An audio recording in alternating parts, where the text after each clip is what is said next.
almost took Ollie Pope by surprise, seemed to carry through maybe a little bit more quickly than he expected. We'll have a look for shape with this new ball, whether there's swing, whether there's seam in due course. Matthew Potts, another Durham prod, strong and quick. Takes a dive, first ball. Technically, Aston Rauser might have a word about it, falling on the pitch in the danger area. There's movement there. Well, England will like seeing that. Tom Latham, maybe not so much. If you're ever going to get a warning for running on the wicket or being on the wicket, David, I would have thought that that probably would have been a pretty obvious one. Yeah, that has gone. I sort of wonder, and you're out in the middle as well, it might be a bit thatchy. There is that live fresh green grass that you talk about, but there is a lot of brown grass as well, so sometimes some of the bounce might be a little spongy because the ball sits in that brown grass, and others will really kick off that live grass. Oh, that's gone miles from where it was intended. No chance for Ollie Pope. Harsh, isn't it? Harsh on a keeper, that. It goes down as buys. That's kind of slipped out of the hand. Way down leg side. It swung as well. Pope sets off, but that's what's known as a futile gesture. See that, all you do is turn as a wicketkeeper, start running and hope that you can get something on that. Well, three quite opposite deliveries in terms of what he's had to deal with behind the stumps already. Well, full, very, very full, low full toss, almost a Yorker. And there appear to be issues for Matt Potts here, just with the foot holes, these spikes, whatever's happening there. That's just too full for him if he's trying a Yorker. So he's got to settle in, find his footing, literally.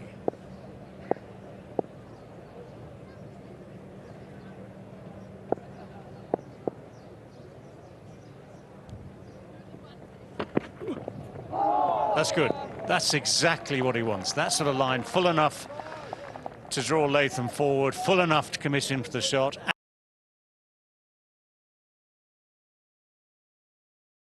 With the movement that beats the bat.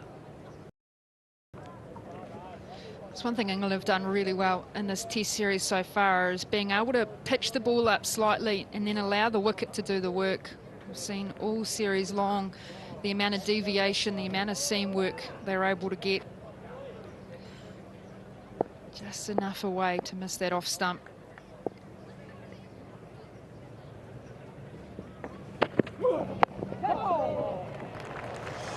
Tickle fine. Comes off the hip, so New Zealand off to a flyer. 8 without loss, none off the bat.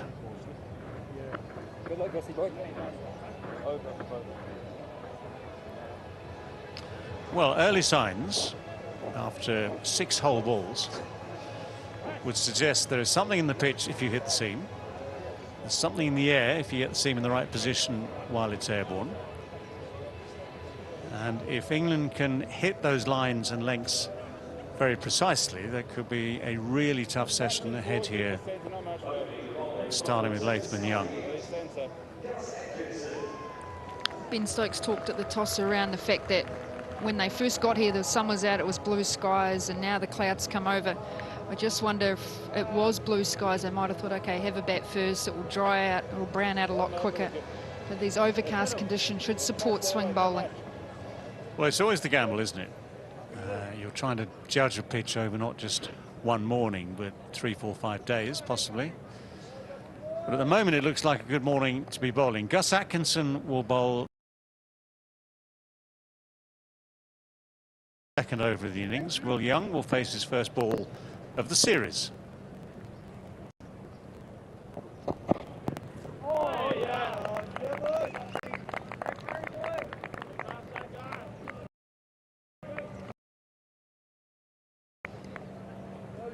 Talked about Will Young batting at number 3, and you've got obviously a lot of experience. I heard you and Mark Richardson talking about the difference between opening, where you go straight out there, versus number 3 you have a seat for however long the openers last for. It is quite a different mindset, isn't it? Well, yeah, it's minimal, isn't it, logically? I mean, as a number 3, you can be in second ball of the match. But psychologically, it is different. And in fact, even for someone, say, moving up from the middle order to number 3, which I did 3,000 years ago, you know, the first time that happened, you think, oh, this is different.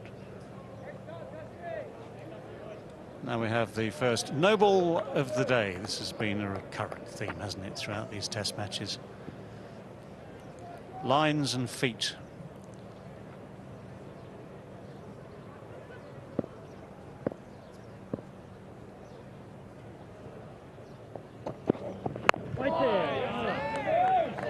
Yeah, just talking about that, you know, change from 3 to 2, as it were. Yeah, 3, just, you're always nervy as 3. You know, you've got sort of the natural nerves because you know you could be in straight away, but it just feels slightly different. As an opening batsman, Rigger was saying this morning that he used to like going in and facing the first ball because you might have a bowler who's not yet sort of loose, or you know, it is your mindset. If you like it, go do it.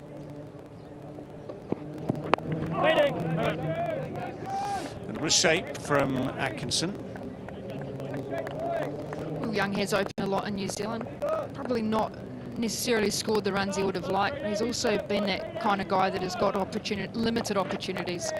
And sometimes when you're in that position, you always feel like you've got to score 100 to be able to stay in the team, and you feel that extra bit of pressure. Slips in place, and then that guy that's on the use wicket on the left, just a little bit wider, trying to encourage him to play straight at.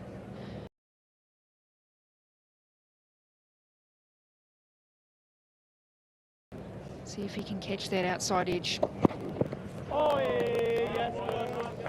Yeah, he's got to get his lines right first. Yeah, for Will Young, of course, after a successful tour of India, sitting out those first 2 games, Devon Conway rather out of touch. And he has to adjust, doesn't he? You can tell by facts and figures where people are comfortable. At 3, his average late 40s is great. 5, short, small sample. That's good from Atkinson. Good carry as well.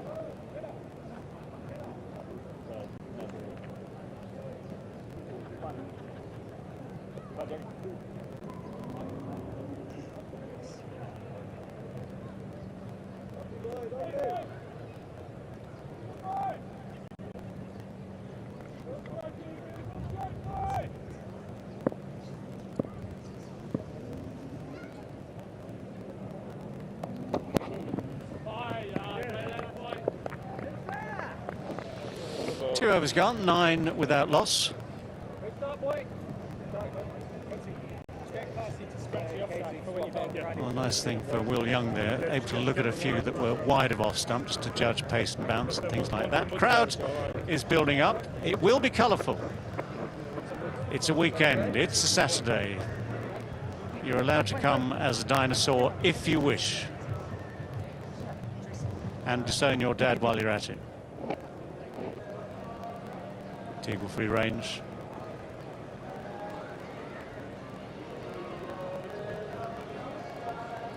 Yes, that free range area, Teagle free range area, will be filling up.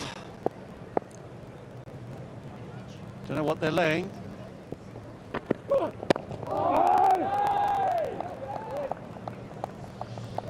Still waiting for a run off the bat.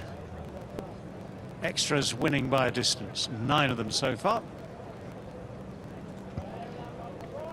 It's probably first few overs, couple of overs, they haven't had New Zealand need to commit to playing too many deliveries. It's a good start. Potts moved a slip or a gully straight across Ben Stokes into that short leg just for that angle around.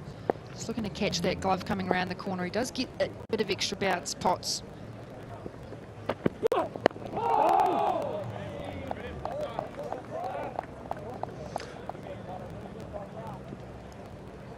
Quick check on today's umpires. Asan Raza from Pakistan, 18th test match for him.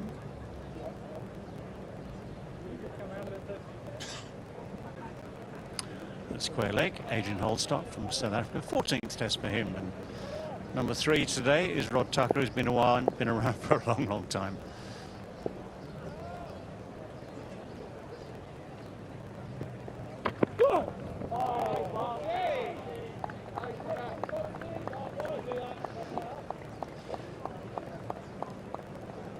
The trick here in Potts is trying to get it full, trying to get it straight. We saw Atkinson a little bit off target in that first, but the trick here is to try and get that angle from around the wicket at off stump. Off stump maybe just a fraction outside, but that's where they need to be aiming to start with, because things will happen from there.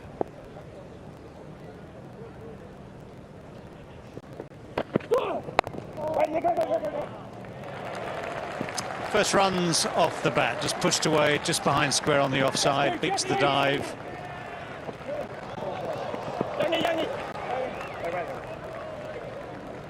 Just need a new radar for the throw.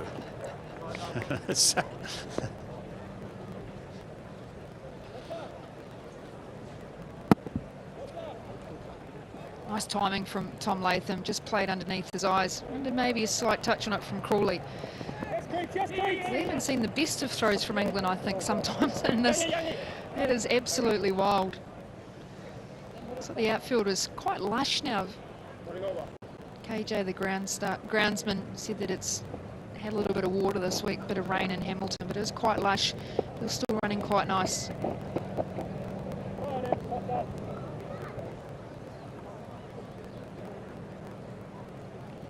Well, Will Young gets his first look at Matt Potts with basically 5 slips and a backward point in position. Well, just going down leg would be the initial instinct. Stokes hasn't moved from his position. About 5th slip. Ollie Pope. What's Ollie Pope's word of wisdom here? Time's out anyway, I think. Just thought about it, but I think everyone, Joe Root signalling there, everyone I think would have been saying might just be angling down leg side, so close.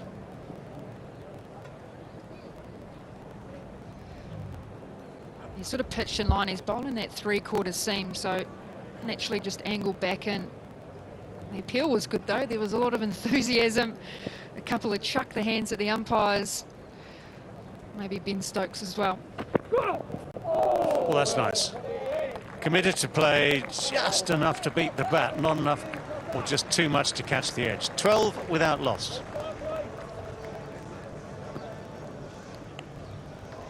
Yeah, that appeal actually, as we looked at it, had something about the West End stage to it.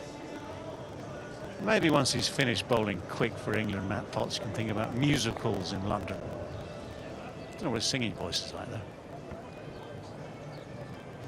What's your favourite musical? Oh my word, it's day 1 of a test match. Lion King. I'm going to throw one out there. Lion King. I thought you were going to say Cats then. No, actually, I hate cats. Sorry, I hated cats. 12 that loss after 3. Latham with 3. Young yet to open his account.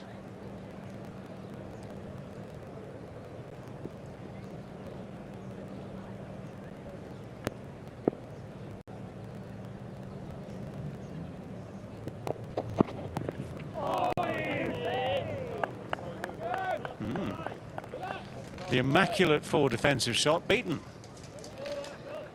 Quite interesting in terms of tactically. Some bowlers have liked going around to Tom Latham, lower average there, but then Cass has actually got him a couple of occasions bowling over and going across. Atkinson's gone with that option. I wonder how close this was. Just that press across. Yeah, missing. Good call not to refer that.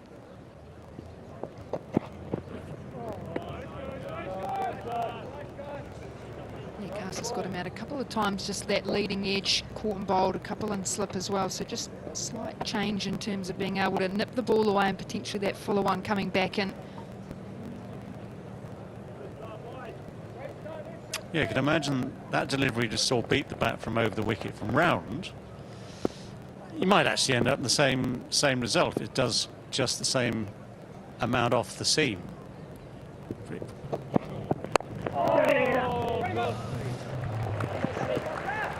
The push is just firm enough to beat it off, pick up a couple. Now Gus Atkinson turn the clock back to Christchurch, sorry, to the Basin Reserve in Wellington. Wrapped up the innings with 3 in 3. Matt Henry, the second of them, uncomfortable there. And Tim Southey was then in the firing line with the deep set field. But oh no, it was full and straight, the shuffle across. Well, that's chipped away. Chipped away for 4 as well. Lovely bit of timing. Allowing the ball to come to him so far. Nice positioning, head over the ball, just really late on top of that. Just held the bat slightly, not getting his hands too far out in front. It's fast the outfield here. You can, quite short boundaries as well. Set and park.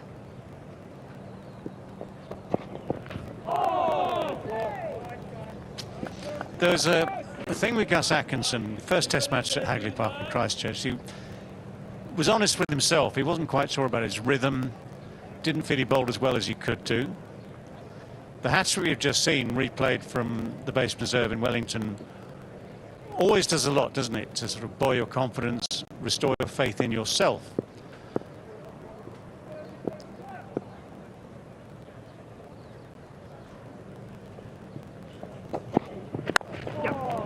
It's a nice shot. Just a little bit too full from Atkinson. Good foot movement, good hands. Good chase as well.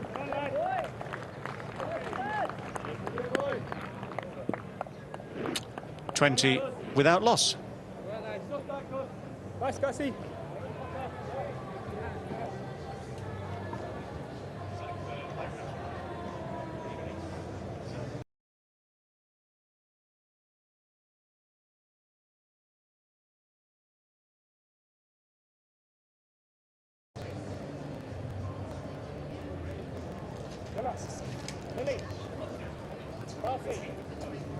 The best is 18.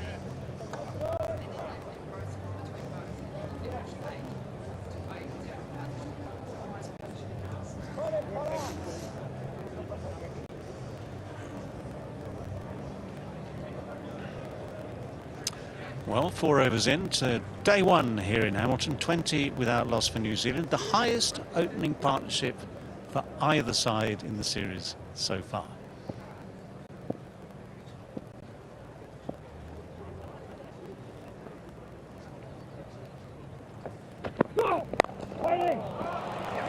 Firm drive, just beats the dive.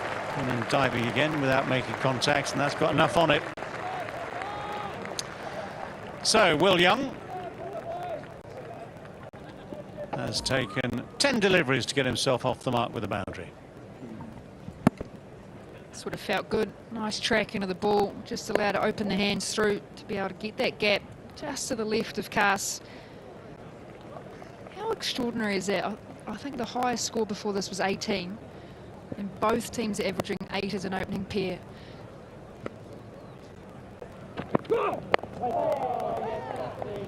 Which might help suggest why the number 3s like to stay at number 3. I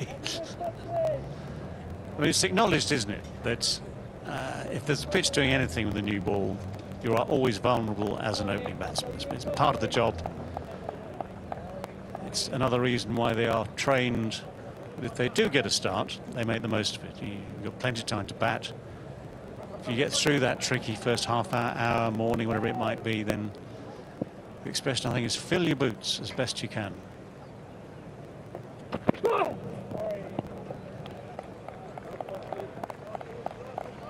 Matt Potts debuted against New Zealand at home in England in 2022 as a leading wicket taker of that series. He's got a good record against Kane Williamson, who is batting at number 3. Picked him up 3 times just for 3 runs.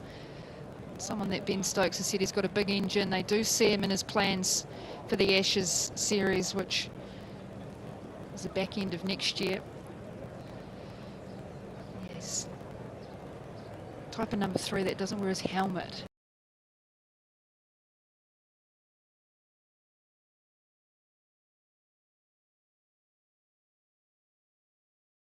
Not a lot of people wear their helmets when they're waiting to go into bat. Why would you?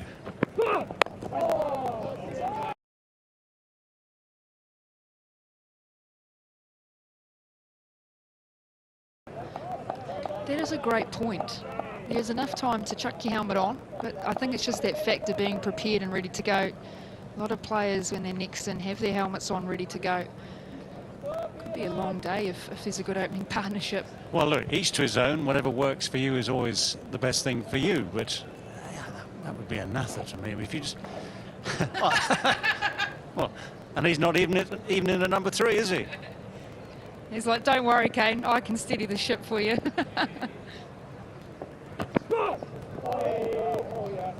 Was he expecting hailstones or something in the ground? Actually, I have seen that at Brisbane many years ago. There was one of those horrendous thunderstorms just came from nowhere, it seemed, at sort of late afternoon, hot, humid conditions in Brisbane.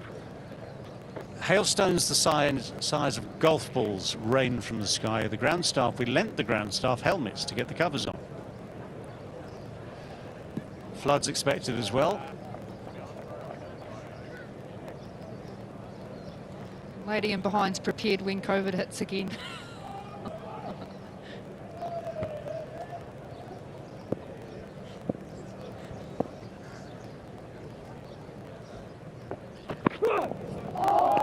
That's nicely bowled. Draws the shot, but again there's fresh air between bat and ball. 24 without loss.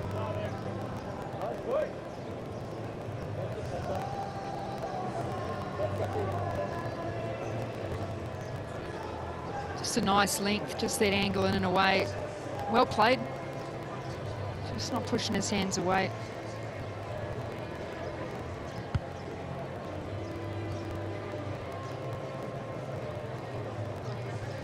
Still looks like some good bounce. This is going to be news to you, David Gower. Tim Southee, his last test match, is nicknamed, excuse me, the Sexy Camel. And so radio station has brought a camel down and set it up.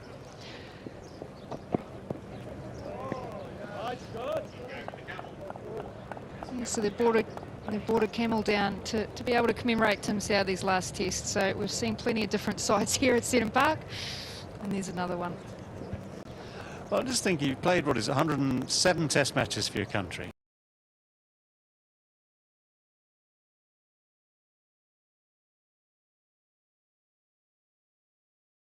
Remembered for many great things on the field. You've just taken one of your daughters out on the field with you to be there for the national anthems, milk the moment, and now there's a camel.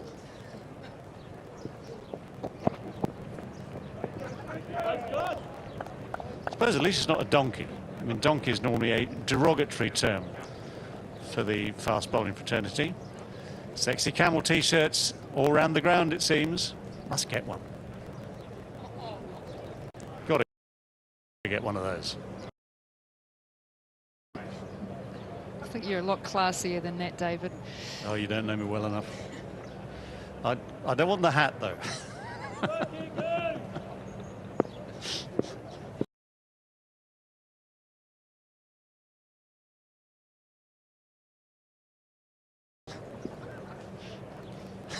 I'll stick to the Panama, thank you.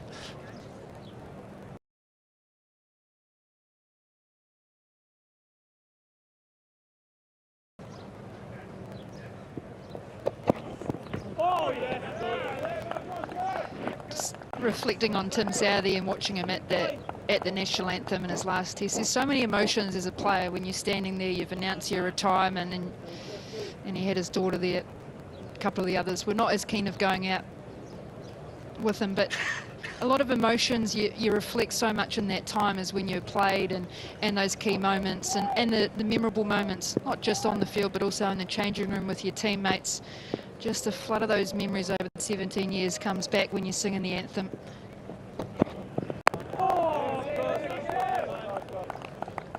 And to do it at his home ground, a full crowd here as well. It'll be a special week. There's been an end that's been renamed the Tim Southey end. To the middle. Yes, guard of honour for Tim as he made his way out just ahead of the national anthems, and standing ovation as well.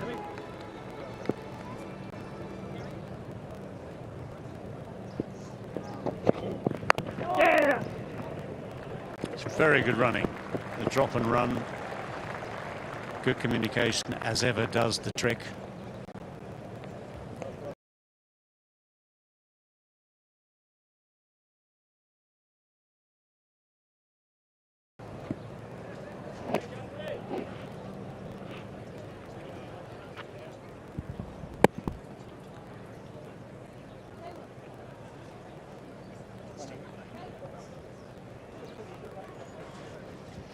Something that England did really well against New Zealand with those soft hands, be able to get up and down the wicket.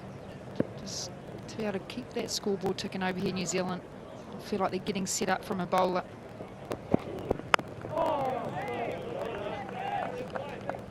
Good defence, 25 without loss.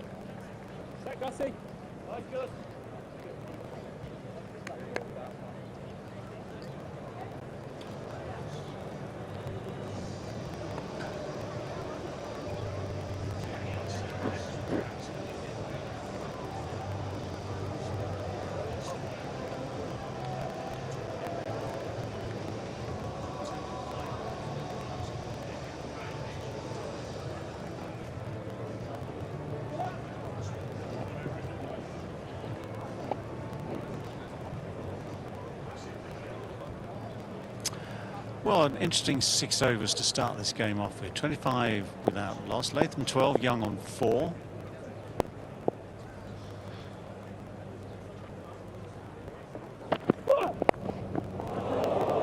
Oh, that's edged away. It's the first chance or semi-chance into the slips cordon.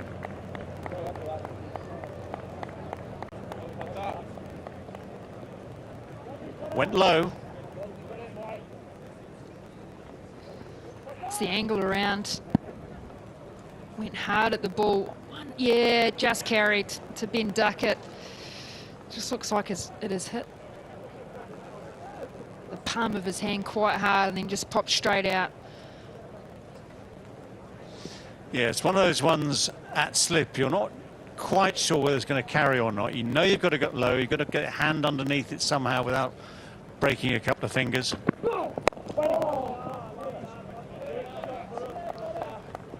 But yes, it goes down as a chance, maybe a difficult one, but it's definitely a chance with that little bit of carry. Good line from Potts.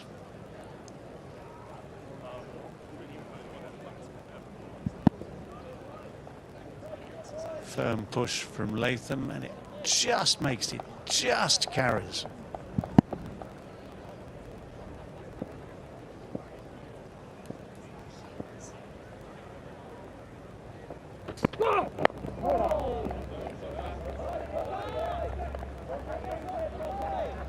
You can already see sort of footmarks, not in terms of the studs getting too much into the grass, but just that different colouring because of that thatchy grass. And when you have thatchy grass, it's sort of, you've got the live green grass that you talk about, but then you've got the brown grass that's thatchy, and it is quite thick. So when the ball can sometimes just sit in that, and I've talked about the sponginess, that's when you can tell some of the different colouring in terms of on the top.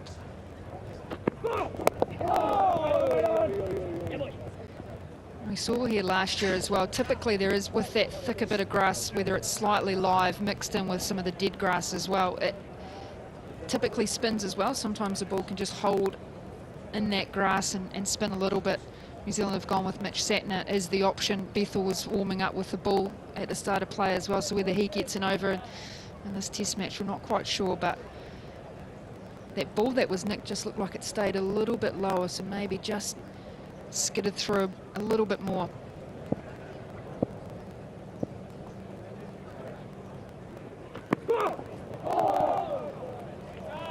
And that impacts, I guess, where your slip stands. Sometimes if it doesn't quite carry, you move forward a little bit, and then the odd one will then hit that live grass and take off.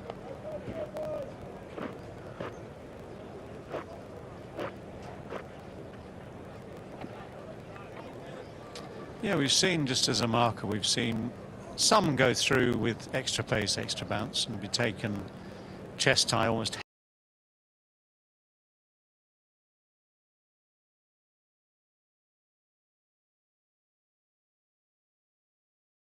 high by Ollie Pope. That was sort of more orthodox, comfortable, down by the knees and shins.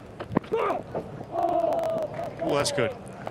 That's the testing line. Again, just that little bit of fresh air between bat and ball. 26 without loss.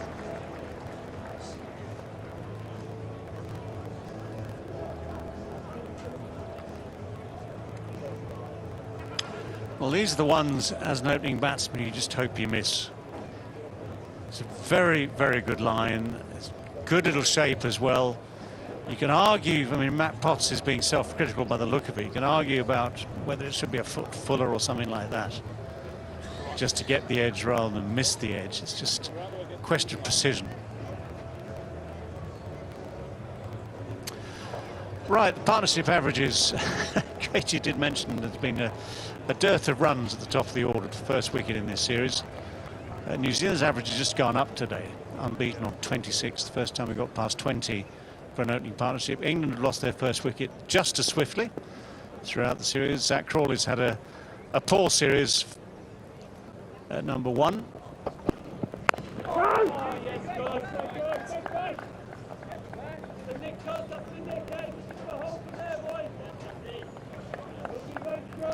Once you go down the list a bit, well, obviously the Harry Brook effect has been very important. Actually, Brook and Pope at 5 and 6 for England have in effect turned those matches. Good partnerships both at Hagley and at the Basin Reserve. Harry Brook, of course, the leading run scorer in this series.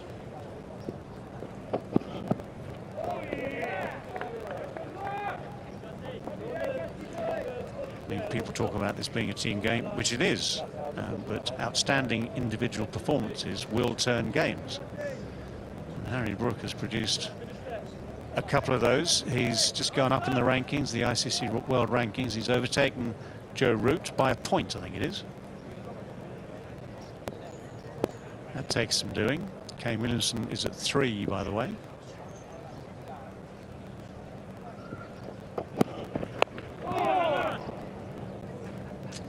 A bit of sort of pop-up bounce, as it were.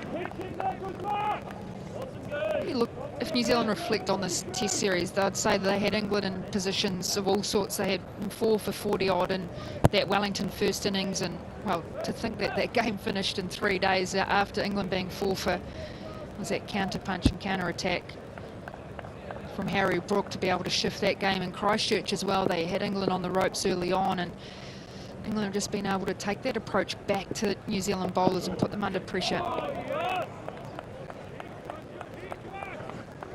So I don't think New Zealand would say that their batting's been disappointing, but in terms of their bowling, they've created the opportunities. It's just those moments that England have taken that momentum away from New Zealand. Yeah, the more you think about it, the Harry Brook innings at the Basin Reserve, which he himself claims his best, given that entirely because of the circumstances, ball doing everything, where he basically decided to take all the risks he took, and it worked. Threw mid on. Chase is on. Should be 2. 2 should be enough. Indeed it is.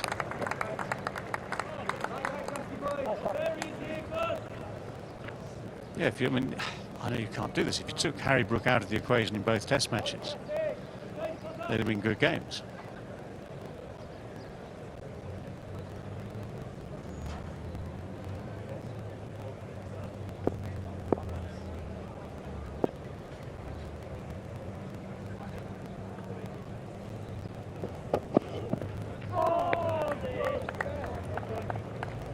.28 without loss.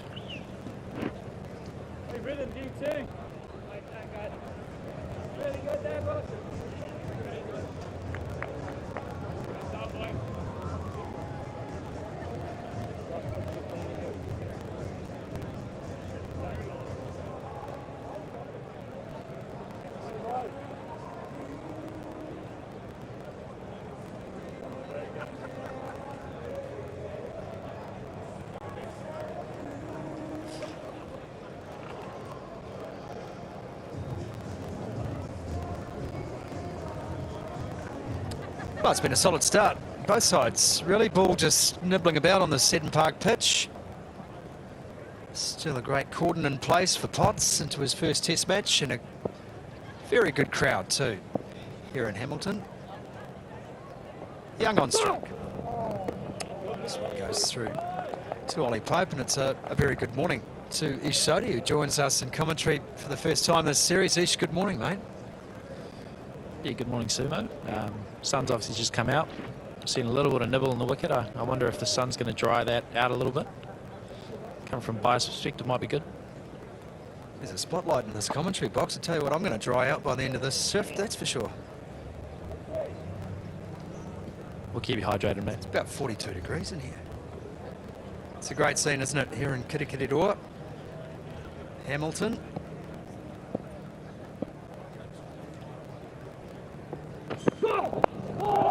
Just got a bit tangled up, and that flies off an edge and may go all the way to the rope. Yes, it will. Not in control of the shot at all, and you can see the look of bemusement on Potts' face. He'll take them how they get him, but this was awkward. Certainly quite good to see him bowl quite a full length. I think trying to be quite aggressive out here, which is the style of this English team's play. He's come and tried to bowl a full length to get something out of the wicket. Certainly nibbling around a bit. Yeah, just that movement off the pitch. Scrambled seam. Will Young looking to turn that into the leg side. Maybe just a little bouncy this wicket too, Ish, at the moment. A little soft. Yeah, certainly he's got that a little bit of a tacky tinge to it. I think there's always a bit of moisture around in Hamilton. Yeah, that humidity out there, I think bowling first, trying to make the most of these conditions out there. I think they've bowled really well. Been a little bit unlucky. I think when it's probably seemed a little bit too much, but I think they've bowled a good aggressive length. This brings us to the point around the selection of Mitch Santner from a New Zealand point of view today. I mean, they picked him anyway, but having lost the toss, they'll be bowling last in this test match. Now again, it finds an edge, and this one will go through for 4 more. Will Young getting it done in 4s. Streaky though. Yeah, Will Young's had a lot of experience, I think. As you can see, he's playing with some really soft hands here. It's a really aggressive length that from Potts, but presenting a nice straight full face of the bat and playing with soft hands. I think the ball's gone through that gap. He's threaded the needle there for sure. Yeah, we will talk about Santner as the day progresses, but the decision to bowl Santner in a test series that has never gone to, once again, to a day 5 where you'd think a spinner on a dry and cracking up pitch might have the best purchase and turn. So what is the role of the spinner for New Zealand in this test match, given the fact that it is likely not to go to the distance if recent history is anything to go by? Yeah, I think with that slight brownness in the wicket, I think Hamilton generally is the wicket in Test cricket in New Zealand that might offer a little bit of spin, and so hopefully it does do that for Santner. You know, generally he's seen as a holding role bowler, but slightly different in this Test match, I think. Forward, played nicely. To the leg side, it is 36 without loss.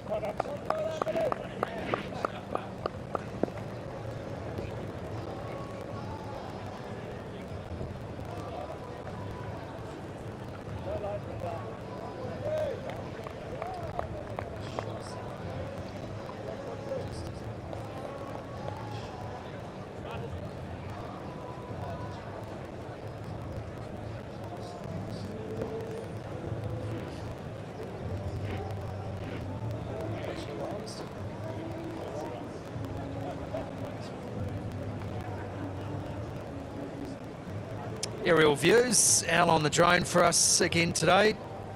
And doesn't that capture the essence of Test match cricket here in New Zealand? It is a beautiful venue in its chock-a-block, Seddon Park. Latham on strike. Right on. Plays nicely, bat just away from the body. You talk about Santner's role, and is that, do you envisage then a more attacking role for Mitch Santner in this test match than perhaps just the holding role you've referred to? Yeah, definitely. I think just the way that England play their cricket, I think especially through the middle order, you've seen the likes of Harry Brook play the way that he does, a very aggressive style of play. So the amount of spin that Santner gets on the ball, I think with cross-bat shots, hopefully that bounce can make him an aggressive player. Just starting out that yacht race, long way to go to the ocean.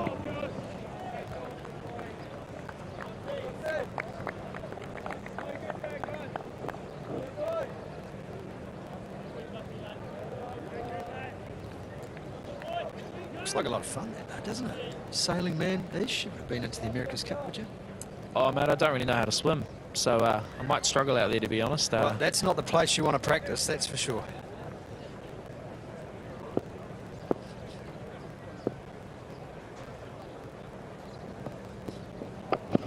Oh, that is some seed right there. Outstanding from Atkinson. Yes, Tom Latham. You can see this change of angle. I think Gus Atkinson started sort of over the wicket to Tom Latham going across him. But you see how that's coming in and giving him no width to work with.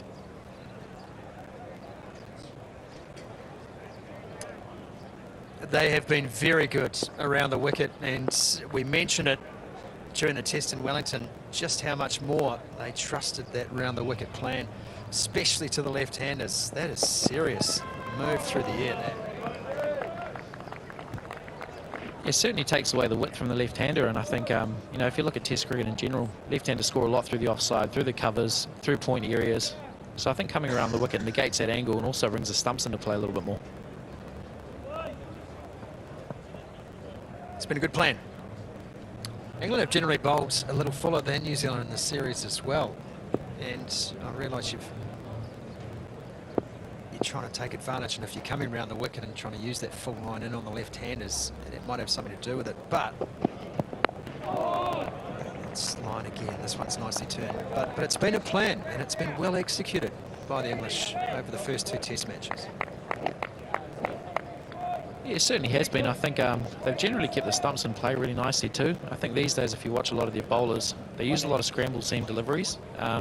And if there's a little bit of nibble on the wicket, I think either way, if you keep the stumps in play, you can test both edges, and front pads are always in play.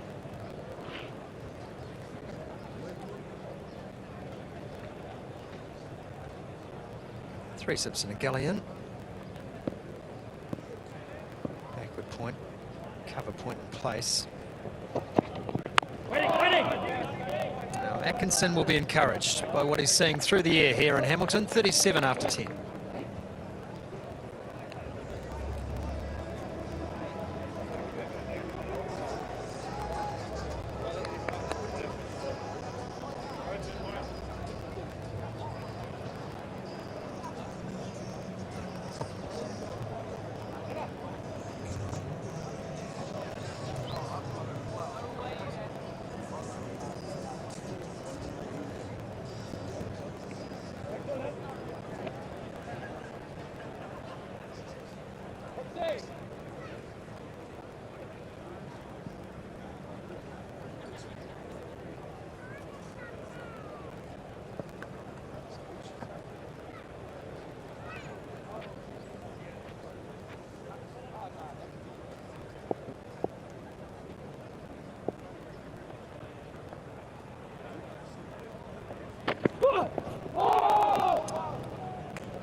Potts. They're talking about something behind in the slip cordon here. It certainly didn't look like anything. In fact, it seemed rather innocuous. I'm not entirely sure what the conversation was about. Yeah, was there a notion that might have clipped a stump on the way through? Well, I'd love to see it again. We did see one of those in Wellington, didn't we? Ball hitting the stumps, and quite hard too. Bales staying on, heavy bales in place. Once again, this time just straying a little down leg, but Tom Latham can't take full toll. In the areas with that full length again, I think he's given the ball every chance to do something out there. Trying to keep the left-hand batter nice and cramped in there, keeping the stumps in play. Well, there was all sorts of agony. That's from 2 balls earlier. Potts turned around. Stokes was having a conversation. We're none the wiser. The heavy bails must be in if that's clipped the stumps.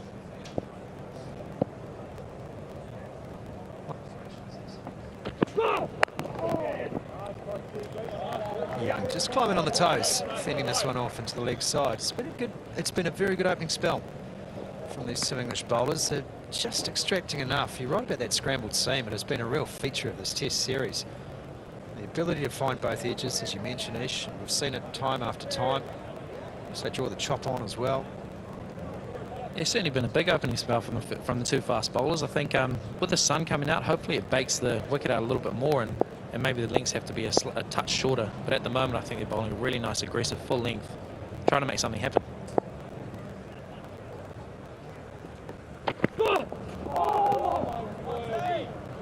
Movement off the seam again. Good for Potts. I don't think he's enjoying the conditions. So it looks like. Anyway. It certainly looks challenging out there. Ball nipping back in. Tom Latham playing a really good leave.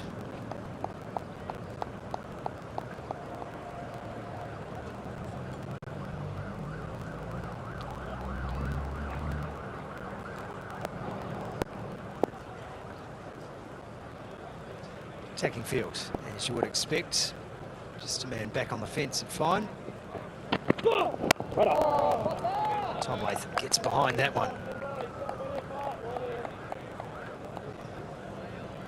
Interesting for me too is the mindset of Tom Latham, the captain.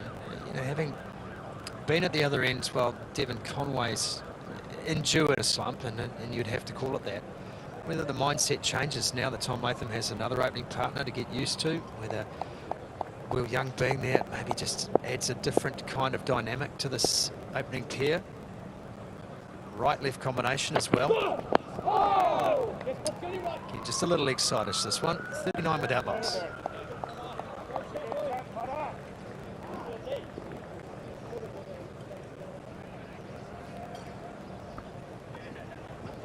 I mean, they all have their picadillos, don't they?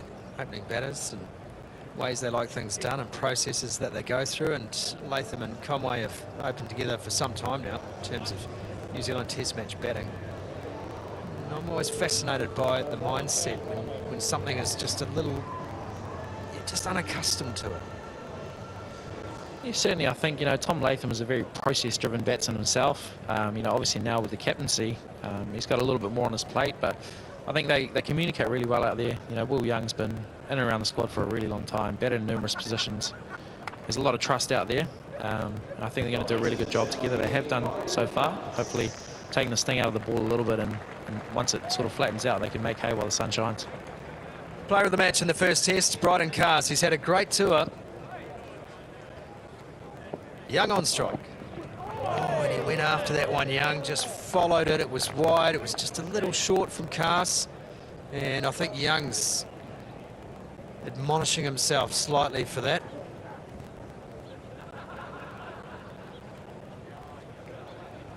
Yeah, it'd be interesting to see what sort of length Cast bowls. I think the first two bowlers are a little bit more scramble seam bowlers and like to keep the stumps in play. Cast, you know, a little bit quicker, a little bit heavier. It'd be interesting to see if he does bring his length back a little bit. He's good at the setup. That's one thing about Bryden Cast. Couple wide, and there's another. And Young gets this one on the half volley. That is a lovely shot. Won't get full value. Yes, he will. Well, he dived all over it, Matty Potts.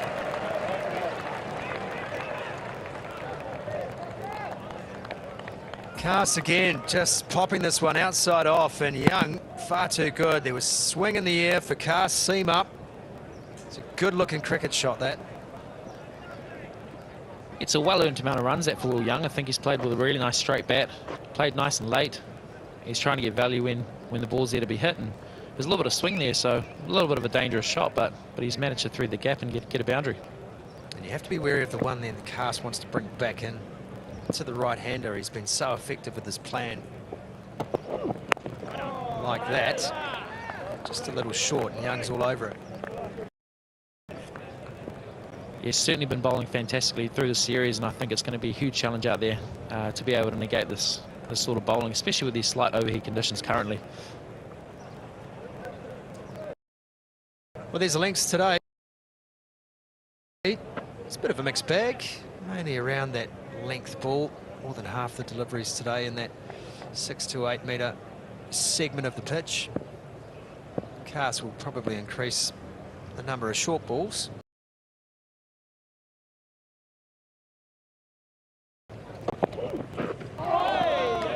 Young doesn't take the bait. Seeing a lot of bounce out there for Cast. You know, the wicket having that little tinge of grass, I think generally you want to get the most out of the conditions on day one, and it's probably a reason why England decided to bowl first. New Zealand's highest opening partnership in 10 innings. This hit that mark at 39. They've moved to 43.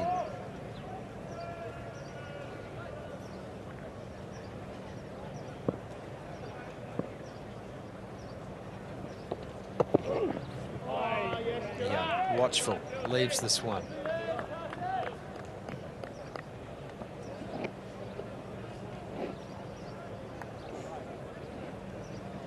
I enjoy Cast's method, especially those early overs. First couple of overs, he tests his lengths, sees what's working. Thinking ahead, trying to paint a picture for the batters. Doesn't worry too much if he concedes a couple of boundaries early, because it's all part of a longer plan for Bryden Cast.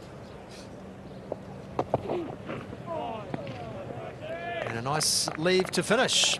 12 overs completed here, 43 without loss.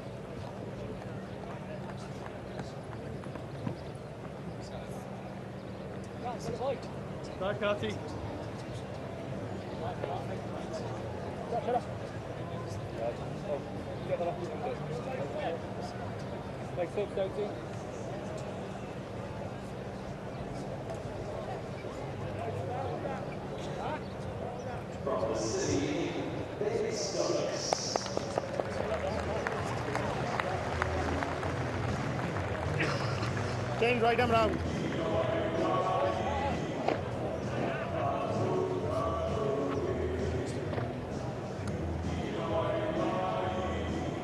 Double change for England. Bryden Cast from the Tim Southey end.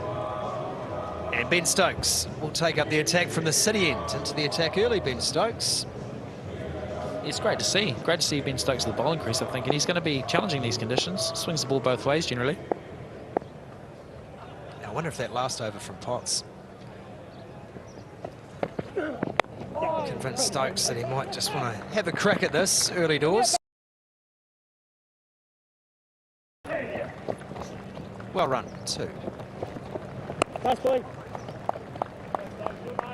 Yeah, as we've sort of mentioned, I think if there's going to be any sort of swing or seam, it's going to be this morning. And I think that's why it's a really important period for New Zealand, I think. I see Ben Stokes just overstepping the mark that first ball there. An incredible number of no balls in this series.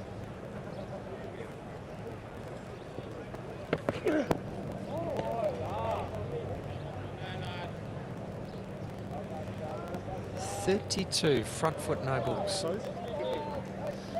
for England alone. Yeah, I suppose coming from a majority of a T20 background, I mean, just glad you don't hear that siren. It's a free hit every time. I mean, I'm sure that's not too far away in Test cricket. Jeez, imagine it. Certainly been grounded. You'd be marking your run up a bit different, that's for sure.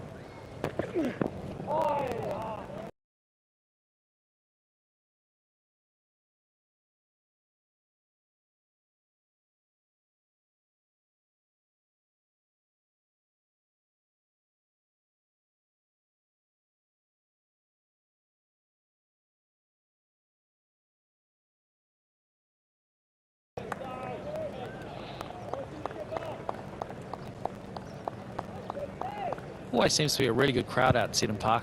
I think the locals really get behind the cricket. It's great to see. I think a lot of people out there dressed up. Looking forward to a really good day in the sun.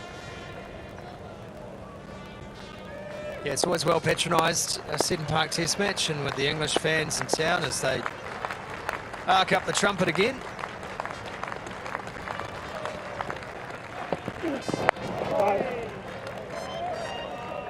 Latham just gets tucked in, and Stokes rather dismissively throws the ball away.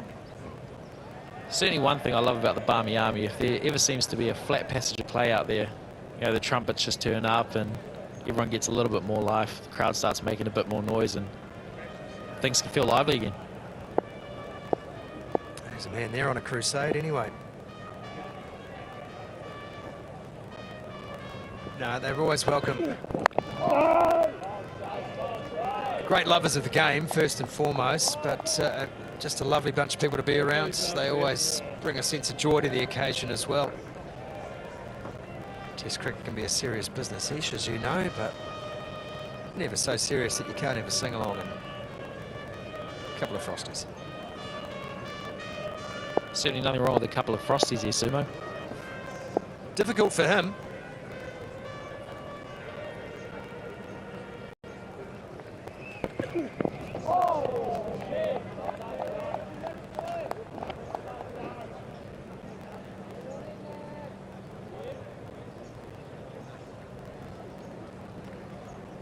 Tom Latham, he's a super focused cricketer, isn't he? You've spent a lot of time around him, and if you get time away from the cricket field, away from game day, he's a very chatty, loves a conversation. I mean, you get him on the morning of a test match, and he is all business. I really appreciate that, his ability to focus and switch on. Oh, that's followed straight.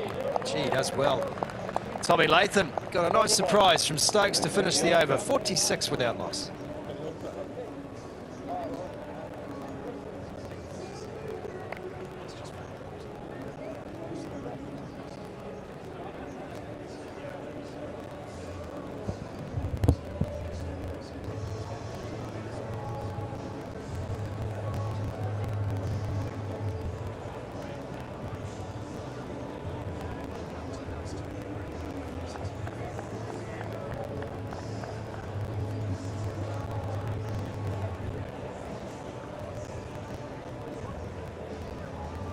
Drink's not far away here at Seton Park. Great to have your company with us on TVNZ here and TVNZ Plus in New Zealand and wherever you're watching around the world.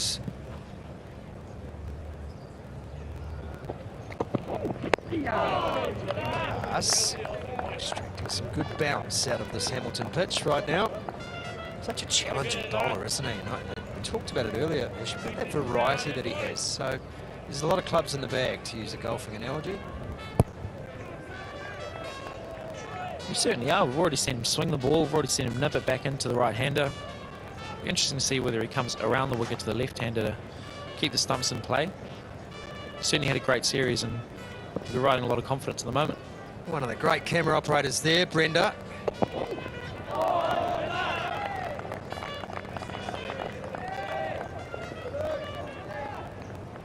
She's put the shade up as well. She's sun smart. She's from Northland, where all the greats are from. She knows that Hamilton sun's coming out soon. Doesn't she just? There she is. So will these two batters. I think if they get through this strings break without losing a wicket, I think there's going to be a lot of value. Well, when was the last time Kane Williamson's got to first drinks on day one of a test without being out there in the middle? It's been a long time. I think he'll be enjoying that too. Just going after this one, Young, and again, I think a little caution urged.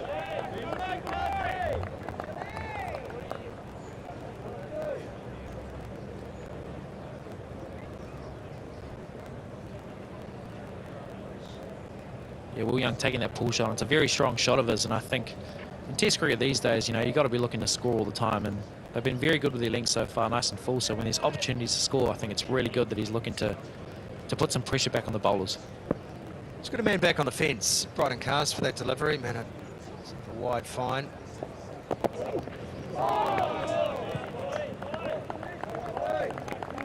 I think you're right, Ishmael. I think too, New Zealand will look to accelerate because they know they can punch back.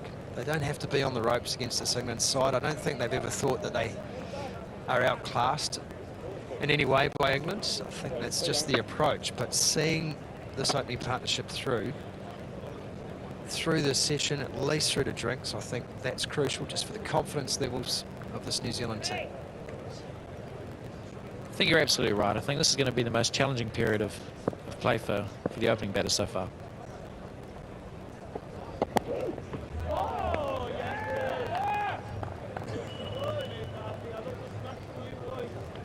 You don't want. New Zealand has its own authentic way of playing Test cricket, and it's been successful.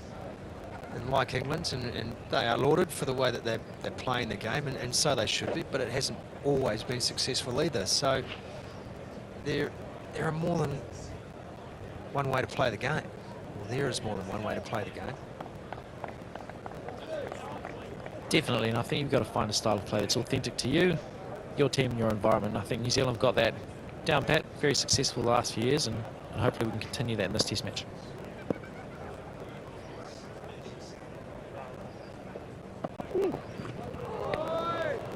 Has a go to finish the over. Well, he's not going to die wondering, is he? Will Young. It is 46 without loss, and it is time for a drink.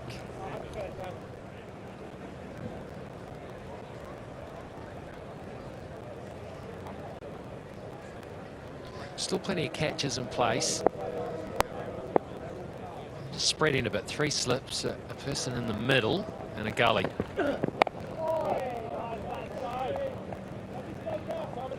I think, Katie Martin, what this left-right combination for New Zealand has done. Remember, the previous combination was 2 left-handers with Latham and Conway. It's meant that the English bowlers weren't able to just settle into that round-the-wicket approach to both batters. They've had to change things up a little bit. Maybe that's provided just a little bit of variation, and the bowler's not quite quick enough to adapt. And New Zealand's profited a little so far.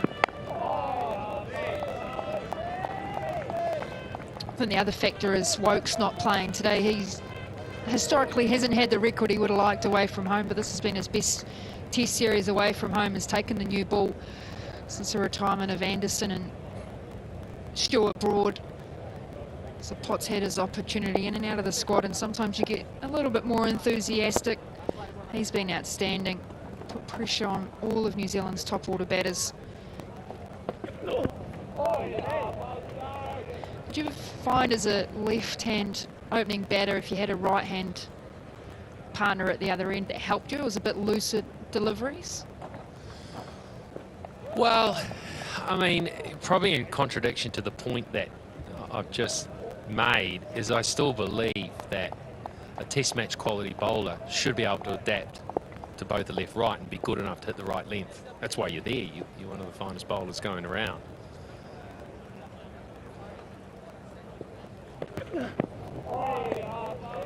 And you always pick your 2 best opening batsmen that you've got, regardless of what side of the bat they stand. But yeah, it's something. It's something that you have. It's a small strategy that may work in your favour, and it may not.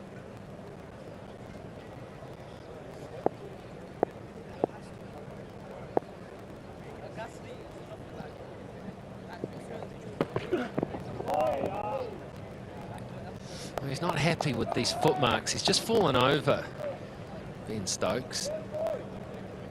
And it was the same end, wasn't it? I think first ball that Potts took a tumble as well.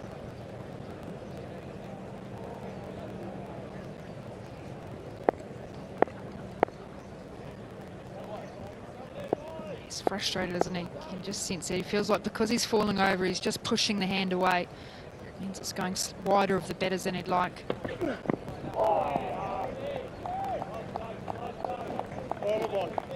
Over ball, 46 without loss.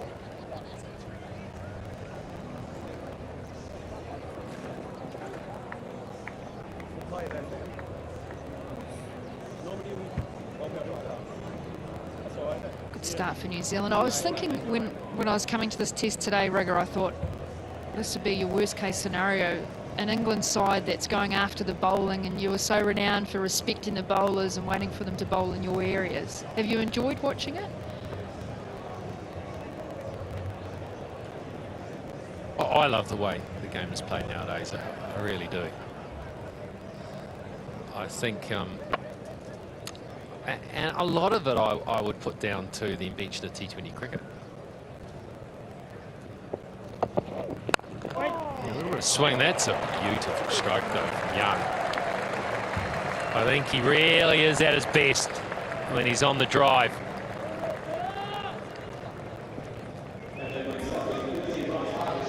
partnership comes up for New Zealand as well.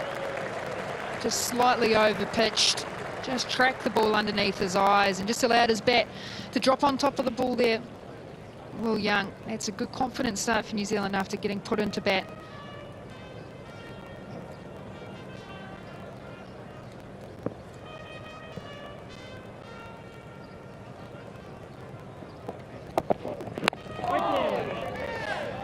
Yeah, I think when T20 cricket came, some of the best players in the world started to go, okay, well, you can't play this form of the game if you're worried about getting out. It can't. So they would go out there in T20s, and I think they'd surprise themselves about what they could do, what could be achieved. And I think just that belief of being able to actually play shots, and playing shots doesn't necessarily need to be, you know, over the top if you actually know what you're capable of being able to do. Waves. Well, no, he doesn't. He crunches it for 4. I thought for a minute it had gone through to the keeper. By the time I realised it hadn't, it had hit the boundary. Just pulled that back, that length back, sorry, but just intentionally got underneath the ball, Will Young.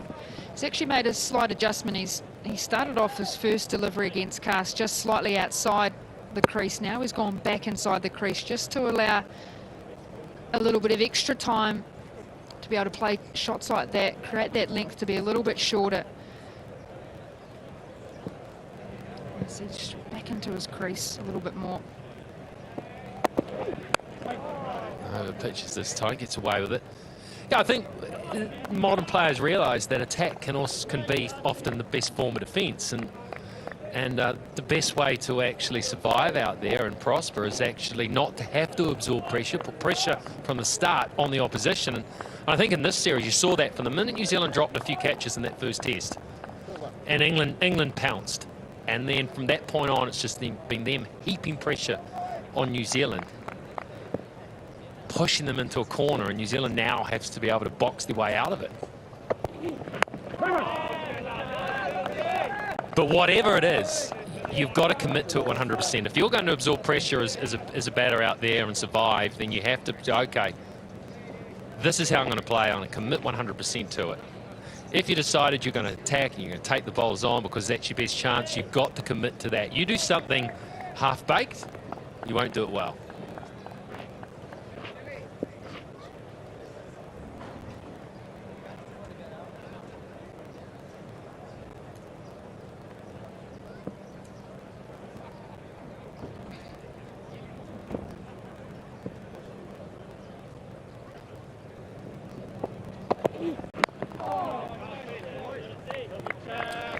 Without loss.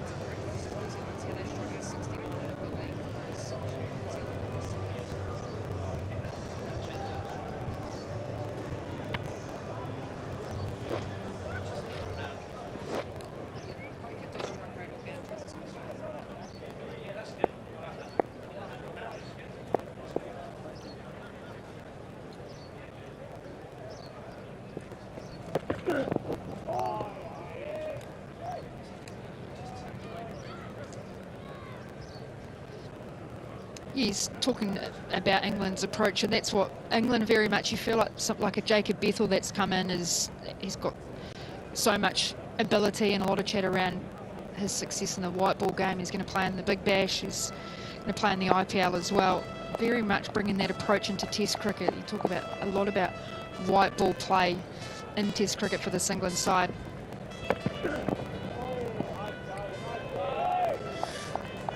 Well, the way England play their cricket, it looks enjoyable. And I would imagine as a player, and obviously I know their coach pretty well, and he'll create a fun environment. And yeah, I think you'd want to be involved in that. And if you know what's required to be involved is you've got to front a certain way, and if you commit to that,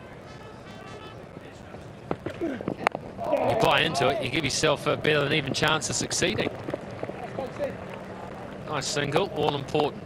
And, the first morning of a test match, good running between the wickets, critical.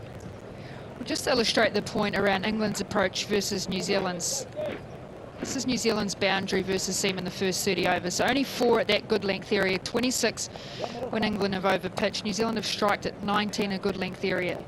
Compared to England, 28 at that good length area, and they're striking at 69. When it's shorter and it's a bouncer, they strike at over 100. So it just shows England's approach of saying, okay, we're going to try and knock New Zealand's bowlers off their good length area and force them to go to plan B, which they don't necessarily want to do. Quite contrasting approaches, and each team commit to their own unique style, but that's how England have got on top of New Zealand this series. Oh, have those. We'll accept those ones if you're in the New Zealand camp.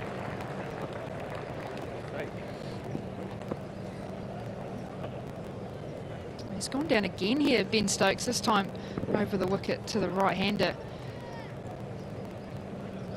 They do have longer studs for fast bowlers and some shoes. I remember Mitch Stark actually saying to one of the youngsters in the side that kept falling over a few years ago, he said, have you got the long studs to put in your shoes? They said, what do you mean? Is there 2 different sizes for spikes? So we've got a whole lot of spares just to be able to have in his bag for other bowlers. Oh, a bit of swing there. Young just lost his balance a tad. I don't know if it's whether if you put the long spike. I think the 2 bowlers have had some issues because of the tackiness of the pitch, and maybe the spikes are biting in a bit, as opposed to needing the longer ones to dig in. They're not sliding on the surface. It doesn't look like those spikes are particularly long.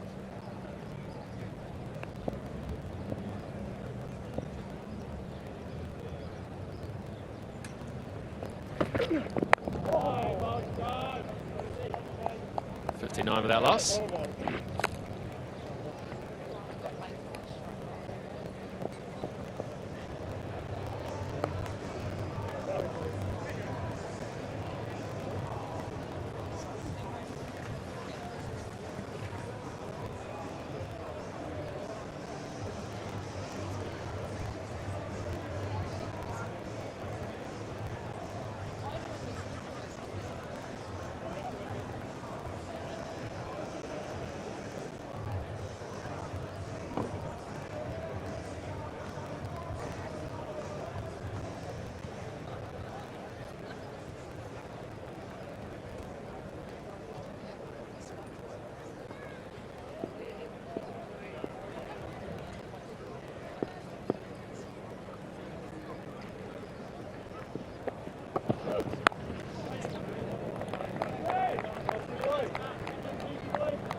Length is going to be absolutely crucial here for Cars. He gets some good bounce, he bowls quick enough, and there is some steep bounce, particularly from this end. Here's the end I've really noticed. In previous years as well, as sometimes the ball will stand up somewhat, but he's got to find that right length without being too full. Last delivery I thought was spot on. And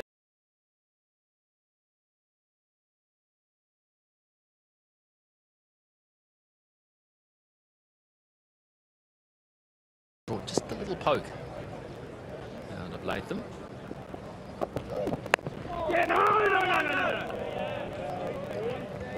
Been quite interesting actually, because Cars has bowled very much over the wicket to Tom Latham throughout the test, and now he's actually come around and he's got him out a couple of occasions. This is in the first 2 tests to Latham, so he's bowled 14 of the 27 over the wicket to Tom Latham. Very much the plan to be able to angle across, and he's had him out nicked and slip and also caught him bowled as well. That bat plane that comes across from Tom Latham. So he's slightly changed his tactic today.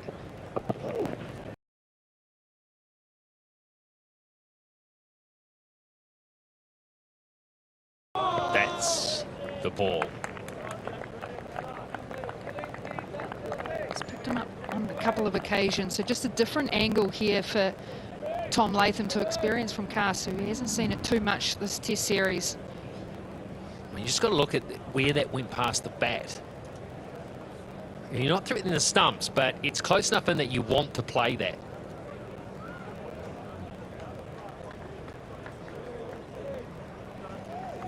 Do you know what I think that is? It's probably what's on the trots sometime today, no doubt.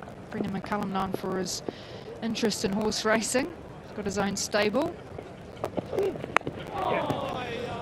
don't know if he was liking what he was reading, though. Filthy look on his face.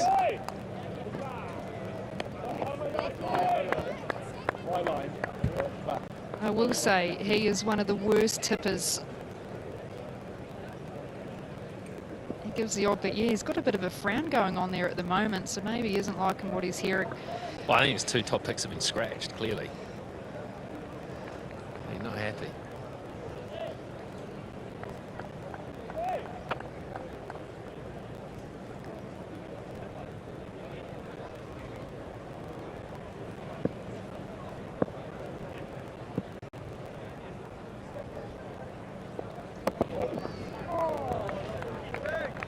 I think it's enough there.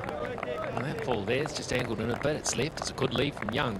There is enough in this surface. England just haven't been able to hammer away at it for long enough. Great seam presentation. Good bounce. Good carry. There's enough there for you as a bowling unit. So right now, I don't think they'd be particularly happy with how they've applied themselves. If they were honest with themselves.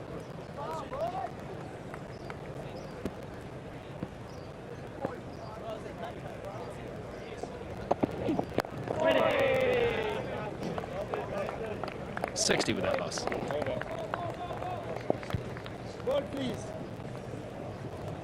Just watching Ollie Pope wicket-keeping there, Rigger, and he had that taking the ball on the outside, very much an English technique where they don't necessarily move their feet as wicket keepers. They allow it just to open up their hips to be able to ride with the ball. So many traditionally in New Zealand and Australia, they like just those big, over-accentuated, try and catch the ball on the inside.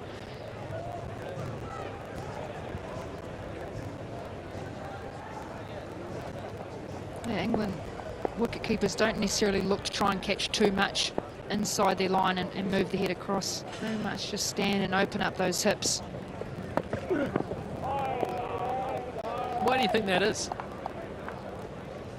I think because of the lateness in England, you know what it's like with the Duke ball, how it can stand, the seam can stand up and it can swing quite late. It does. It often does over there, doesn't it? It pitches and then swings after it bounces. So you stay as still as you can. Watch it, almost if you were batting to it. Watch it and then catch it late. It's just too late. If you're moving your feet and the ball moves on you, now you're moving and the ball's moving. Is that the problem?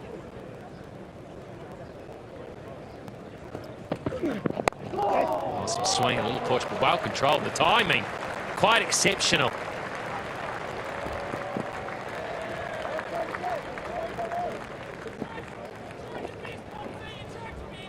Taking toll of any over pitch deliveries from the English bowlers. Really nice positioning, head over the ball, straight bat. He's playing the ball a lot later today, Tom Latham.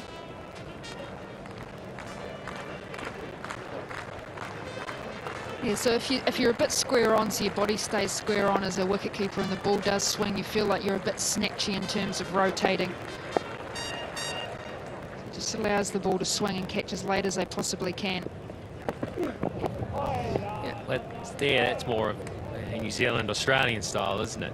I do actually come to think of it, standing at the non-striker's end. I've been quite impressed sometimes where the English keeper would take the ball and then just open their hands and first slip would nonchalantly pick it out of their glove. And I always think that was quite cool.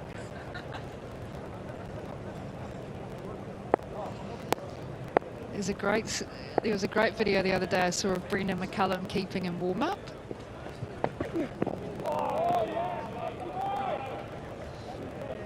And he was keeping in warm-up to one of the bowlers and it might have gone down leg side and he had Jimmy Anderson beside him and slipped, and Brendan McCullum had the full big extension, the hands out, catching it on the inside, and then he'd flick it back to Jimmy as if he was in first slip. It was like it wasn't like he was any different in terms of what he was when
wicketkeeper, very much known for catching it down leg side and then flicking it back to the first slip.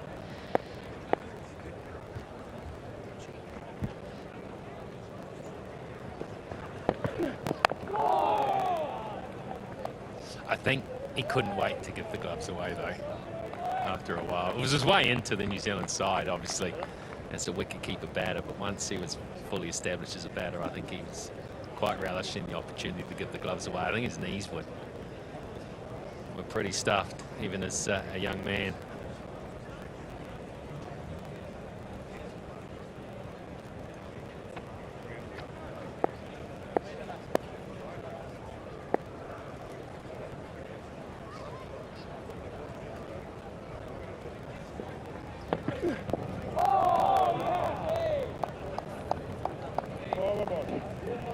Without loss.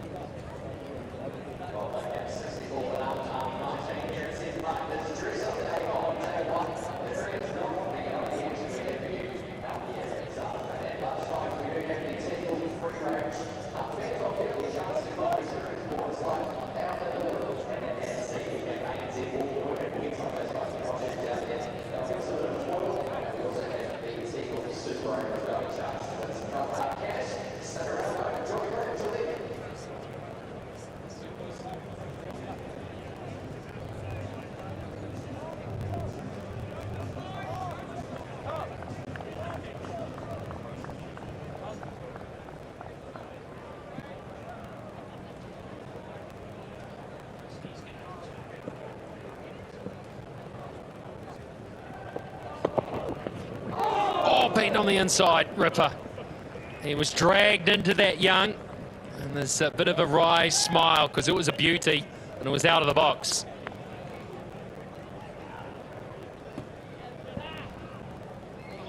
Oh, just angle in, swung away, come back in as well. Wow, that is tight.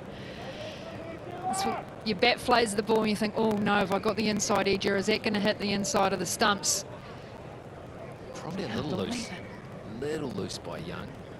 That was the initial swing. There was a tad of swing away and that dragged him into it, and then it just pitched it. But it died after pitching. Our delivery, just what you call two-paced. Some dying, some taking off.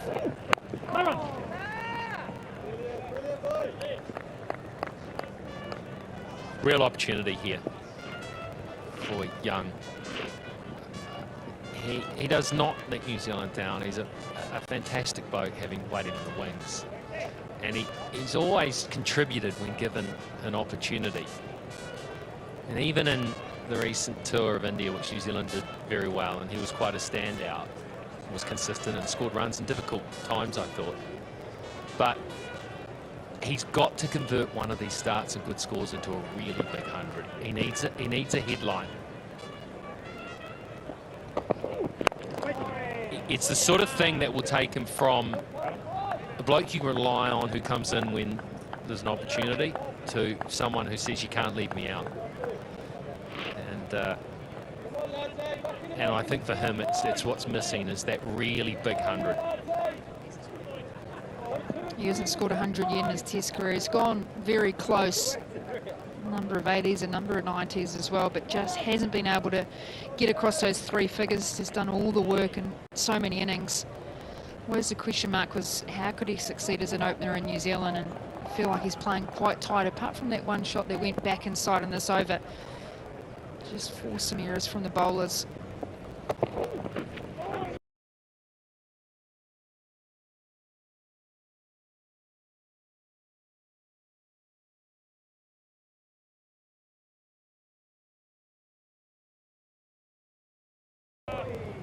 There's been so many discussions around this New Zealand side, and obviously they can't qualify for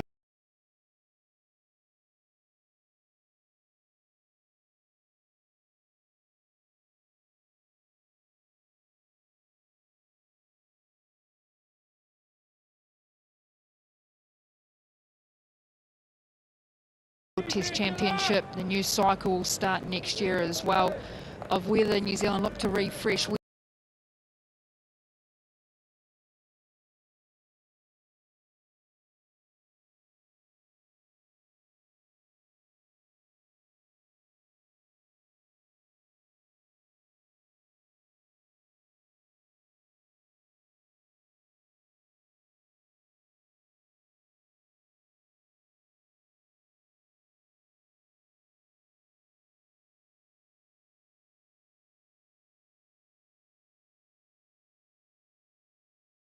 Look to refresh. Is it a young batter coming into the side up the top? Is there obviously another bowler needs to come in? Nathan Smith has had his opportunity. Is it what England have done in blood, some new young players that haven't had a heap of experience? Or is it just relying on those players like a young that comes in as that batting replacement, a Jacob Duffy? Mitch Hayes had some opportunities with the gloves and white ball cricket for New Zealand.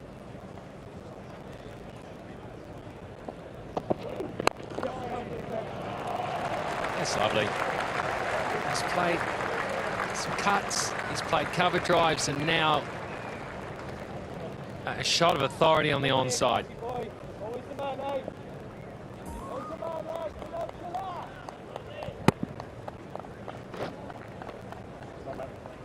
Yeah, not too much push through the ball, just enough of the knock on the top, and the timing is that good. Races away for a boundary. Latham knew the tide pitch was good. Young was running down the wicket. Latham didn't bother. He knew as that went past him, that was headed for the boundary. But as you look at what the drives he's played through the covers, he's let the ball come. That one down there is just so efficient. It's all there for a big one. And I'm going to say that he plays a loose one. 68 without loss.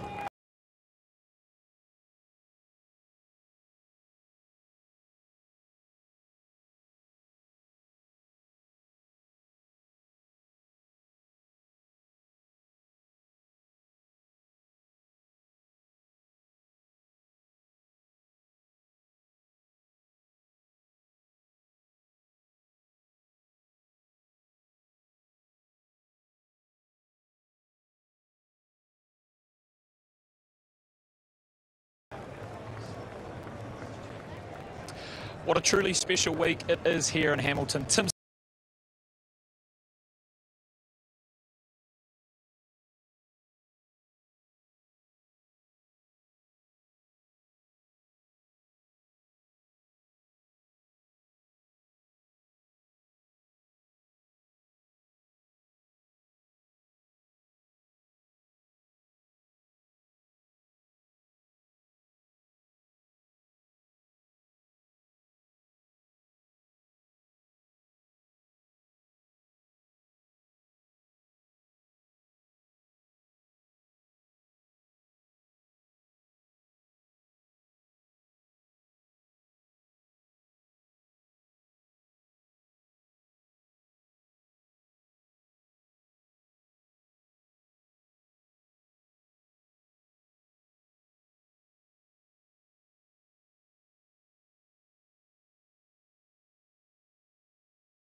His final ever test, and your ANZ fan ambassador is getting presented the fantastic jersey. Look at that, it looks good, feels good, and even smells good. Tim Southee, 106 tests, 389 wickets, 95 test sixes and counting. But Tim Southee, what a player.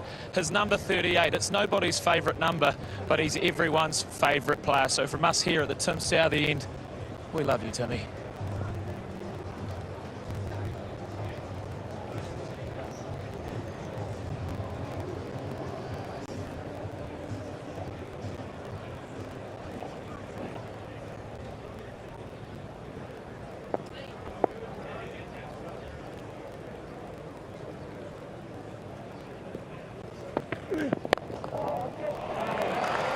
Good shot, really good shot.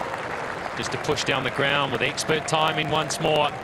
These two are starting to look good.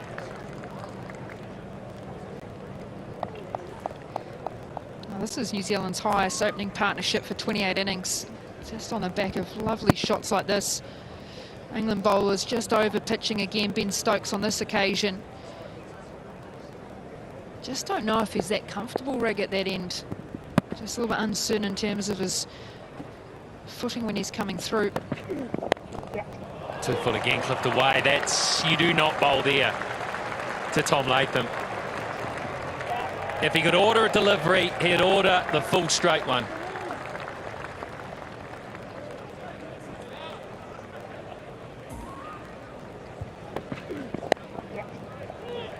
Just nice timing, just laid on top of the ball.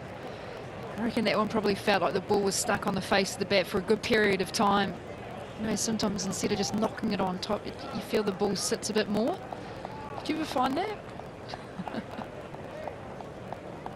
It's like you have that lag of the bat through the ball. It just feels nice and extended through. All I felt was the vibrations of missed timing. Hurt your hands. I think it was more the pain in the shoulders by the amount of leaves that you had, and then the toe of the bat when you were trying to cut it all. The bat gets heavy after a while when you're lifting it up like that all the time. Did you ever change the weight of your bat because you Make it lighter? Yeah, make it lighter. So I could leave more often with it. Nicely controlled off the back foot there. Yeah, I sort of know what you mean. Yeah, some sort of go off the bat, don't they?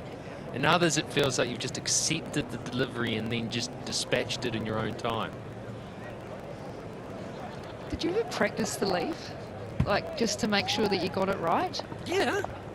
Yeah, you look, it always make me laugh, actually, with the guys who used to bat to 8, 9, 10. And what they'd pick up a bat. They'd pick up your bat in the changing shed. And they would play all these expensive shots that they were incapable of ever playing out in the middle. But they would, oh, this bat feels good, and they'd play these great shots. You see a batsman pick up a bat, they will generally practice their full defence with it. They'll play defensive shots. Go, oh, this feels good. And therein lied the reason why they scored runs, and the tail enders got risky 12s.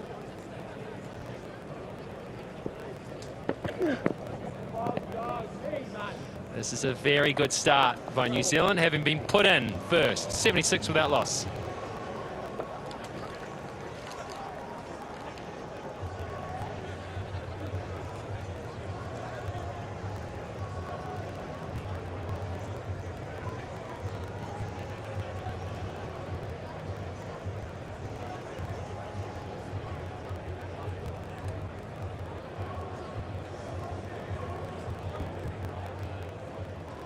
From the Tim Southee, Matthew Fox. Well, 76 without loss after 21. 4 seamers used. Seam is normally the most effective method of taking wickets on this pitch at Seddon Park, but none have fallen yet. 6-5-5-5, the overs spread pretty evenly between them. Potts is back. He's changed ends. And England's starting to get desperate for a breakthrough.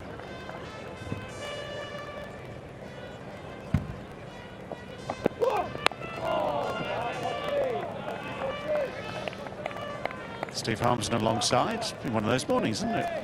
Yeah, it has. I think England have been struggling for a little bit of consistency. I think left and right hand combination, I think, has helped New Zealand. I think England's lengths have either been just a bit too short or they've over-pitched, and that's when New Zealand have been able to score. I think England are struggling. England struggling a little bit on the front foot. Each of the bowlers have struggled again, like Christchurch, landing on consistency of the front foot. Well, that's bounced. There's been something of that this morning as well. A little extra bounce sometimes. That one's very much top end of the bat. A little bit of glove. There's a slight slope going. Matt Potts bowling up the slope from here. I just wondered when Matt Potts bowled the first over, if he was at the wrong end, running down the hill, his skiddy trajectory and his release point, just skidding the ball onto the stumps. But I think bowling from this end, because he bowls it into the pitch and he hits the deck hard, if he's bowling from this end, just might stand it up. Oh, that's close. That was the attempted leave, last second, split second leave. Almost dragged it back on.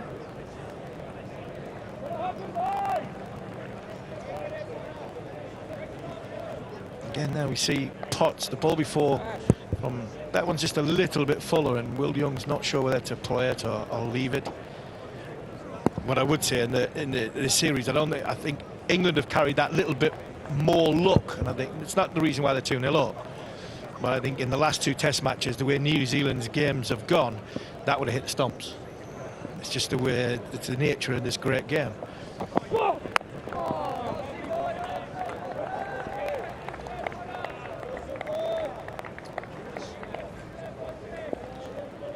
But here, if you just over pitch, it's the line as well. It's too wide. I mean, you're giving a player like Will Young. Now he's looking to try and perform, but that one there was a good shot down the sort of onto the leg side. But England have been too short. That length and too short. If you can get that ball into the, consistently into the higher part of the yellow area. That's found a way through, and will run away very quickly for 4. Batsman will say, I was in control. Bowler would say, a bit too close to the edge for comfort.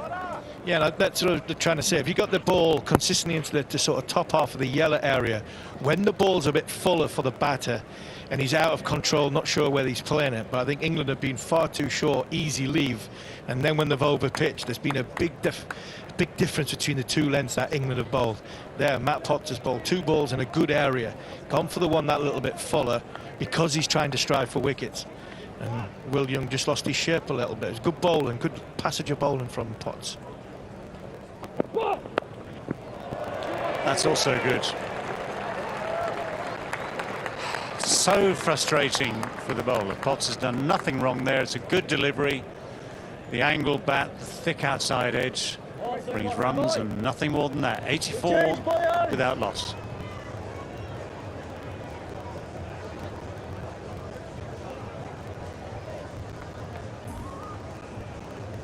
Again, good disciplines just outside off stump and a good length. You see Will Young, he's trying to smother the bounce because he's coming out of his crease.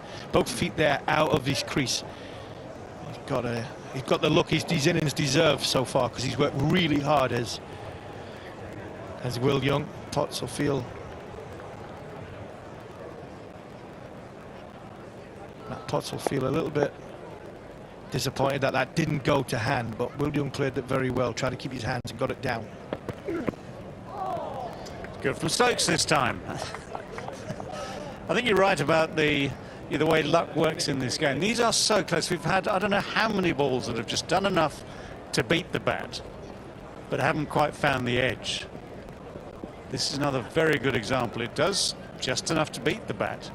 You can argue about lengths. You can say another 1.5 2 feet close to the bat, with the same sort of angles and movement, and you get the edge.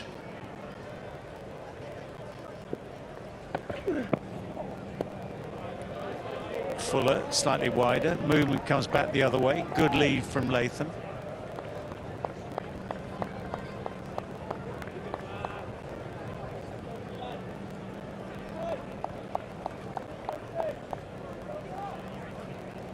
All looks well from above. It's one of those high cloud days. Plenty of white stuff up above.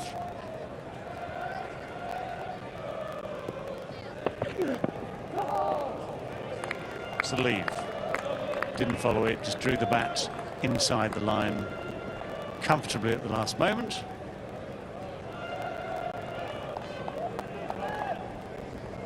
New Zealand have done well in this first session. They've left well on length. I think there's a little play at that. Is there a little play at that? I think Stokes will feel as though it was. I think Latham and Young have really left well from that sort of that short of a length, that good length. Ball going over the top of the stumps. See, I love the different perspective, batsman versus bowler here. I thought he played at that. I thought he didn't. The batsman will tell you, if you play the line and it moves and you go with it, that's play. If you play the line and you see it's gone, even though it looks like it's late, that becomes a lead. I would say the batter was coming towards it, and then he's gone inside as the ball's gone past the bat.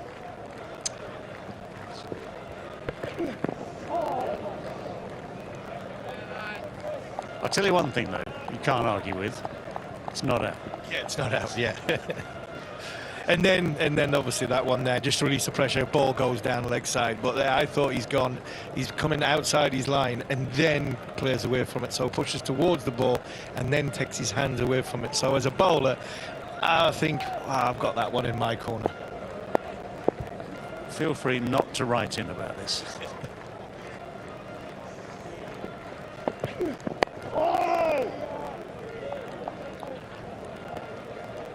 84 without loss.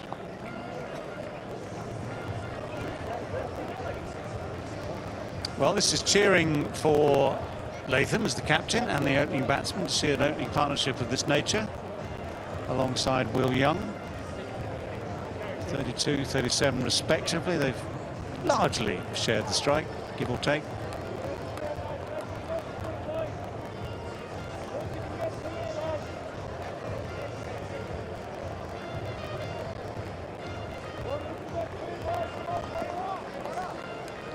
Well, this is, from this particular series, day one of the third and final test match, a collector's item, an opening partnership.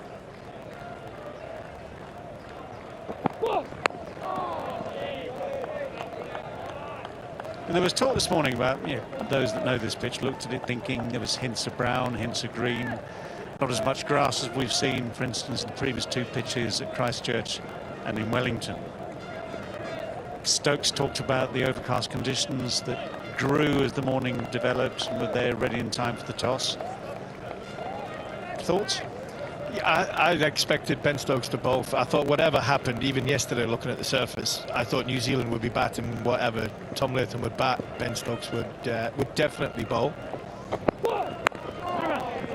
I think looking at it from yesterday, I think it looked as though, and speaking to the groundsman and one or two people that know, the Northern Districts area, say that it probably was a day earlier prepared than what normal. So there's a more brownness of the wicket rather than the sort of live green grass. The groundsman said he didn't think it would spin as much because it wasn't as much green grass in it. There's definitely two pace to it. Ollie Pope's took a lot of balls going down rather than up, and I would hope that throughout the test match with the moisture that's in the pitch that it'll get quicker. That's good, really good from Potts. Short of a length, climbing.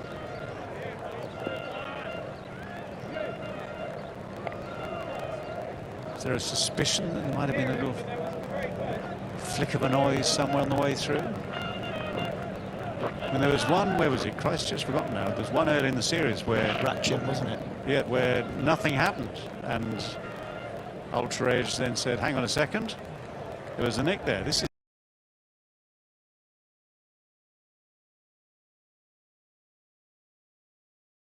close, mighty, mighty close.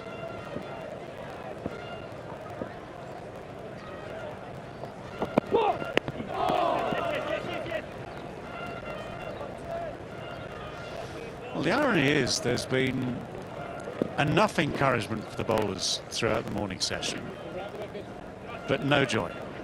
We're just checking this one here. That would have been the key moment. It is mighty close, but Ultra Edge remains silent. Yeah, and I think just to carry on, we're talking about the surface. I think what would encourage me as an England bowler, yes, New Zealand are 85 for none, but I'd imagine from a batter's point of view, you'd never really feel in on this surface. So what could be 85 for none could simply be 95, 100 for 3. You know, England continue, get the ball in a better area.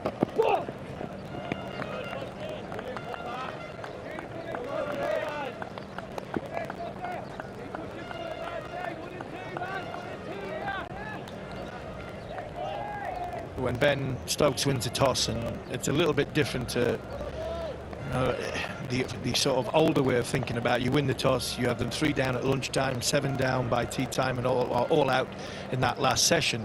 Ben Stokes looks at it a little bit differently. He feels as though batting second and batting on days 2 and into day 3 is the best time to bat on it, and moving day 3 when the wicket starts to, or third innings when it starts to deteriorate, that's when he wants to be in control of the game.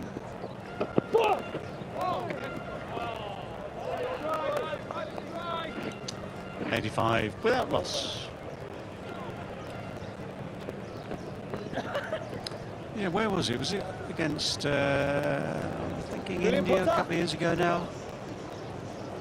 At the toss, it wasn't we'll bowl first, it was from Ben Stokes, it was we'll have a chase. Have a chase. Was that in Birmingham? Might have been, I'm thinking the Edgbaston yes, test. the Edgbaston test match, yeah.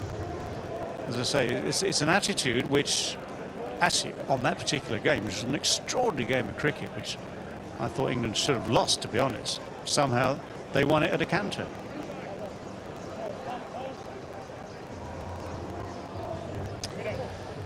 Latham 32, Young 38. Strike rates 41 and 55 respectively. 4 boundaries to Latham, 9 to Young, who's driven well and cut well. Missed a couple, but by and large driven and cut well. One thing they've had to do throughout this morning session is leave well into the bargain, which they've done. What have we had? 1/2 chance? Yeah, 1/2 chance. And it was a good effort from Duckett. He's going against the grain from a slip point of view. You're always going to your outside as a slipper, but it was never going to catch. He was never going to carry to Harry Brooks. He had to make a decision to go right across. It was a chance because it went back to his hand. But I thought it was like a half chance. Ball hit his hand as it was coming into the ground. I thought he made a great effort doing it. Well, here it is. Very, very low. My hand was on the ground. Ball just carries. I mean, sometimes those stick and everyone wanders around you quickly saying great catch. Sometimes they just do what happens there. They just spill out. So half chance.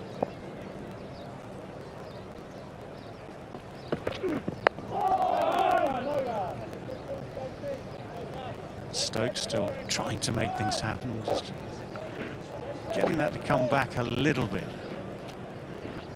It's good from Stokes, but it's also good from Young. You talked about game plans and mentalities of the different batting units, but there's a plan here from Will Young. He's come off India in great form, and in this innings so far, his weight transfer into the ball is very, very good, and any movement in and around that sort of top of the stump good length, he's getting right out in front of himself. He's coming out of his crease to try and negate the movement.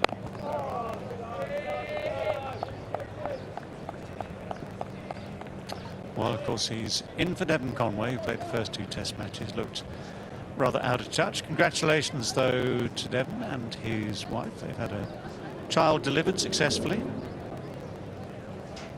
NZ Post not involved, apparently, but all is well, I'm told.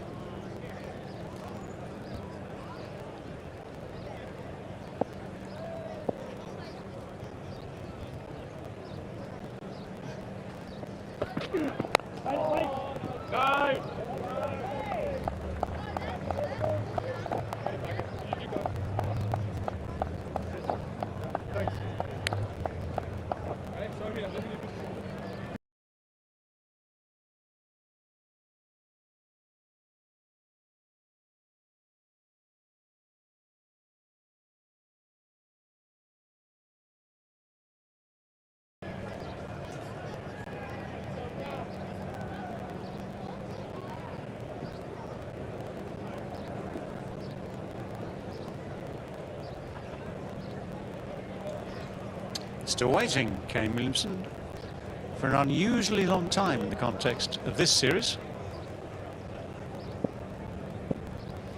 Right, do we have a change of ploy? Deep square leg has just been posted.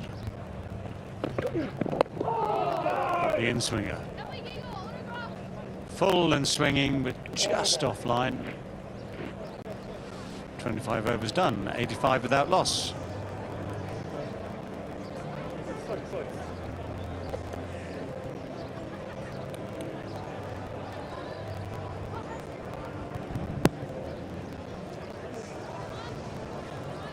Actually goes quite a long way, that swinger, but way down leg side in the end. Stokes thinking, just need to get the line in, it's the starting line right.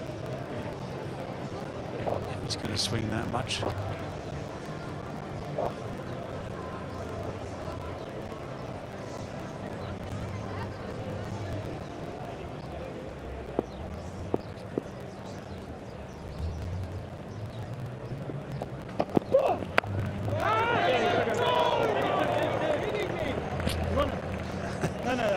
Hands aloft from bowler, from fielders. It's an awkward length, an awkward bounce. Yeah, it's a good length from Matt Potts. I'm not sure if you heard through the stump microphone, the England captain shouting, "Are you kidding me?" A great effort from Jacob Bethel. Good ball from Potts, asking a question around top of off stump. Just bounced on. That's why I think Potts should have bowled from this end from the start, because of his height, because of his trajectory going up the slope. Anything that does bounce.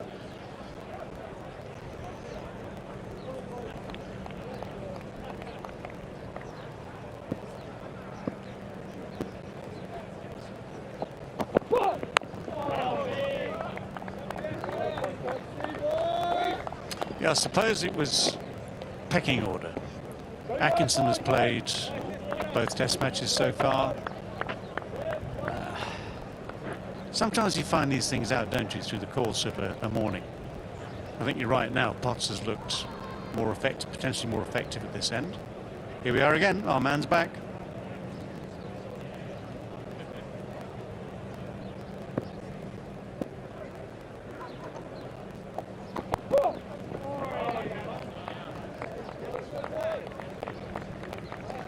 Inexperience, you know, with all Atkinson's done in the game, we sometimes forget that he's only played a handful of test matches.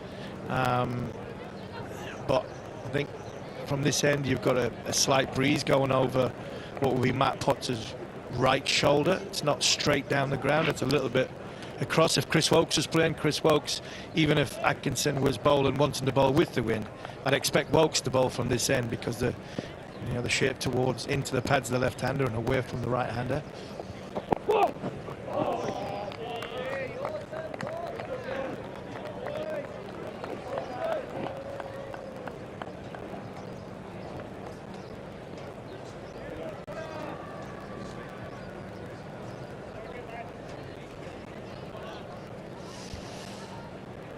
It's that time of day. Will we have the exploratory over of spin just before lunch, just to see if there's any grip on this fresh pitch? Sometimes works.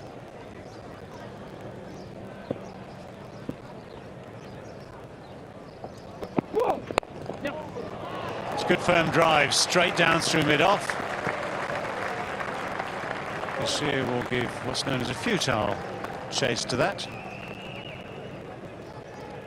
This is what Will Young's done very, very well so far in this first session. 1,000 test match runs for Will Young, off the back of a excellent series, player of the series in India. He's done this brilliantly. He really has. When England have overpitched, because he's getting himself in such a good position to either defend it or to leave it, he's also in a good position to attack it, and that was a fantastic shot down the ground.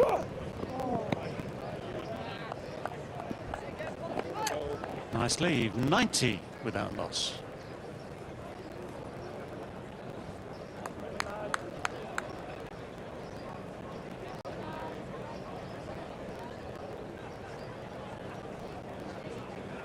Latham 33. Young starting to dominate the partnership a little bit more. Then strike rate is higher. Boundary count is higher for Young as well. He's plays some really good shots actually. It's in a sense all or nothing. 10 fours in the 42.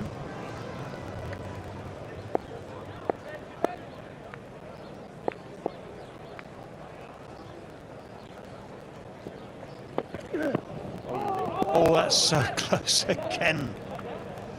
Beautifully bowled by Stokes.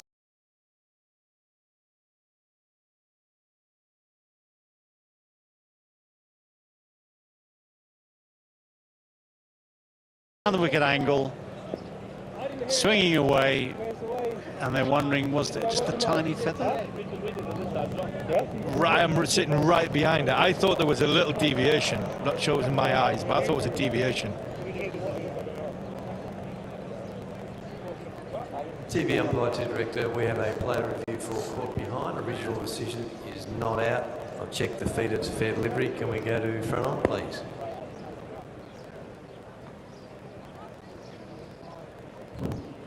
Front on coming up, thank you.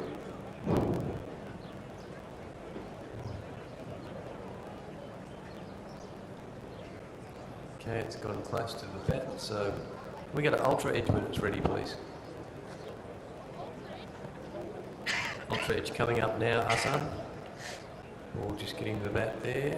I've got a small gap, but I've got a flat line as it goes past the bat, so I've got no bat involved. So Hassan, I can go back to you on field, just stay with your original decision of not out. Let you know when you're on screen. You're on screen now, signal now, Hassan. Yeah, decision confirmed. Good decision initially. Yes, it was close. I did mention just now we had that one in the first test match where no one noticed the thinnest of edges. So no chances taken, but this stays with that original decision. 90 without loss.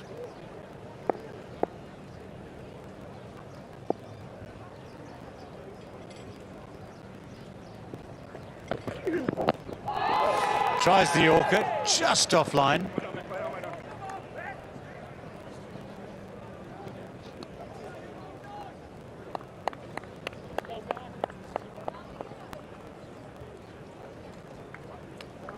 Hassan Raza suggesting that there's a little bit of bat on that, or deciding there's bat on it.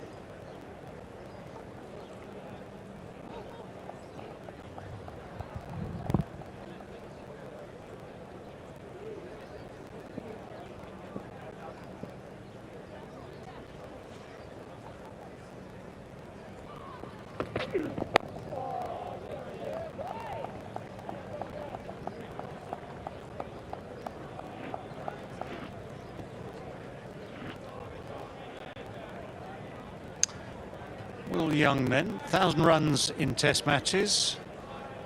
This is his 35th test innings. Now only one other New Zealander has batted 35 times or fewer reached 1,000 runs without scoring a test century. That was Stephen Fleming, who was very good at it. Yep, I can vouch for that. Played against Flem a few times. He was very good at it. As a captain, as a batter. And now, a very, very good coach.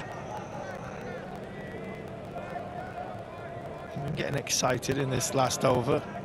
Looked where Latham pushed at, but the LBW, I would like to see this LBW again, because this was giving runs. I think it's just going down leg side, so no runs, but it did look quite close. Umpire's call, yeah. But I think Stokes has gone like the umpire, that he thought he had hit it.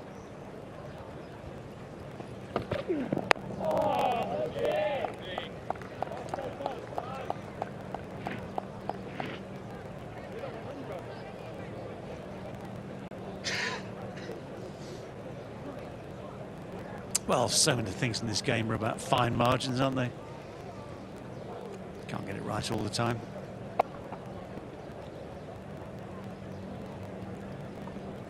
Good signs for England fans, though. If Stokes doing that full seamer's job, he's into his 8th over. When Stokes bowls lots of overs. That's a good thing for England. 91 for none.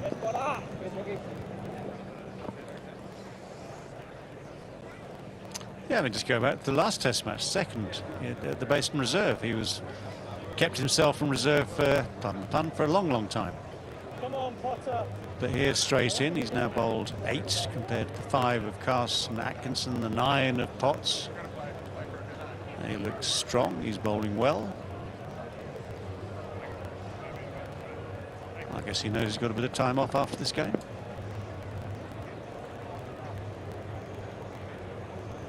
It's going to be Potts to continue. He's got a lot of time off. I'm sure there'll be a few twitching, wondering if he's going to play a white ball cricket in the next part of the winter. I think also them bowling figures do show about 3 back-to-back Test matches. 2 probably more fresher bowlers in the England group that's on the field at this moment in time are Stokes and Potts.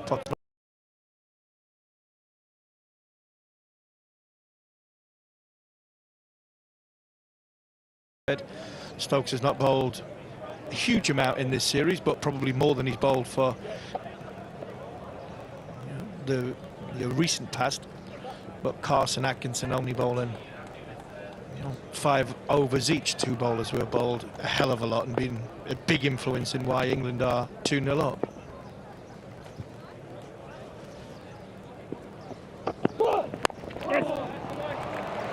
Good solid shot, just a firm push.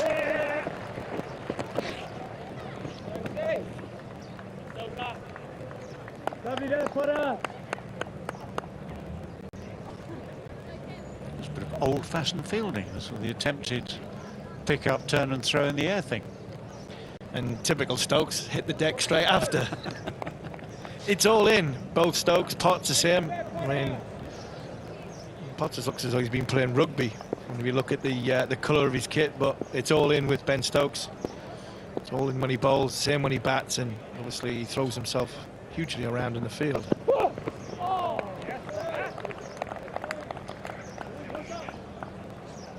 I say old-fashioned because going back to, dare I say it, my era, the greatest fielders of that era are probably the West Indies. Clive Lloyd. Think about Clive Lloyd, the cat. And he had this immense ability to be able to chase a ball, pick it up, turn in mid-air and deliver a bullet throw. Ben there, to be fair, has got most of the way there. The bullet hasn't quite come out. I mean, he's got a strong arm normally. And we all copied it. We all tried to do exactly that.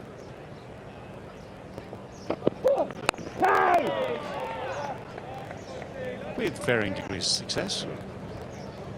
If I tried to do that, I think it would have gone for 4. I think I might have been thrown it in the same direction and I'd have been falling. Never too late to break. There's some more coordinated than others. I was just thinking, I mean, obviously the modern way that is the slide, stand up, turn and throw, which gives you balance and a platform to get a good, strong throw in.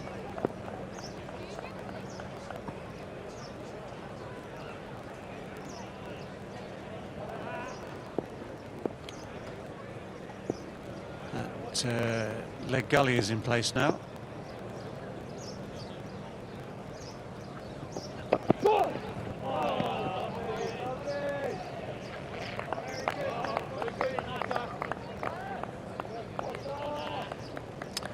One more to go, and it'll be lunch here on day 1 at Seddon Park, Hamilton. And assuming nothing goes wrong for the batting side in this one remaining delivery, New Zealand will be very happy. 93 without loss as we speak, having been put into bat on what has been a persistently overcast morning.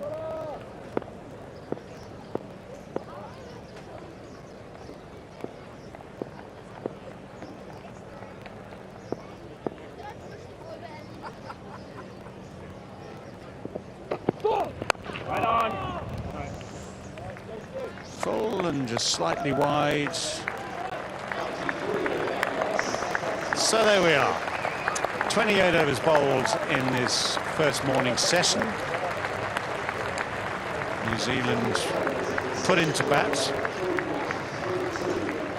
93 without loss. The captain, Tom Latham, on 36. The man making his first appearance in this series, opening in place of Devon Conway. Will Young is 42 not out. 40 of those in boundaries.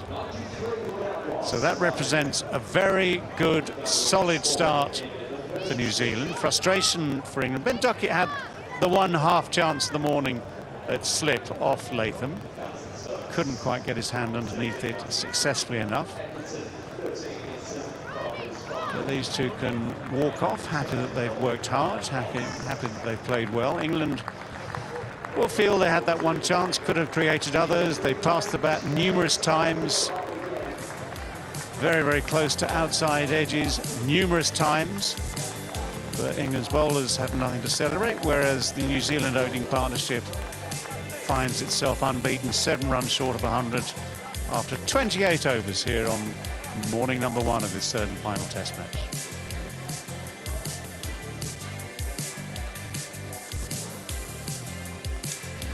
Four seamers used. It is mainly seamers get the wickets here at Seddon Park. 10% to the spinners over the last few years, but four seamers used this morning. Potts playing his first game of the series. 10-1 maiden, number 33. Atkinson and Cass, who've been ever present previously, 5 overs apiece for them.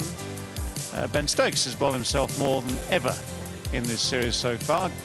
All of them become close, but none of them can say they've taken a wicket yet. That's one of the great things, isn't it, when England come to town, is they bring a lot of their support with them, create atmosphere in these Test matches. Been a little down on numbers by Barmy Army standards through this series, but there's a rather big series coming up. Atkinson, first ball after lunch. And that's into the pad of Young. He lost sight of that. Harmlessly, though. But it's always great to welcome the English. They do come in numbers, even if it isn't a bumper crowd for this 3-match tour from a Barmy Army point of view. But plenty of other tour groups and individuals who have made the effort, love their cricket. They're great tourists. They love tripping around the country.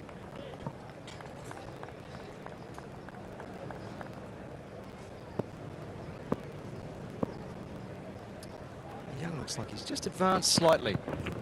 Start the session. Goes after one down the leg side.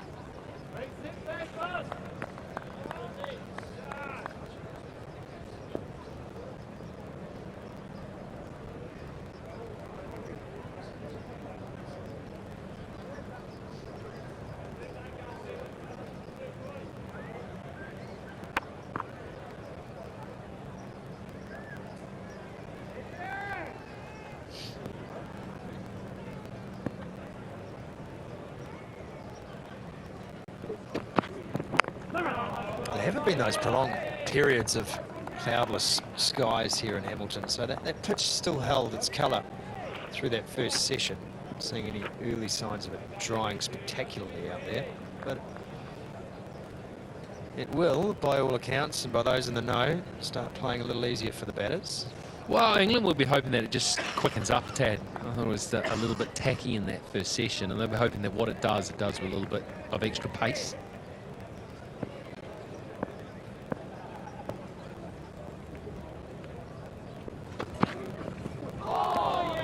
Goes past the inside edge at this time, so Atkinson just getting the ball to talk a little off the pitch. Yeah, it's good, and this is where they've just got to hone in on it. It's that old cliche now for this English bowling attack, is they need to show a little bit of patience. The wicket ball is there, just minimise the release valve, that one that's too full or a little too wide provides. Hammer away in those areas, and the breakthrough will come. This one just nips back into Young and gets him high again. Atkinson just rolling the fingers in that previous delivery too. He's very good at that wobble seam, that scrambled seam delivery.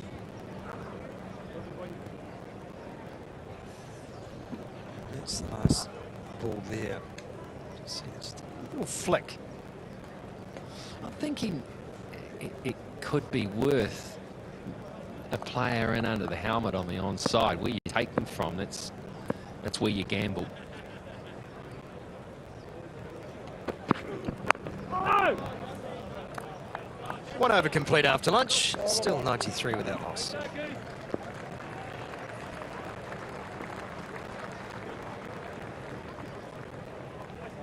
Well, put up 1,000 runs in Test match cricket today too, Will Young, so it's a great milestone for him. There's limited opportunities. Still to score a Test match century, Will Young.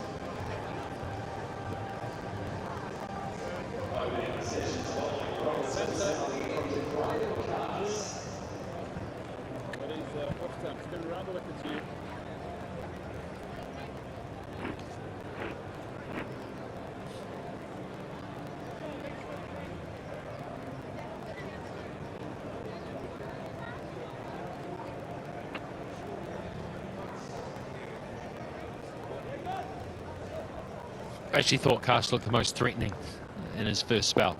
Came on, didn't bowl the new ball, came on after the opening spell and just bowled with a bit more intensity than the two openers.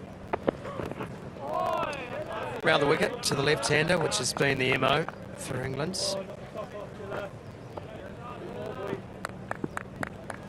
Highest New Zealand's opening stands for 32 innings.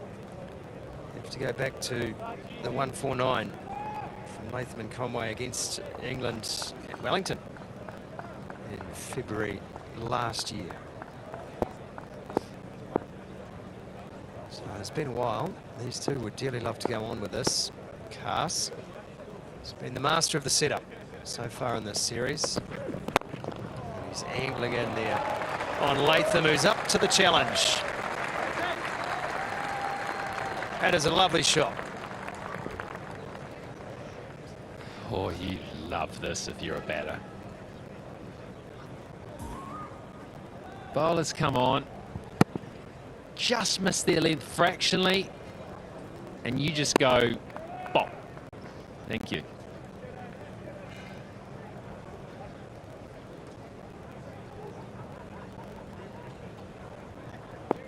That's illustrated the problem that England's had in these 29.2 overs. Just pulls that back slightly, Cass. Yeah, it's a nice shot from Latham though. Just when he looks organised like that, compact rig, it's a beautiful sight. That perfectly perpendicular. It's what you want. You want to be able to put away the balls that are in your area with minimal fuss. Nothing flamboyant. And then you know you're in good nick.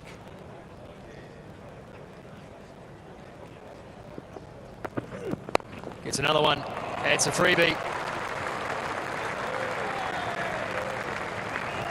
He won't miss out there.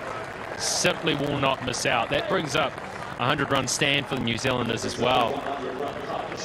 But if you're going to bowl full and straight, you're going to bowl at Tom Latham's pads, expect to see this.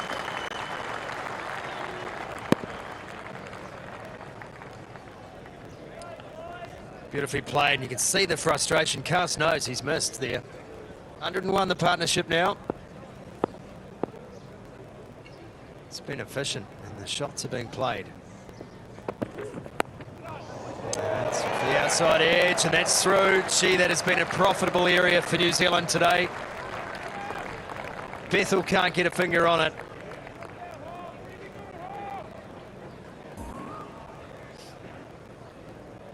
It's a good delivery in the right area.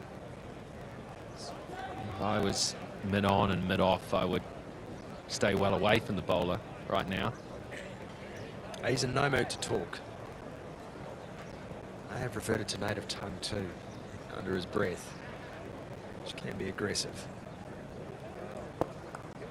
The way Latham played that though, Rig, is he's not pushing through past the ball. Even on that instance, it's still soft hands, playing bat well low. 105, 30 overs gone.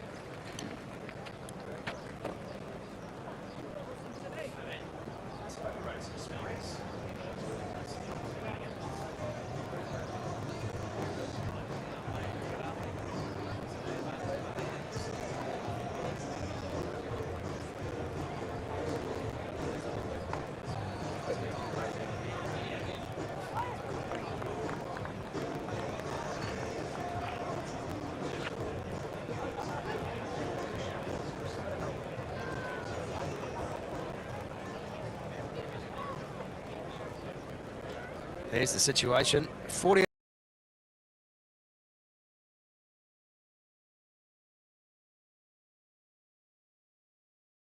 Latham not out. Young on 42. He's on strike. It's Atkinson. He likes to play the pull shot, Young, and he's yet to really hit one because of the two pace, or the two heights, or the different heights that the ball is coming through at. I don't think this is really a horizontal bat pitch at the moment.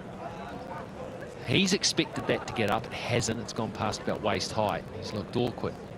A couple of cut shots have flown and bounced more than he's expected, and he's rather wafted at them. Yeah, that's that length on that spot for Atkinson, where you extract that extra bounce out of this Hamilton pitch. It has been very variable. Length dependent too. That's right. That could have gone anywhere. Just could have flicked the glove.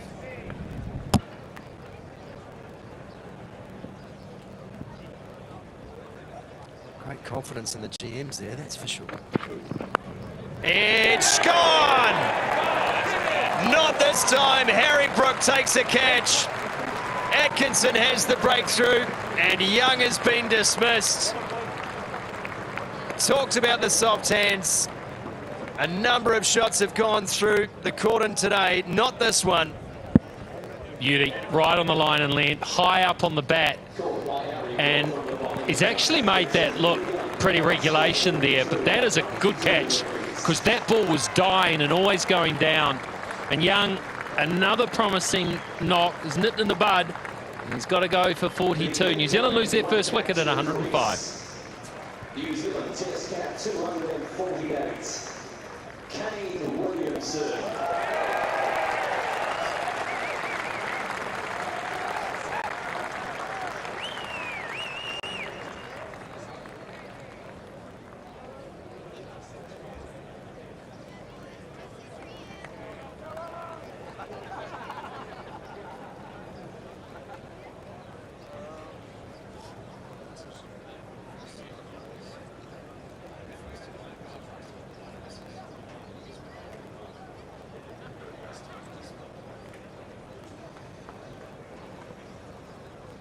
Gus Atkinson has the breakthrough. Will Young has gone for 42, which brings Kane Williamson to the crease. And there is his record. Will Young, it was a great delivery. It was seam up from Atkinson. And Young just pushing forward, as he has done a number of times in this innings, but this time couldn't keep it under control, and that is a good catch. Oh, it's good cricket from England, this. That's the length you want to bowl. You can do nothing but defend that. You've got to look to play at it. And that is a really good catch because that's awkward when they're dying like that. The thing about the first two deliveries of that Gus Atkinson over, that delivery was the third of the over. First one, Will Young tried to pull, didn't get the bounce. Second one, dropped it short, hit him on the finger. And then the third one was just beautiful delivery, seam up, slightly swinging, kept moving away from Young, thought he had it covered. Good catch.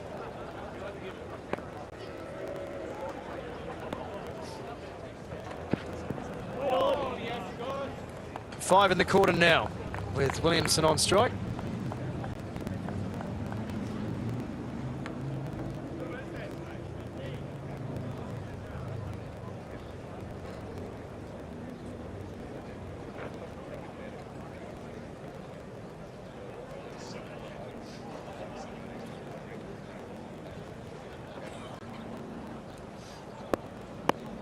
The clouds have parted and Seddon Park is bathed in beautiful sunshine here. Last ball of the Atkinson over. Williamson happy to watch. It is 105 for 1.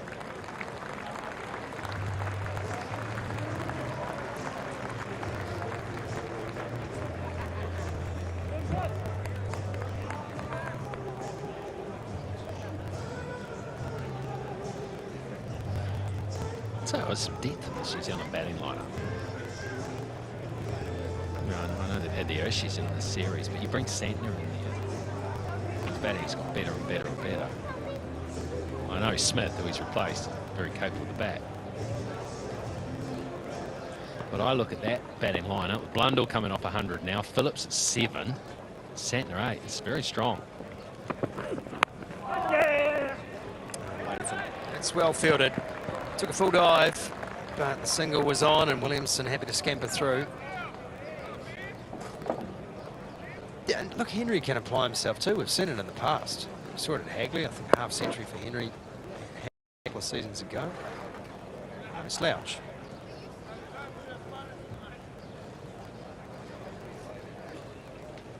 I think during this series, though, it's felt like an era of futility in the tail end for New Zealand sometimes, as if, all right, let's just get this done and get back into them with the ball. Yeah, if you're so far out of it, yeah, finding that motivation. Where the New Zealand tail order is very good is when they've got a side quite fatigued and they can go bang, bang, bang. They're good hitters. Good hitters of a unit, bowling unit with their heads down.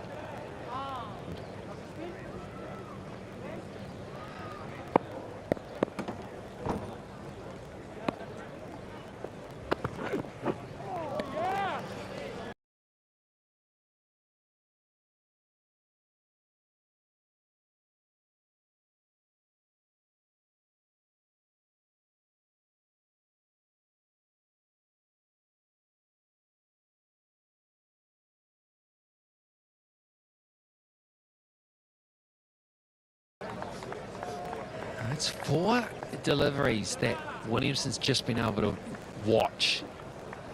And one thing you always notice this, and this is a great lesson, is watch when Williamson lets the ball go, especially early on in innings, how he watches it go past him. He doesn't see that the ball's missing and then it leaves and you're still facing, let's say, the bowler. He is watching that ball the whole time. And that's 4 freebies as far as England are concerned.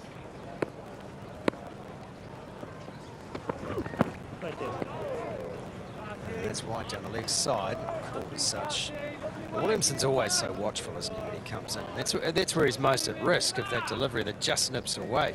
Well, he lets the ball come to him. So if you can hone in on that off stump, you've got to make him play early on. You've got to attack the top of off just outside. And if it does do a bit, sometimes Williamson will just play the line. He won't move, and that sometimes is his downfall. He'll just take the bat as it goes past. But you can't just allow him free leaves early on.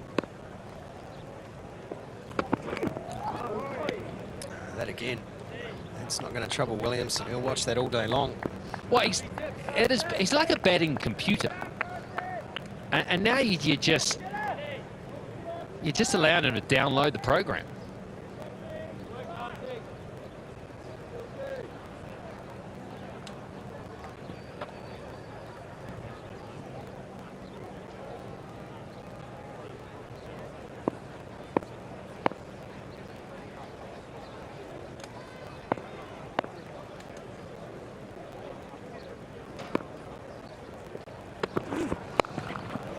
Well, he ain't watching that.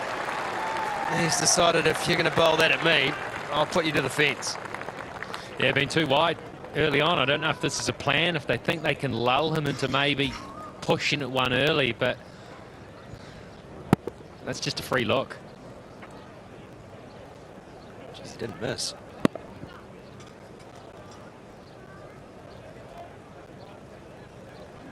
Well, decision to make too. Potts has had a heavy workload through that first session, but his matchup with Williamson is a good one from an England point of view. Give you some of the stats on that after this over. No! Tucks him up this time. 110 for 1.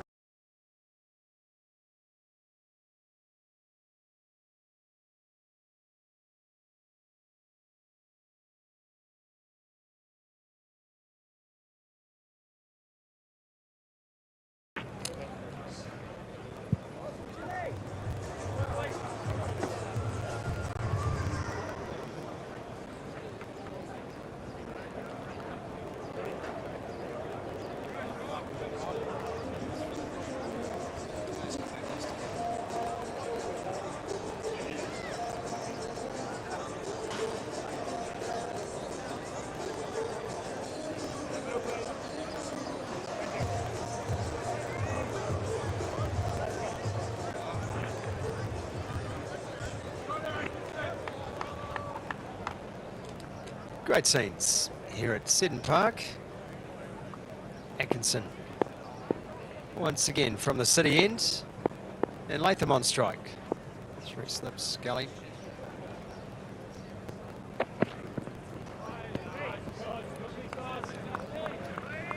The delivery to Young is, or feels like, a bit of an outlier so far in this session. It's been a lot wide. We talk about that matchup with Potts in the 2022 series in England. Potts versus Williamson represented 3 wickets for 3 runs and 32 deliveries. It is a healthy matchup from an England point of view.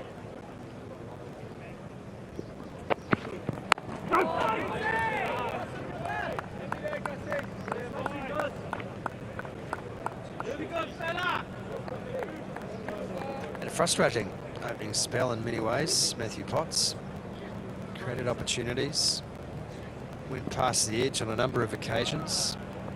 Looks built for the task too.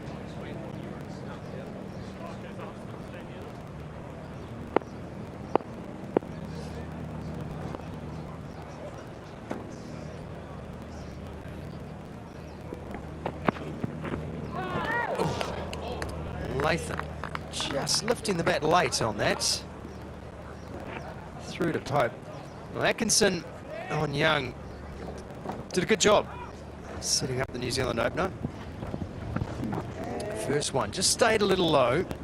Second extracted that extra bit of bounce, and the third moved away off the line. So 2 went straight, and the third one just enough in it to draw the edge.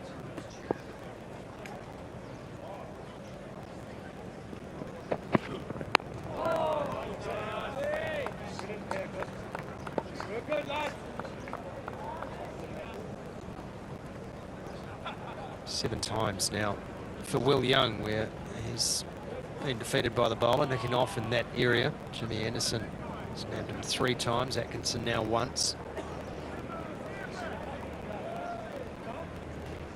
Well, it's plan A, isn't it, from a bowling perspective? Full, but not too full, so not a half volley.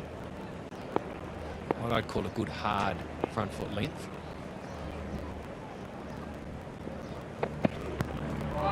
Attacking off stump, so drawing the bat into play, but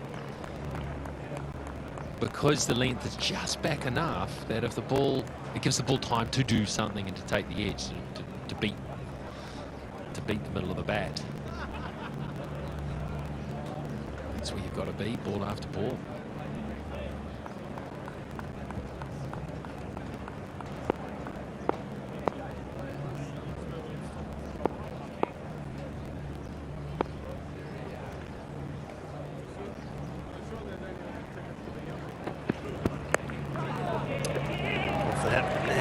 Pope got a bit on that, not quite enough, but did enough to slow it down, and Bashir is on the boundary. He's kept well, hasn't he, Ollie Pope, and it is 112 for him.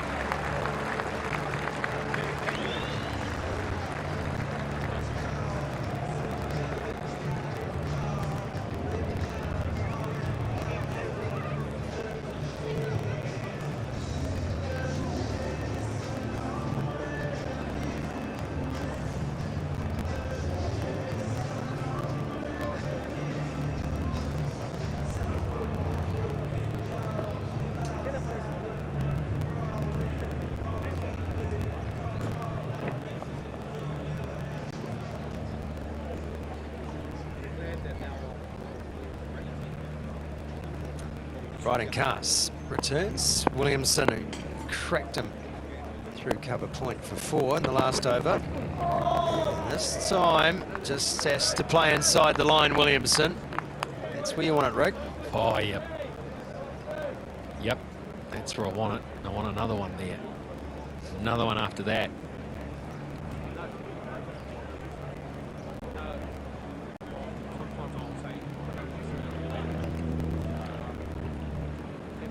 Joys of watching Williamson. Everything he does after the fact feels so deliberate. Checks himself, looks where his hands were, looks at the angle of the bat. right about being a bit of a batting automaton.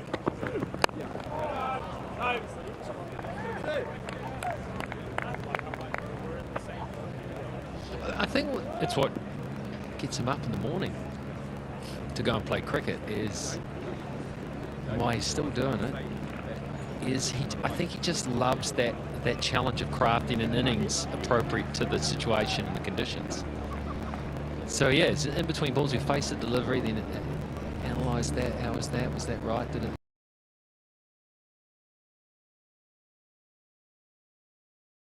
What I'm trying to do is change the strategy, and then boom, clear the mind. What's the next job now? Right, okay, that's all programmed in. Let's just push play and watch the ball for the next one. See what happens.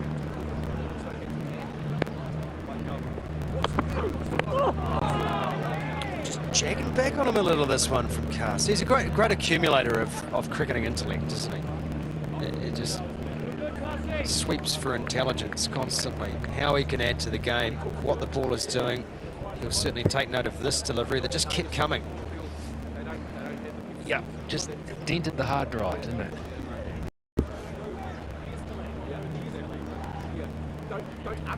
Or the floppy disk, for that matter.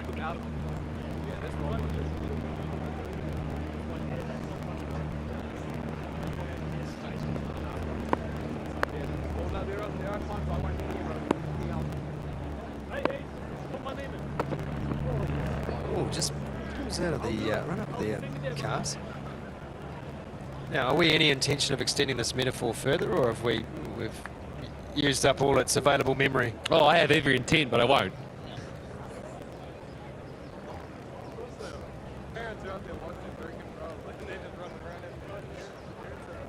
It's very late from Cars. And that is tough to stop the delivery at that point.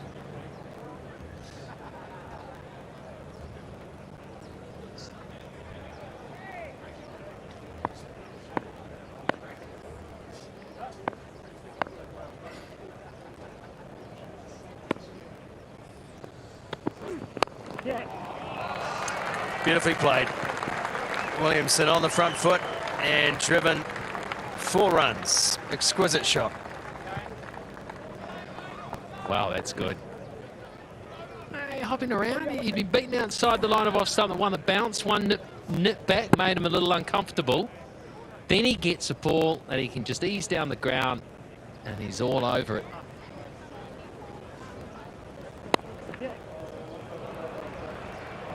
Special player. It was just a punch, wasn't it? All timing. Cars has got a bit to think about here. He's going at just under 5 and over, which by England standards in this series is extravagant.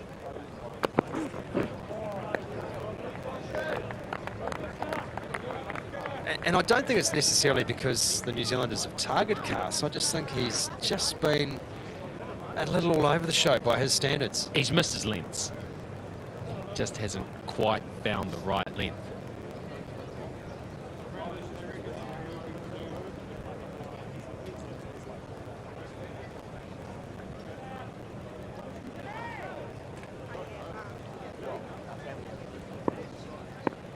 Not a lot of wind about in Hamilton today.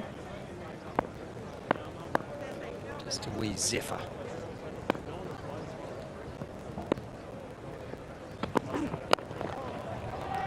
Driving again, can't get a hold of this one. And that's the end of the 34th over. It's 116-4.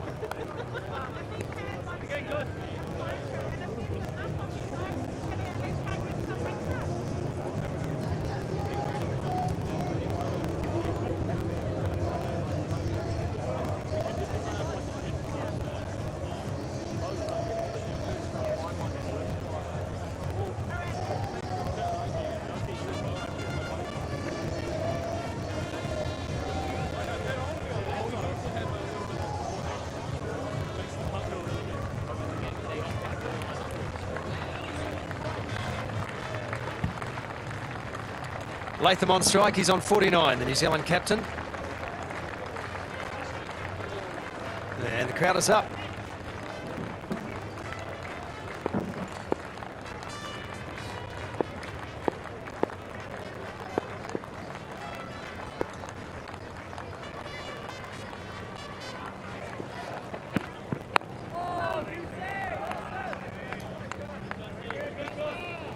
Head right over the ball this time from Tom Latham.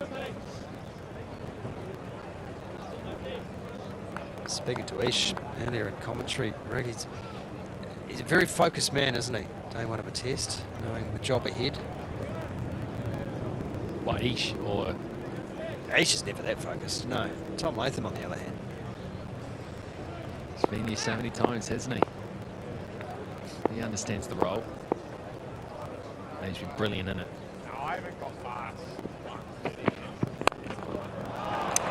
Well, that is one way to do it. Tom Latham elegantly dispatches Atkinson and brings up test half century 31. Oh, just a little show of the bat. Let's have a look at this. Half volley. Beautifully knocked down the ground. Little acknowledgement, but in the back of his mind after that shot, he'll be just going, I loved that. That's his first 50 in 7 innings. Tom Latham is 6th against England. He's also got a century to go with that, but it's been a good innings. It's been strange, actually, this series, because he came out with that first innings and went bang, bang, bang, looked fantastic, and then all of a sudden, next innings and the next couple just looked completely out of nick. But he's a player who's signed a lease at the top of the order for New Zealand for as long as he wants it, really.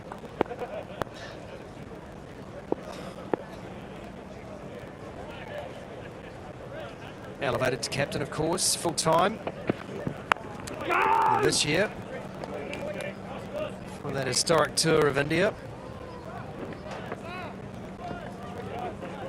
Very highly respected too within the side, Tom Latham. You should imagine a man of his tenure in the team.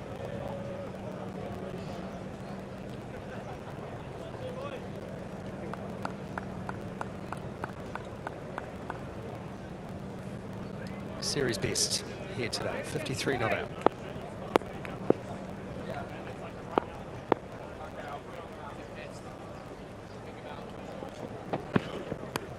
Oh, he's taken an edge, and that's put down, is it? It's Duckett again, who's had a torrid time in the cordon today. He was put down on 12. Latham, has he been put down again? Cracking delivery. This has done something. This has really squared him up. Looking to play onto the onside with the angle. There it is. It straightens. Great length. Tough catch. I think it's carried though, hasn't it? Two very similar styles of edges that have been put down. Low and dying. You get a hand to it. You just hope those ones stick. Ollie Pope's face says a lot, and so does Gus Atkinson's. They know that's another opportunity. New Zealand here, desperate in this series to have an innings that goes a long way into the test. That's 2 chances for Tom Latham. Oh, right there. 35 overs gone, 1-2, 1 for 1.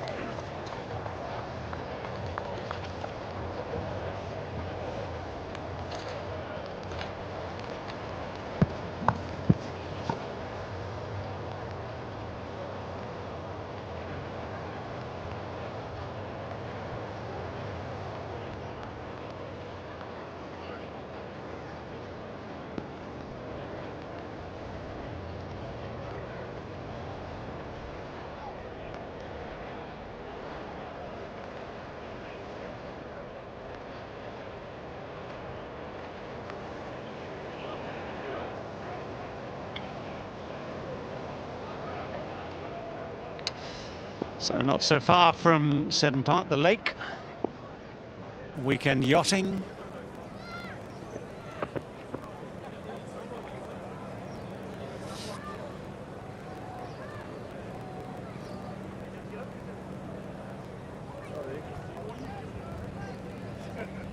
I think you just said sorry.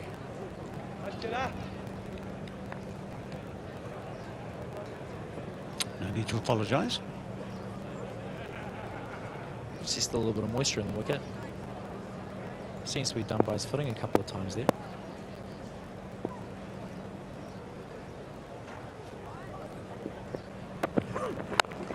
on.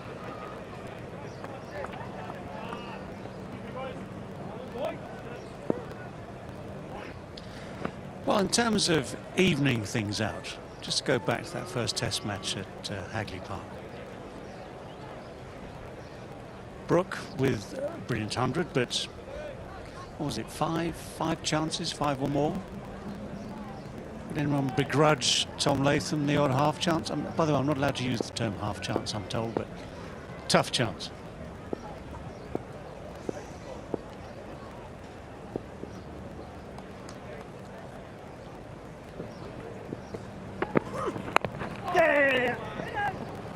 It's good running, easy one. Yeah, I suppose batsmen really like to capitalise on times where they get opportunities, and you want to take catches. I will take one for you and say they were half chances. Both hands can often be quite tough too. A couple of tough catches there, and can always play a bit of confidence to the fielder, but certainly half chances there, I'd say. Yeah, the harsh would say a drop is a drop. Easy or difficult, it's still a drop. Fair enough. That's pulled away very, very nicely. Well out of reach of the deep square leg. Confident stuff. Yeah, it's a great shot. Bit of a counter-attack there from Kane Williamson. I think he's very precise on his placement there. Obviously a fielder waiting out there. Quite fine a deep fine leg, but he's just pierced that gap and been able to get a boundary.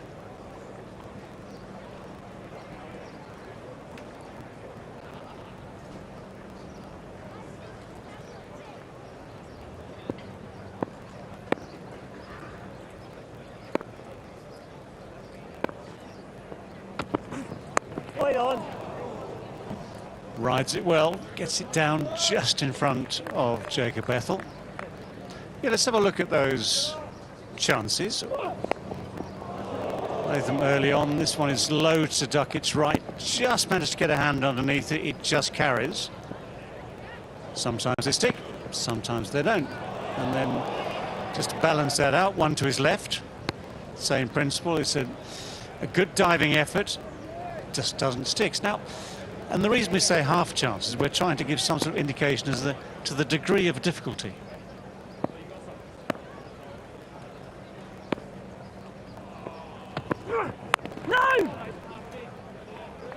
David, I don't know what you think there, but I think a lot of the catches that have been there, the half chance that we speak about, also the catch that Harry Brook took, I think a lot of them have been going quite low.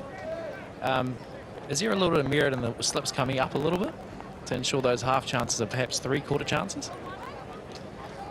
This is getting into serious algebra. That is not my subject. Not mine either. There always is, isn't there? I mean, if keeper normally dictates, doesn't it, as to where he thinks it's comfortable for him. The slips normally take their alignment from the keeper.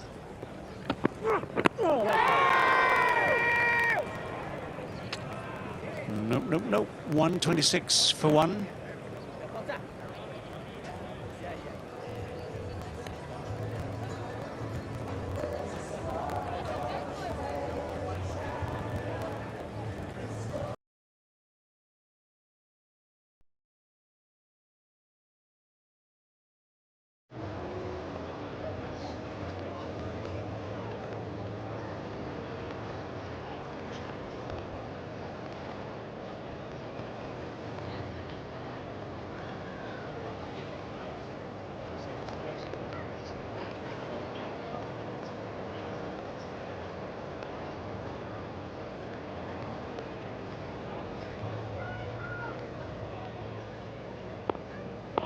Fair numbers here today at Seddon Park, day one of this third and final test match.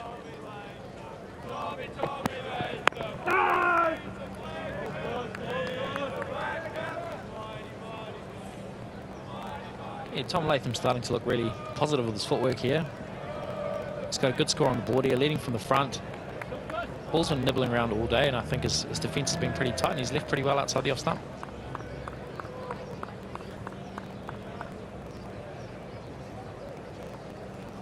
Yeah, it's been battling. He's got a little bit more relaxed as time has gone on, but you earn that as a batsman.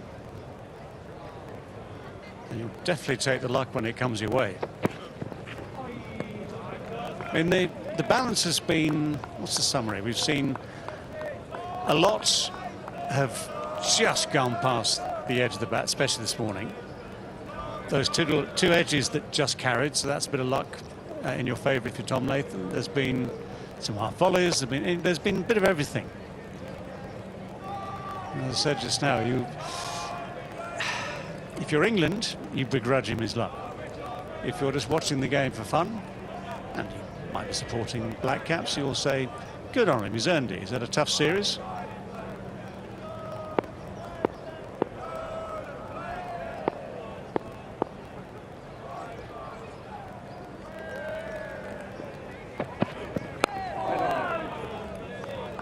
Yeah, I think this is a really important period now.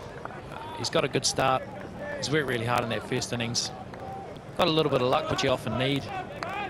Got a score of over 50, but I think if he can keep soaking it up for this session, hopefully he can make hay towards that back end of the day. And I think Atkinson's bowled really, really well after this break. He's challenged both edges. He's fortunate to pick up the wicket of Will Young. I think we're going to soak up a little bit more pressure here.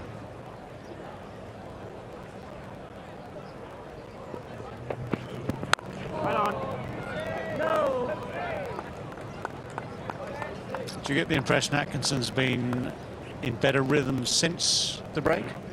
A little up and down this morning? I certainly think that the ball has potentially swung a little bit more after the break. I think initially we saw a lot of scramble seam deliveries, often trying to get the ball to run back into the pads. But if you slow him down, he bowls the odd cross seam delivery, a little bit of scramble seam, and the one that he actually got Will Young with, it was bowled upright and swung really nicely. So I think he's bowled really well. It's been really skillful bowling, and it's definitely starting to swing a little bit more in the session. Right on.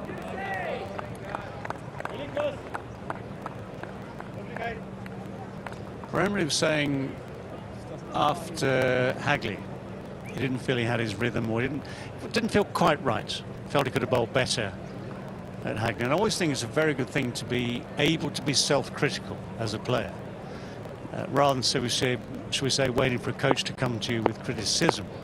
Just monitor yourself all the time.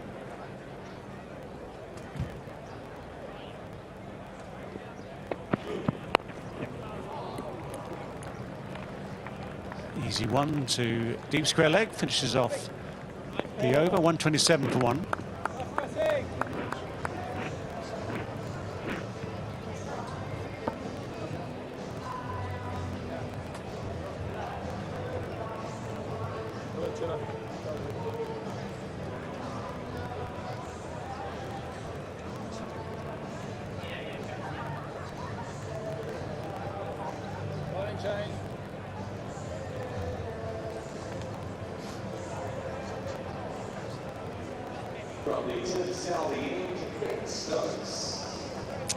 It's already brighter this afternoon. We had a very overcast morning. I'll take you back to half an hour before play started. The toss, Ben Stokes referred to the overcast conditions as part of his decision-making process in sticking New Zealand into bat. Well, it's 127 for 1. The sun is out. It's properly hot now here in Hamilton. And Stokes is going to try and do something about it himself. 8 overs this morning. Very much a part of this attack today. Here he goes again.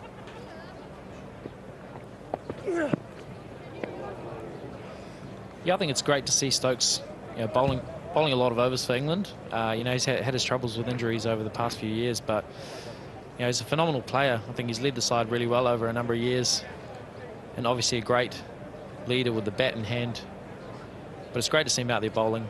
I think he adds a lot of value to the side, and definitely I think he's going to make the most of these conditions here. If there is going to be a little bit of nibble on the wicket, I think it's going to be the next half an hour or so.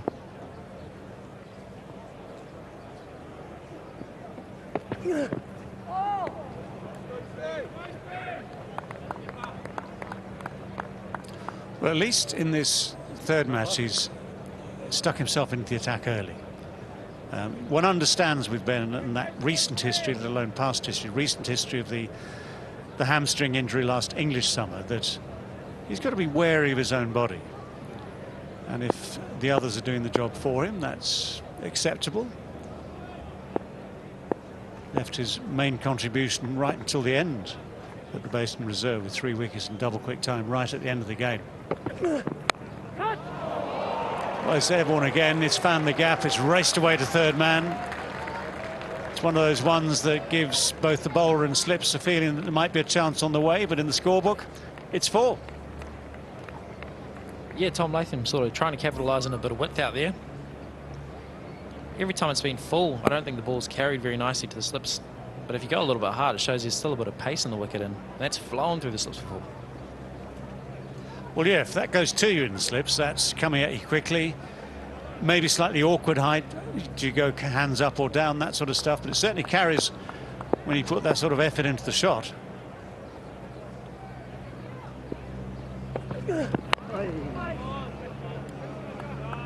Almost hitting a pull shot there. I think he's starting to free up a little bit here, Tom Latham, and trying to capitalise on a bit of width and some length bowling that Stokes is bowling.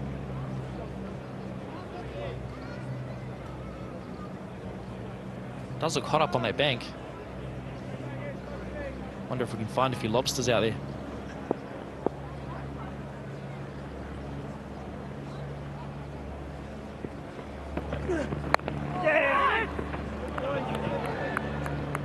Thinking about it. Rethought suitably quickly.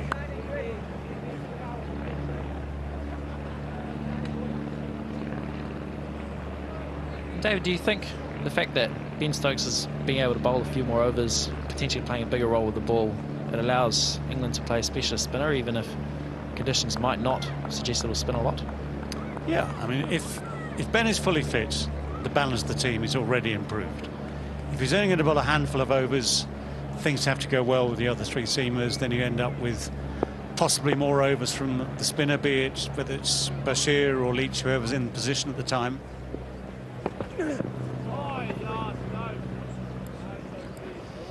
131 for 1. Well, we've found the most glamorous fans in the stadium. Girls, you're looking absolutely amazing. How nice is it to be here at the cricket? Oh, it's a great day out in the Tron. The weather's great. People are awesome.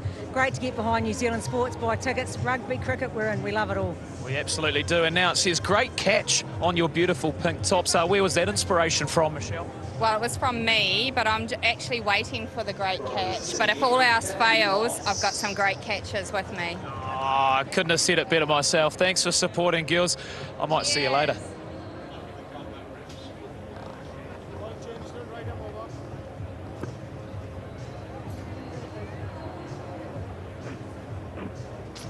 Well, whatever the balance of the side, whatever Stokes' contribution, which has been very much a quarter of the work put in so far, just over, between these 4 seam bowlers. He is sticking with seam for now. I mean, there's just enough encouragement. There's still movement out there for these quicker bowlers. Shouldn't resist the temptation. I can speak to a spinner. You shouldn't resist the temptation to have a crack with the spinner at some stage before it's too late to see what's going on. Yeah, I'd like to see a spinner bowl. I think the thing in New Zealand is often in Test cricket you think that spinners play a big part in day 4 and 5 once the wicket sort of wears out. But generally I think playing first class cricket here for a long time, when it's a little bit tacky on day 1, you can often get a little bit more spin than perhaps on day 3, 4 and 5. And I heard earlier, you know, Stokes being really keen on batting into that day 3 and day 4 because that's generally the best time to bat. So maybe the spinner plays a better role when there's a little bit more pace in the wicket. Light on! Well, as you say, sometimes there's just a little bit of something, a little bit of moisture there, which can give you a bit of grip. And we talked about the maybe exploratory over before lunch, which didn't happen. One of the things is you're never quite sure until you try it. I mean, you can always, as a captain, always think, well, okay, you can have, say, an over or 2, just to find out. If it works, you can have more. If not, you just go back to your plan A. I used to, do you remember a fellow called Philippe Henri Edmonds? It was my era, it's the 80s. I mean, you wouldn't remember him, no doubt, as clearly as that, but come back to Philippe in a moment. He was, for me, our best left-arm spinner of that era, the mid-80s. Took him to India, 84-5, played a major part there. And he used to field at short leg. So, a little beanie hat. Cambridge University, very bright man. And he would stick himself a couple of metres away at short leg. Even on the greenest of pitches, at Lord's, wherever, Philippe could be relied upon after about 2 or 3 overs to say, Dave, I'm not averse to an early bowl.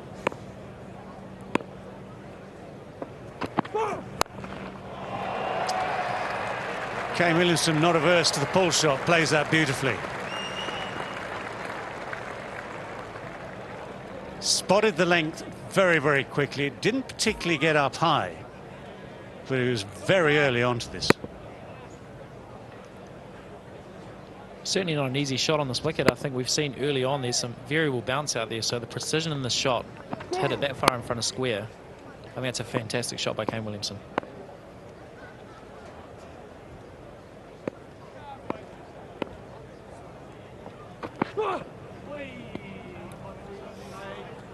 Yeah, not surprisingly, going back to spin bowling here, Seddon Park in general in New Zealand offers the most turn for spin bowlers across the board. And I think with the left-hander in who's set, sure, it's still nibbling around, so just to supplement some of the fast bowlers in their seam, I think it'd be nice to see the off-spinner with the matchup of Tom Latham out there.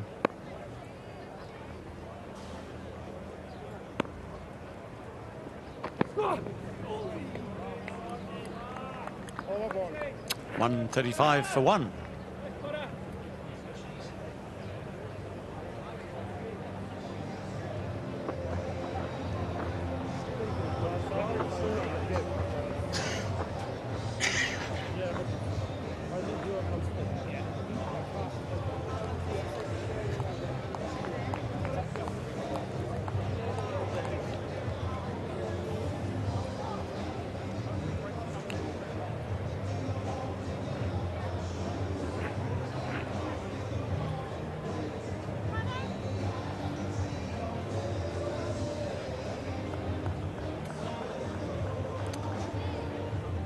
.39 overs into this New Zealand first innings, 135 for one. Stokes about to start his 10th over of the innings.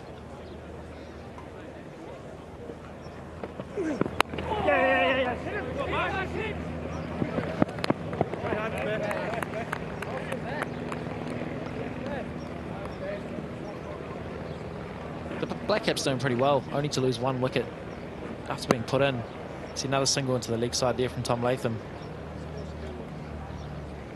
Throw to the keeper's end, but Kane Williamson safely in his ground.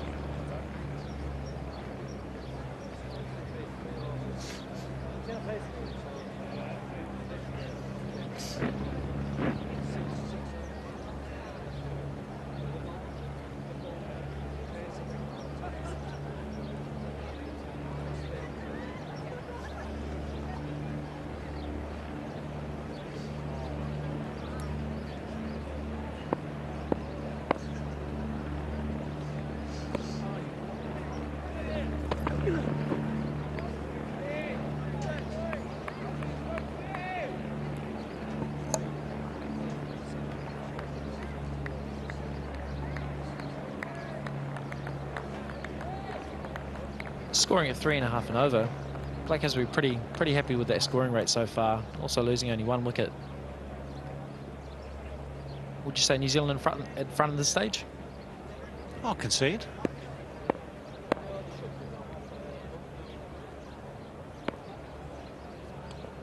You see this quite often with Williamson because he plays naturally late, which is by and large a very, very good thing. Letting the ball come to him. Every now and again, the angle of the bat is just enough to get the ball going just back towards the stumps like that. I think that's a very fair point, and I think that's why Matthew Potts has had a lot of success against him in the past, a bowler that's able to bowl those scramble seam deliveries, nipping back, taking advantage of how late Williamson plays.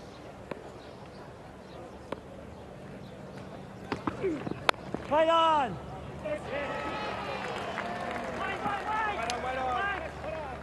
Just the one? Yes, it's something we talk about a lot, isn't it? And you know, the best batsmen give themselves that illusion of more time by letting the ball come just that foot or two further before they finally made their minds up, hitting it underneath the eyes so as late as physically possible. And when you're in nick, you do it pretty much automatically, but there's just that finest of margins. If you're a millisecond late with it, the ball can travel backwards instead of dropping at your feet or going just in front of you.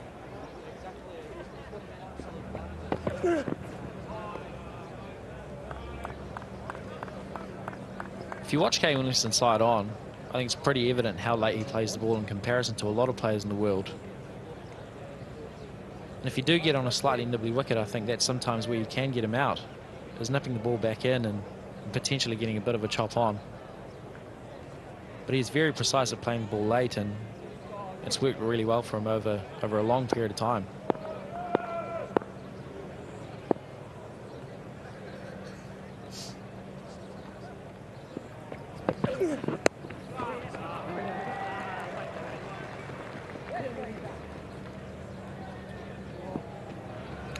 Rian Ahmed on as the sub fielder.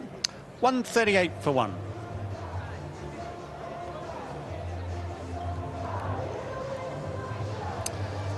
I've been wondering, there's been something missing all day. Now we've found he, she or it. Our favourite Teagle chicken, just enjoying the sunshine. Slathered in factor 50. Or is that olive oil?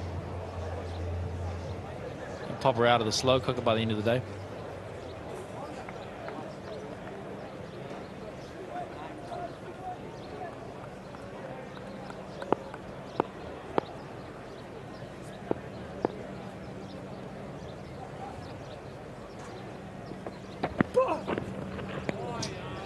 Yeah, just straying down the inside. Latham at a 61 now. Pretty much at a run every 2 balls or so now, the scoring rate personally. It's an important innings for him, I would suggest. It's been a tough series as an opening batsman, tough series as a captain. Even though the series is gone, each and every day, each and every game is a chance to make another mark.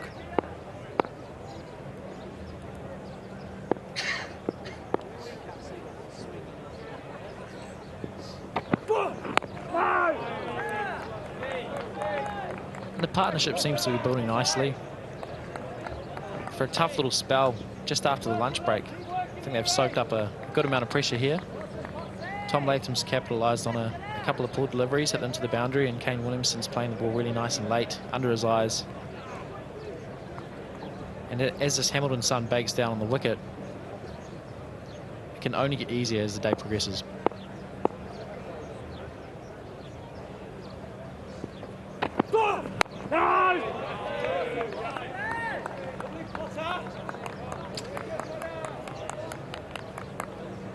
Yes, it's a long-held assumption. If you can battle through the first session of the day on day one as an opening batsman, work your way through the afternoon session, it should, by the normal way of things, be easier.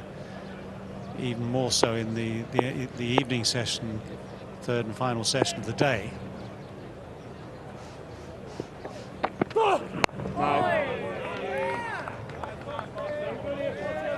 It's very nice and precise with his defensive play here, Tom Latham. It's always nice to get a score on the board. Some of those pressures you speak about, a few low scores, you know, having that pressure as captain, I think it'll be a nice release for him, getting to 60 odd not out. You can already see that his feet are moving nicely. He's playing the ball a little bit later. And he's certainly leaving the ball really well outside off stump.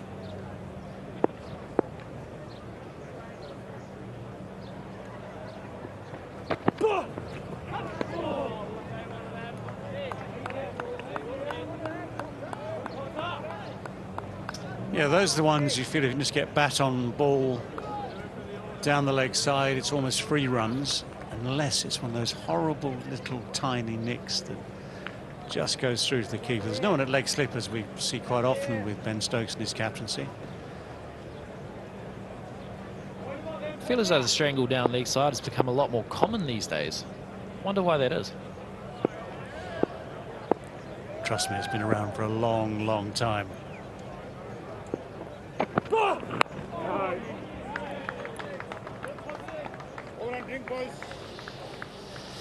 41 overs are complete. It's 138 for 1. The sun is out in Hamilton. New Zealand enjoying their time in the sun at the moment. But it's that time of day, time for the Powerade drinks for everyone to refresh and repower.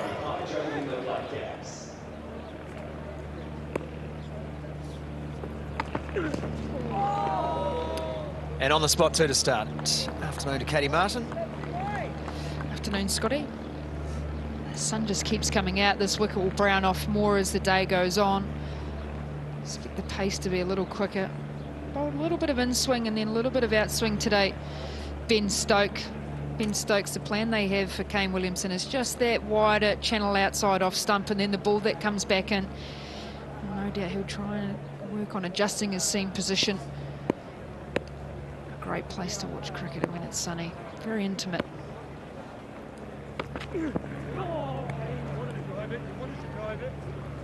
Well, that's the alternate town slogan, of course, for Hamilton.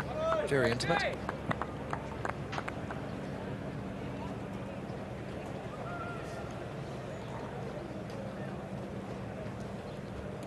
Sort of is it when you play here, because of the embankments and because the boundaries are quite small, they sort of rise, but you feel like the noise gets louder from further up. So when you're down there, you can hear most of the chatter from the crowd, and then when they get a bit more enthusiastic with a bit more volume, it sounds a lot louder. Well, I remember a game here during the Women's World Cup, and one old mate on the bank, he arced up a chant that would have gone for like the final 10 overs, I think. And he was riding to the White Ferns that day. And you could probably hear him in Ngurawahia, actually. He was that loud. It's the free range area.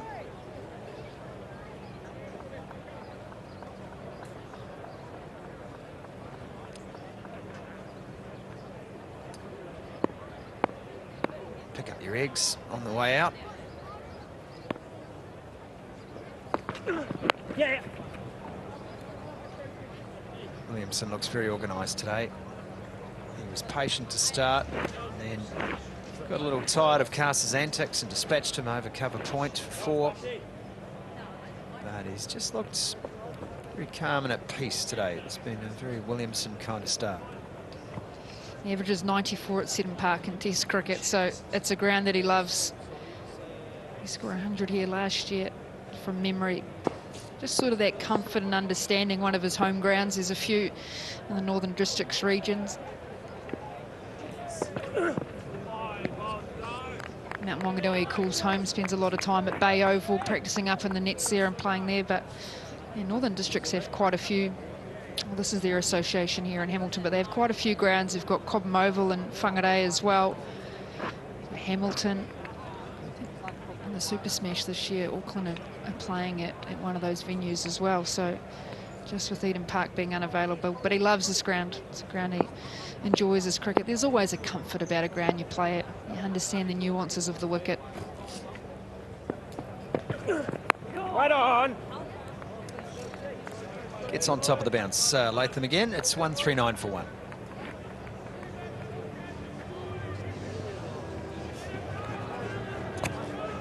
Yeah, Williamson, after missing out on that tour to India through injury, also coming back here to Seddon Park to bat himself back into some form, and 60-odd here for Northern Districts in a Plunket Shield match before rejoining the New Zealand side for this series.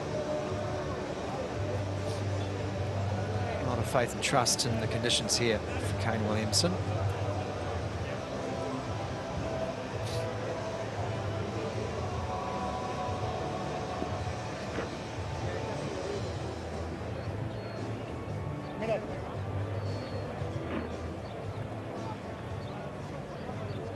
Matthew Potts is bowling without luck today.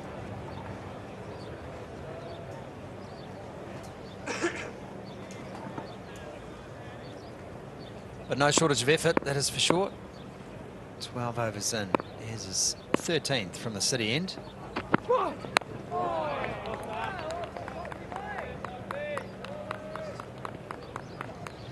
Just the 3 slips in for England, so they've got that cover fielder and they've got a mid-wicket in now, which we haven't seen too much in this Test series. It's just showing the dominance that they've had. So the way that New Zealand have grafted away, the way that they've been able to score with probably a wicket that hasn't deviated as much as what we've seen at Hagley, and especially not as much as the Challow Basin Reserve. So I guess for an England field, you would say that's quite defensive, but it just shows the way New Zealand are absorbing pressure.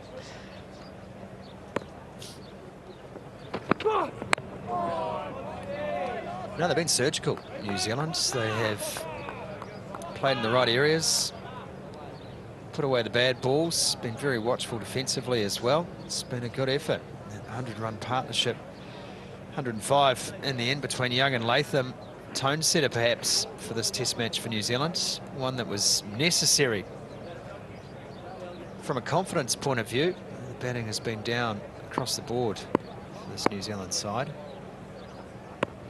Tom Blundell's century last week, a bit of an outlier in this series. Nice shape from Potts, but Williamson's right behind it. Also, one of the fielders that are in front would possibly indicate this wicket is slower than what they've experienced at the Basin and at Hagley as well. We often look at the scoring areas of teams, and I remember at the Basin a lot through that backward point region, whereas we've seen a lot of the drives, especially from both the openers down the ground, and then those cover drives a little bit square, but not square and behind at the moment. And perhaps another indication of that too, Katie, is, and part of that has been the batsmanship on display, but also the fact that those catches haven't carried. They've dipped on the slip cordon as well. I know, trying to play probably a little softer and not trying to drive through the delivery, but even so, there isn't a lot of carry out there in terms of the cordon catching. You talk so much about the wicketkeeper setting the depth of those slip fielders. If you look at Ollie Pope, some he's taken a little bit down his ankle and his knees, and then some that he's taken higher reverse cut. And you're always trying to say, okay, what is probably the consistent area that those nicks are likely to come through? And when you as a wicketkeeper get some a little higher that kiss off, and then some that stay a little bit low, you can be a little bit more uncertain about the depth of where those slips are going to be. And then one lands short and the slips will look at you and they say, should I go further forward? And it's like, well, if they thrash it, you might get it in the teeth and the cheeks, but you're constantly just manipulating around the areas that they want to be, those slip fielders.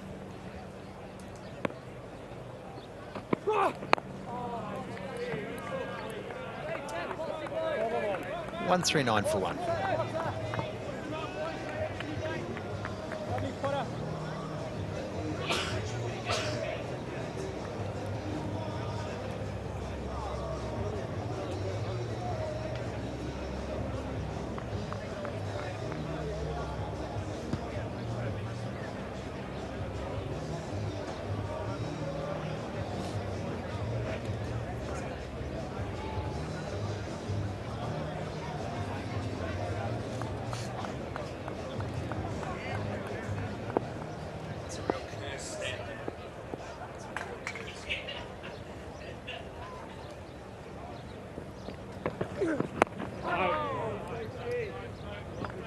Still that odd one, isn't there, Katie, that just tucks the batter up a little bit, maybe just leaps off that pitch just a touch, surprises. Do you feel that it's bowling from this Tim Southee end, where it's the other end where you feel there's been a lot of those ones that have hit the shoulder of the bat, especially coming around the wicket? You don't get a sense bowling from the far end from us that you necessarily had as much of that inconsistent up-down bounce.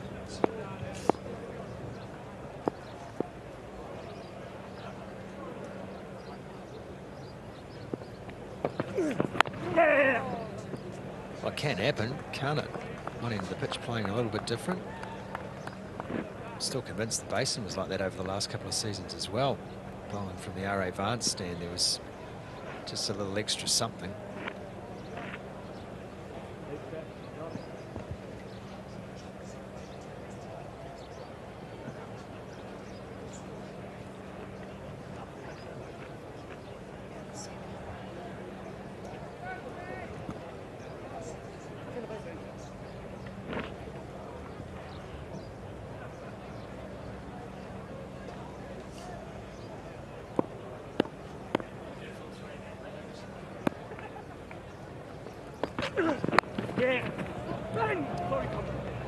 Just a wee tangle up between Stokes and Latham there, but no danger.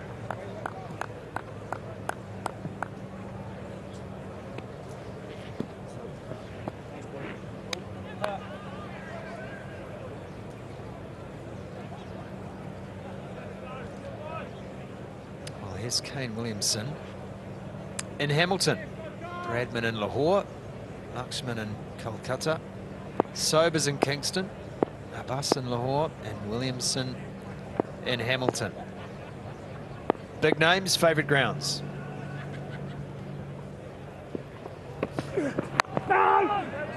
What do you think that is, Katie, from your playing days? Were there grounds where you knew you were on? You loved turning up? Was University of Otago Oval like that? Or was there another ground in New Zealand in particular that you just felt that you would thrive at? Yeah, there's just a feel like a comfort of home. So when you turn up to a ground, you know the conditions, you know what the wicket's going to play like, you know what your better shot options are versus others. You've usually got your same spot that you're sitting in the changing room that you fight for life that no one takes, which I think teammates know not to take. And so you feel as a batter, you get into nice rhythm because you know, okay, here I need to hold my shape and play a bit tighter. I know which ones to leave because there's probably a bit of extra bounce. So there's just a nice comfort. I know Tom Latham has a good record at Hagley Oval as well. So it's just that comfort zone feeling of knowing what the conditions are and what you're going to sort of experience, and then the success that you've had there as well in previous games. You can just rock in, and you talked about his record this year in the Plunket Shield, that one game. You just have that confidence, you know the conditions.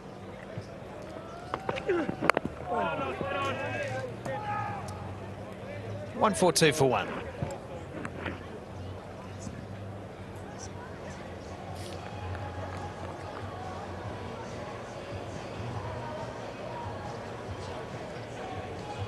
I said 94, but I've stitched him. It might have added today's runs in there. Sorry, Kane. He's going good. I would have said that's close enough, but you don't want to rob anyone in his batting average, that's for sure.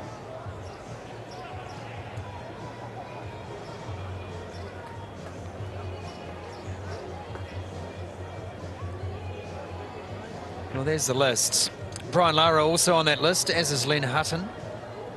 And Richard Isaacs has reminded of us, Sobers scored his then world record, 365 at Kingston. Hutton scored his then world record, 364 at the Oval. And Lara scored his then world record, 400, not out, at St John's. That's gone. That is gone. Latham couldn't resist. Down the leg side, and Potts has his man.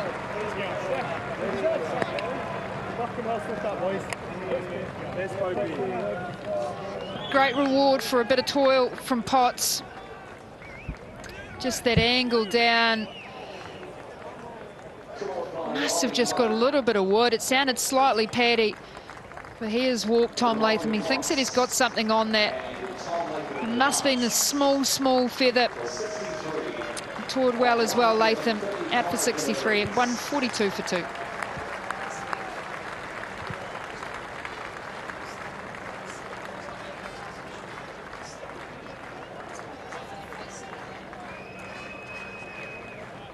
The incoming BLACKCAPS to the crease. New Zealand Test cap 282. Rachin Ravindra.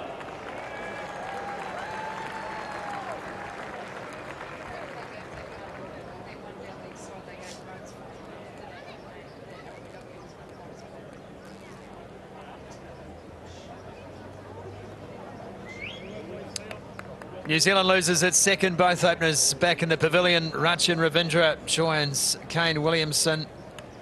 His 16th test match. Rachin Ravindra, he too closing in on 1,000 runs. Already seen Will Young bring up that milestone today. Here's the delivery from Potts. Couldn't help himself, Latham. Tried to follow it, clip it off the pads, and got a glance through to Potts, through to Pope, should I say. And happiness is...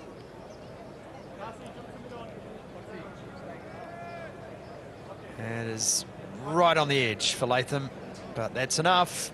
And a very happy bowler, and captain for that matter. Shame for Tom Latham, but he has to go. 63 on the board for the New Zealand captain today. And Ravindra now in the middle. Another left-hand option that England will have to contend with. There's just some days where you miss those, you play and miss them. There's some days that you edge them. He wouldn't have felt he did too much wrong there. Straight face, didn't close his hands on it or anything like that. Just caught enough wood of the bat. Deep square and deep fine, so they may mix up that wider plan with the short plan here, England.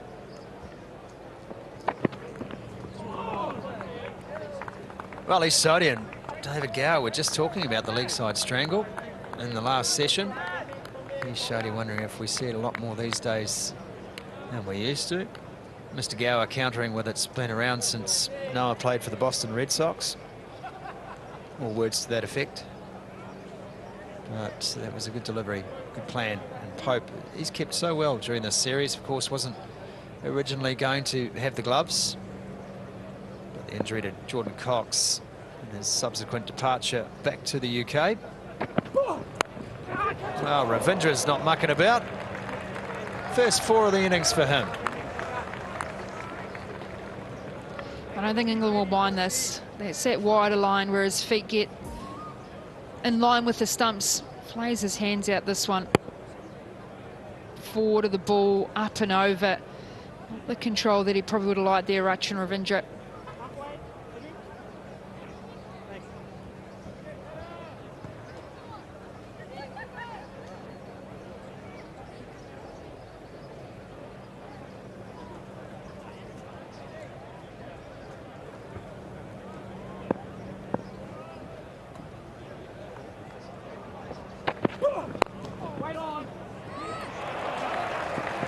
Through the fields, and Ravindra goes back-to-back boundaries. And that will be 1,000 test runs for Rachin Ravindra. Incredible record. It's one of the quickest in the history of the game. That is how good he's been in terms of in a calendar season. Just over-pitched on this occasion. He's always so good through that leg side.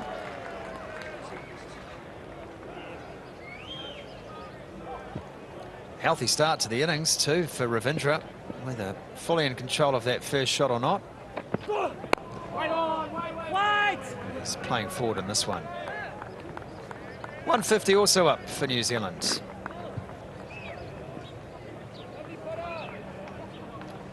Think about his career as well. He's a guy that loves to hit cricket balls. He obviously started his first-class career as an opener.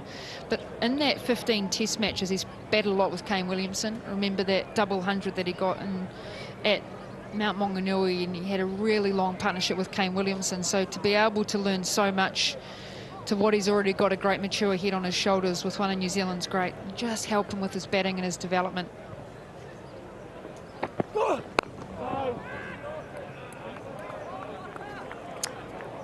Successful over from Potts. Sends Latham back, and it's 150 for 2. Brilliant, Potty.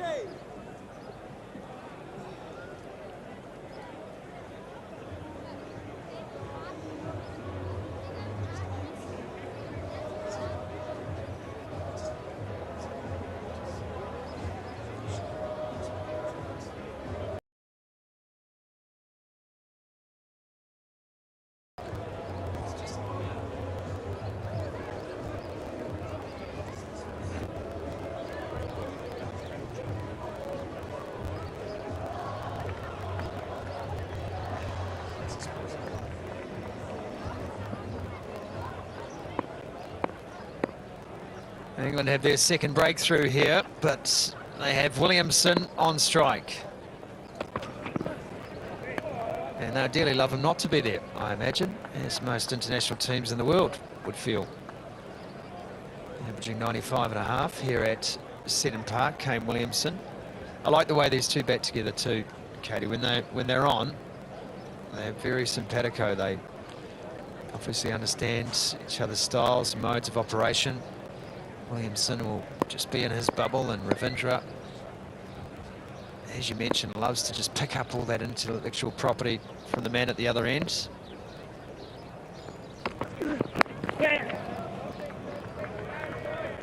And a responsive runner as well, Rachin Ravindra. I think it's an underrated part of his game.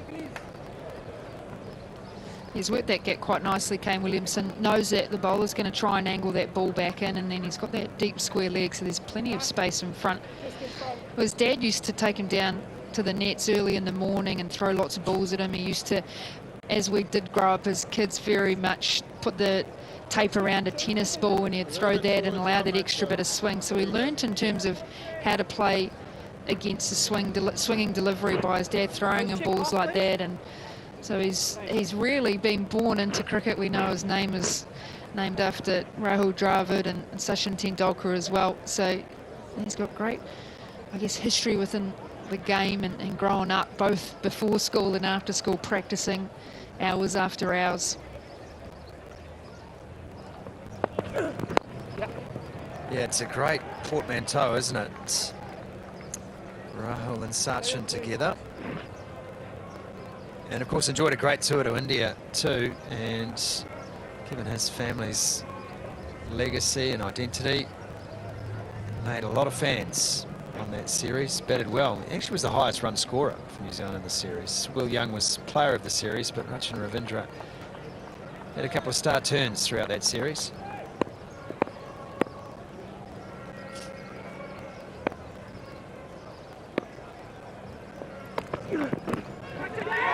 Is that another? Is that another? They're all up. They're thinking about it. Adrian Holdstock is unmoved. I think that. My guess was it was. Where? He's not got a mark. No, but it sounded so bad. He's not got a mark on it. Honestly, I reckon it's here. Overall. I reckon it is bad. You know, it's incredible captaincy from Ben Stokes here, because Ollie Pope has tried to convince him that there is a definite nick here. And remember, Ben Stokes is also the bowler. The inclination would naturally be to want to believe Ollie Pope in a situation like this. It's a huge wicket, potentially. But Ben Stokes has managed to park all of that bias and make the right decision. That is not easy when that is the scalp on the line. I heard in the stump mics that someone said I didn't see a mark on him. I'm not sure if he was indicating the bat or on the pads, or whether when the ball did go past it, whether a little red mark would have been left on his pants. Yeah, but a really good process that they go through. He didn't look convinced right from the start there, Ben Stokes. Just kind of wandered forward. There wasn't any real celebration. And that's where DRS is used as sort of a 50-50 opportunity rather than what it was potentially intended for, which are those howlers. No, yeah, sorry. Tries it again, just a little straight this time. Williamson deals with that. It's 1-5-2 for 2. It's heating up on the embankment. Boys, how are you enjoying your day at the cricket? Fantastic here. We're just here to see Tim off in his last game. Hopefully we'll get to 400 wickets. That's what we want, mate. And what's the inspiration behind these fantastically hot outfits? Billy Bowden, you know, he's got to give Southey the finger a couple of times, so why not? You know? Nice. Well, why don't we give everyone at home a bit of Billy Bowden, boys? Well done on the outfits. What are we doing, 4 or 6, or what do we got? There he goes. The fellas are on. We're all on. We need to get out of here. It's too hot on the embankment.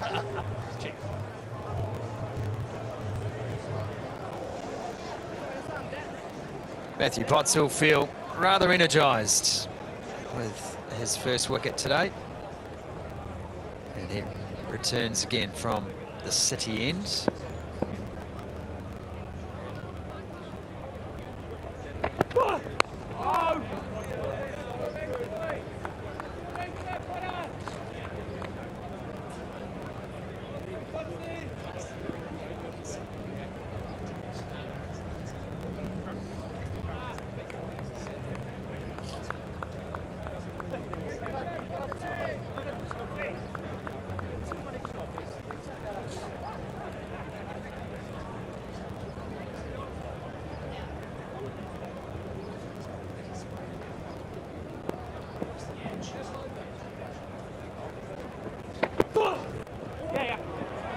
got up on the toes. He's very good in that area, Rachin Ravindra. Read the length well.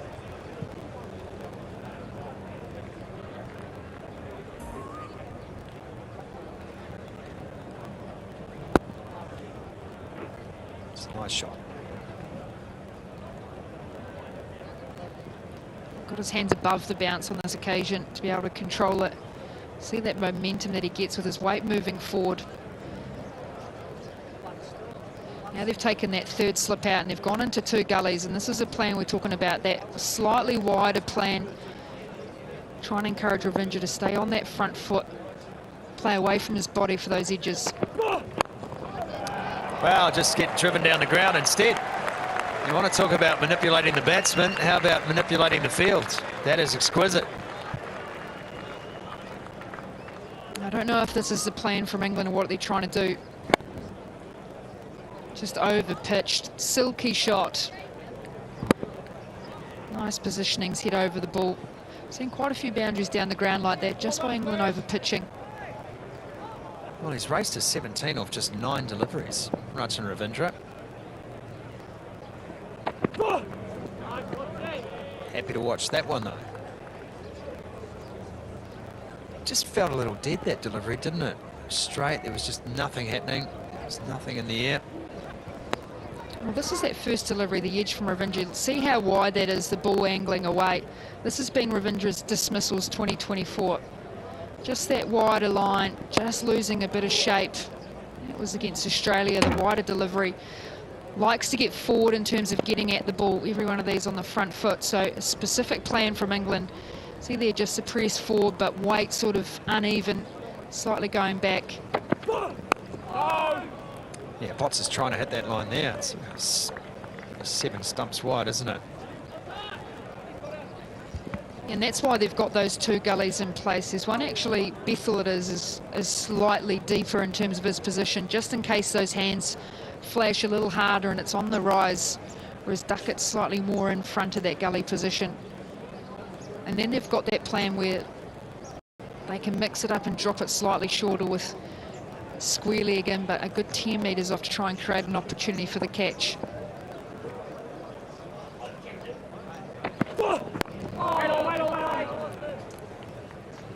Defended for no run to finish the over, 162 for 2.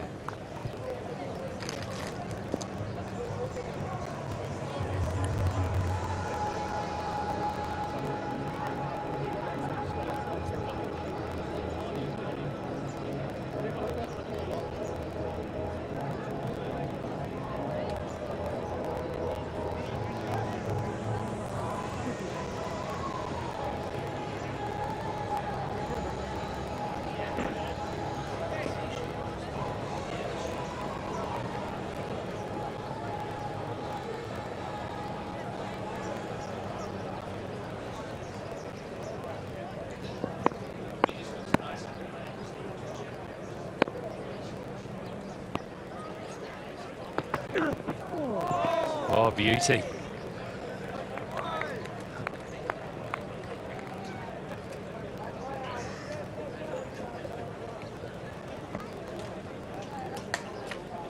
It's an absolute beauty from the England captain. Just held its line. See the one that went down leg side. It's the one that Ben Stokes doesn't get quite right. That's why he gets a lot of catches down leg side, or he always has a leg slip. This one's just held its line beautifully well.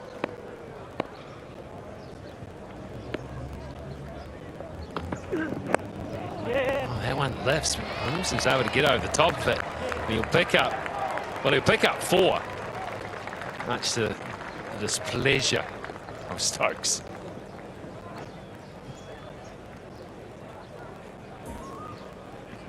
Bounce this time from Ben Stokes. Put it very well, did Kane Williamson. He was always on top of always on top of the toe. You can see by the bat face, ball coming into him, and he's just held the bat in close to his chest and let it run off the splice, the stickers.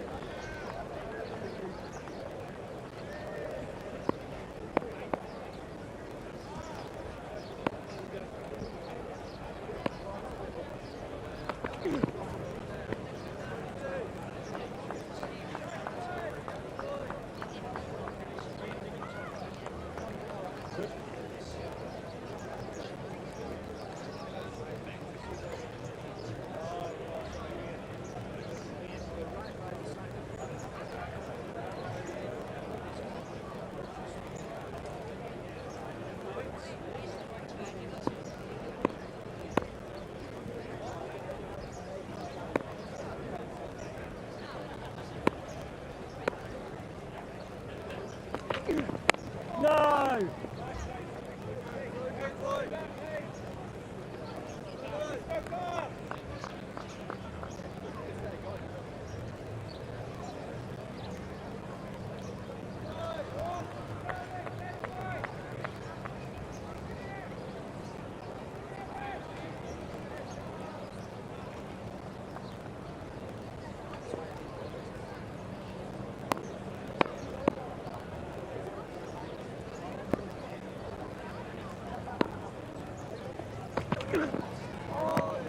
Tidy lead, that was angled in and swinging away, and he didn't commit to the first line. It staggers me. Have a look at this. Have a look at this. So he's lining up to face the bowler. Bowler's running in. And how does he get it face forward every time? Might be a few bowlers, myself included, have try that and get bowled through the gate because I'm trying to hit it with the edge of my bat as opposed to the full fist. That's why he's Kane Williamson, 9,000 test runs. He knows exactly what he needs. 164 for 2.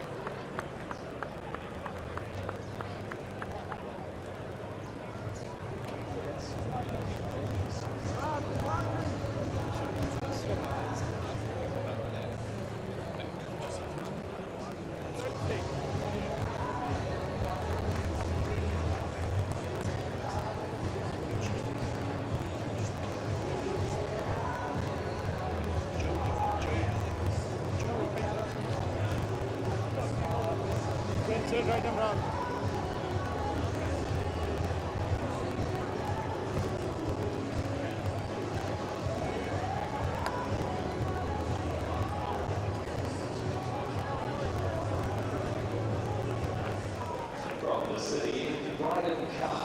Brighton Cast back on. I thought he was good in his first spell. And then he came back and his second spell was found wanting to a certain extent. Just did not find the right length and was punished on length more than line.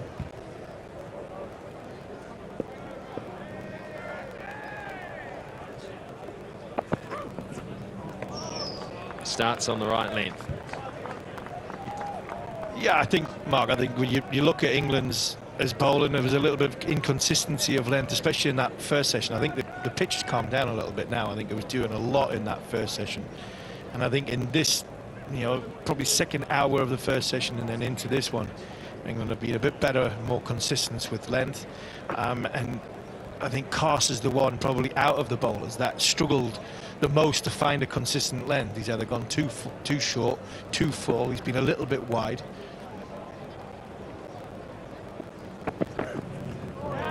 This is what he does. He's England's strike bowler. And you look at Carse's numbers. Carse is a bowler who is expensive. He does go for runs per over. But as we've seen in this series so far, wickets are flat or when there's not much in it, this is the boy to turn to. He hits the deck hard, he throws everything behind it, he makes something happen.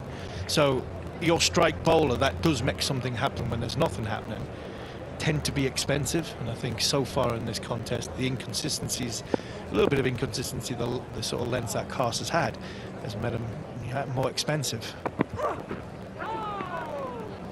Well, you try to operate as a unit, don't you?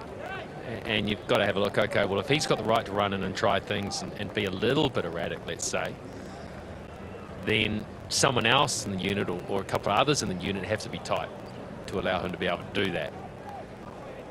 And I think with no Wokes, the unit looks very similar. It's a trajectory, probably 1.9 metre release point, similar trajectory, trying to hit the pitch at 132. A little bit higher at 195, and then the next one at 2 metres for Carse, and a little bit more in speed.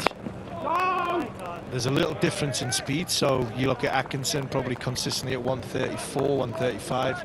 Bryden Carse will get it up to that 140 kilometre, but with Potts, Atkinson, Carse and Stokes, the sort of into the pitch is very, very similar. So you're right, you do need a variation in attack, and having no Wokes, I think especially in that first session, I think Wokes would have been a very, very handy bowler to have, because it was humid, it was overcast, And there was a little bit of swing around. No, none of these four are big sort of swing bowlers.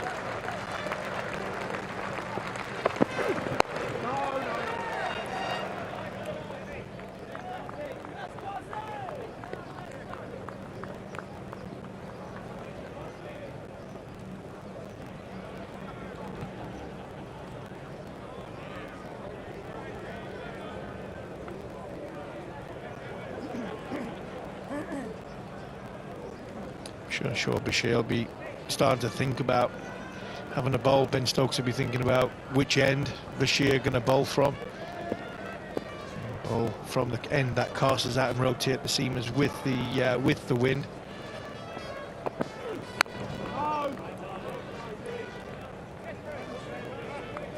$164 for 2.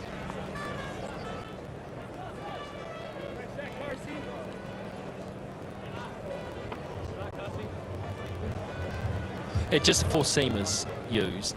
Maybe time for some spin. I was chatting to the groundsman actually, KJ, out beforehand, and the last pitch, go back to test, and there was turn from day one, but it was turning off the thick carpet of grass, and he didn't actually want that. He sort of wanted, okay, we'll give some grass for the seam bowlers. But I just got the feeling that he wanted, when the spinners come into this game, is because it's dry and it started to dust up a little bit. And I think in his own mind, he wasn't overly happy with the way that the ball was biting into the grass. So he's done what is called verticutting it, thinned it out a little bit.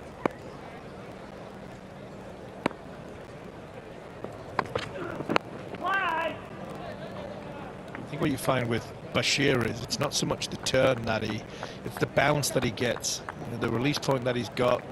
He gets decent drift. I mean, he does turn the ball. So if there is any little bit of turn there, he will get out of it even on day one. But he's hard to attack. We've seen so far in this Test series, the players that have tried to come down the wicket or come out of their crease, he's very, very difficult because he's a little bit inconsistent because of his nature, where he is in his career. He's not played a great deal of cricket this short Bashir. And that there is the reason why Stokes probably hasn't gone to it already, because in Stokes' mind he'd be thinking, well, there's still a lot in the surface for the seamers. If we can just bowl that delivery over and over again, New Zealand won't go anywhere, and we might chip another couple out before the break and try to get into the middle order and tail towards the end of the day. Yeah, England have bowled a lot of them balls, but the in-between ones, when they've strived that little bit harder or tried to just go into a channel of trying to put pressure on consistently, that's what's let England down a little bit.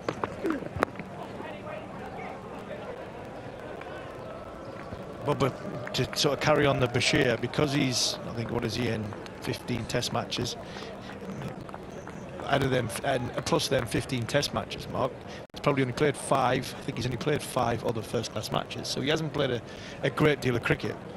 And I think the beauty about Bashir is his little bit of inconsistency of length is what makes him really, really difficult to face, to try and attack. And I think players that have tried to attack him have played a poor shot because the bounce that he does get. White on.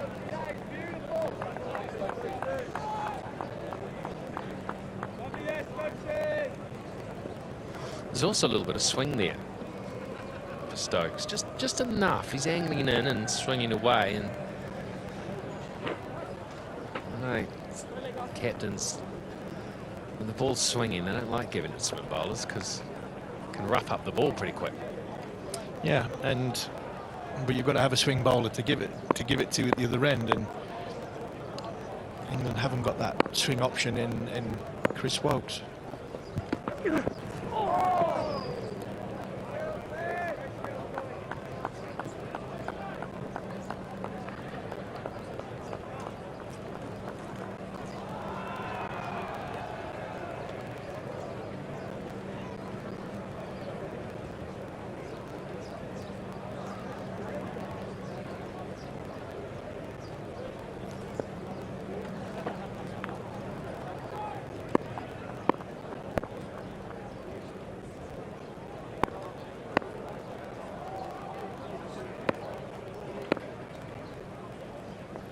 Yeah.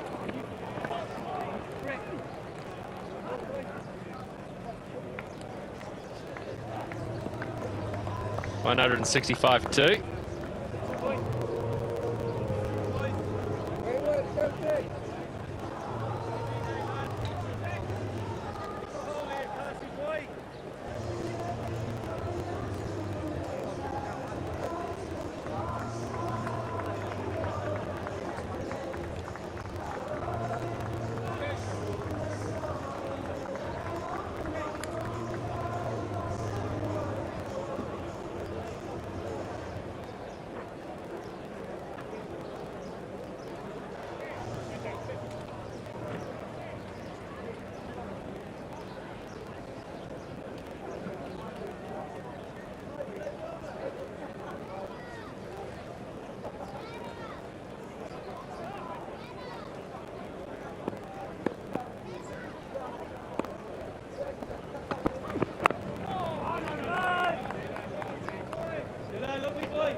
Well, he's got a little bit of work to do in Hamilton, hasn't he, Williamson?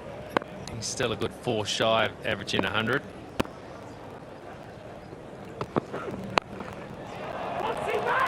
Oh, he didn't pick it up out there. Did not pick it up. I don't know if he had, it would have helped him because it was hit pretty well. Good height from Cars. Potts is the man in the deep who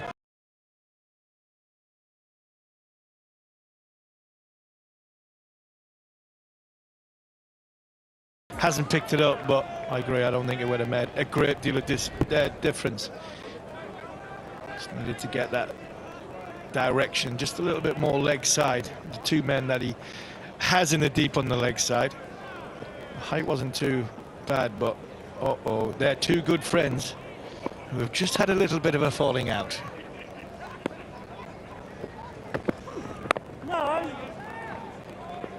I think there's only people from Durham could understand what was going on there. Frustration from Cars. I think hasn't been at his best what he's been in the first 2 test matches. I'm not sure what Matt Potts could have really done about that when it comes to trying stopping it, because I think it would have, even if he's seen it, it would have gone for 4. Ryden Cars is just getting himself a little bit frustrated here.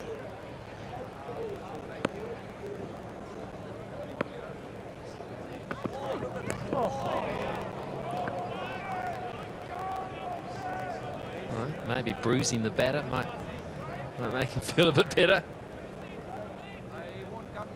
Just didn't quite get up as much as the one before, and I think that's going to be the consistency of this surface there. It's a tough blow on the back arm for Kieran Williamson, and because the pitch has been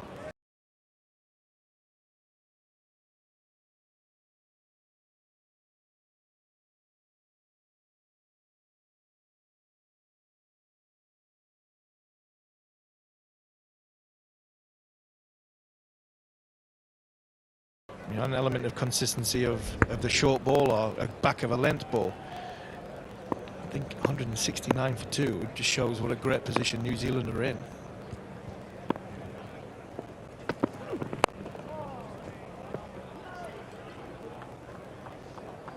It must be exhausting for some fast bowlers day in the field, because some are just angry the minute they bowl their first ball, aren't they? Just angry, and then they remain angry for the whole day. It's really exhausting.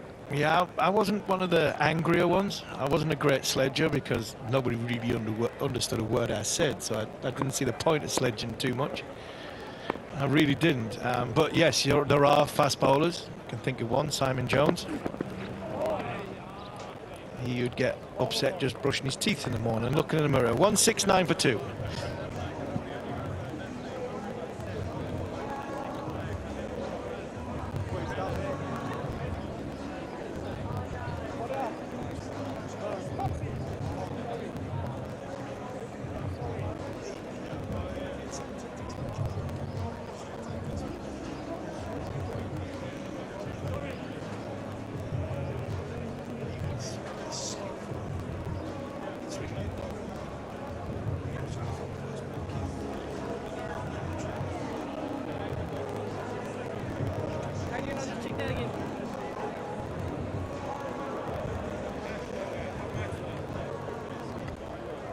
Stokes is carrying on, and I'm surprised.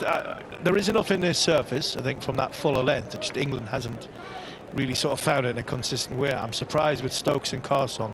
They haven't gone down to the bouncer route yet. Wait on.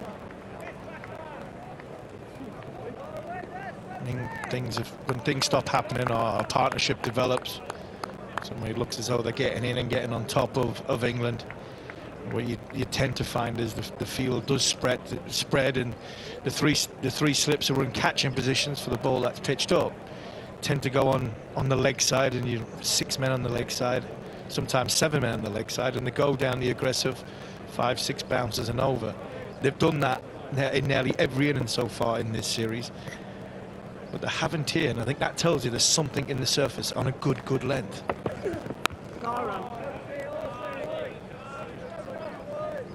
Yeah, I think the fact you've got, he's only been out there for 20 deliveries, Ravindra, but they put a cover in. 2 slips, a gully and a cover, so they know that he will go after that drive, but they also want to defend it, so they're that little bit conscious of runs at the same time as wanting wickets. As a man out of deep backward square, or deep square leg, because they know that Ravindra will probably go after the short ball as well. So it's a mindset you can see. Stokes still thinking we can nick someone out, there's enough in it, but got to start being a little bit conscious of runs. I think in this series, Mark, Brechin's found ways to get himself out. And when England have either tied him down, he's looking to be even more aggressive, ultra aggressive. He's not executed the shot as well as he would like, and I think coming down the wicket, and he's chipped one up in the air to mid-wicket, chipped one straight to mid-wicket. Short ball, not getting over the top of it, got caught, a deep square leg. Just the execution, the plan was there from Ravindra, and the mindset's there, but unfortunately the execution hasn't been there. Yeah, he's a player I don't think that likes to be tied down, and he likes to keep the score going over. And he had a slow start initially to Test cricket, then brilliant in the World Cup, playing shots. Then came back into Test cricket and had tremendous success. It's just drifted off a little bit, although he has had success and played some really good innings. I think it's just at that point where he knows, okay, well, I'm a tempo sort of player. I like to keep it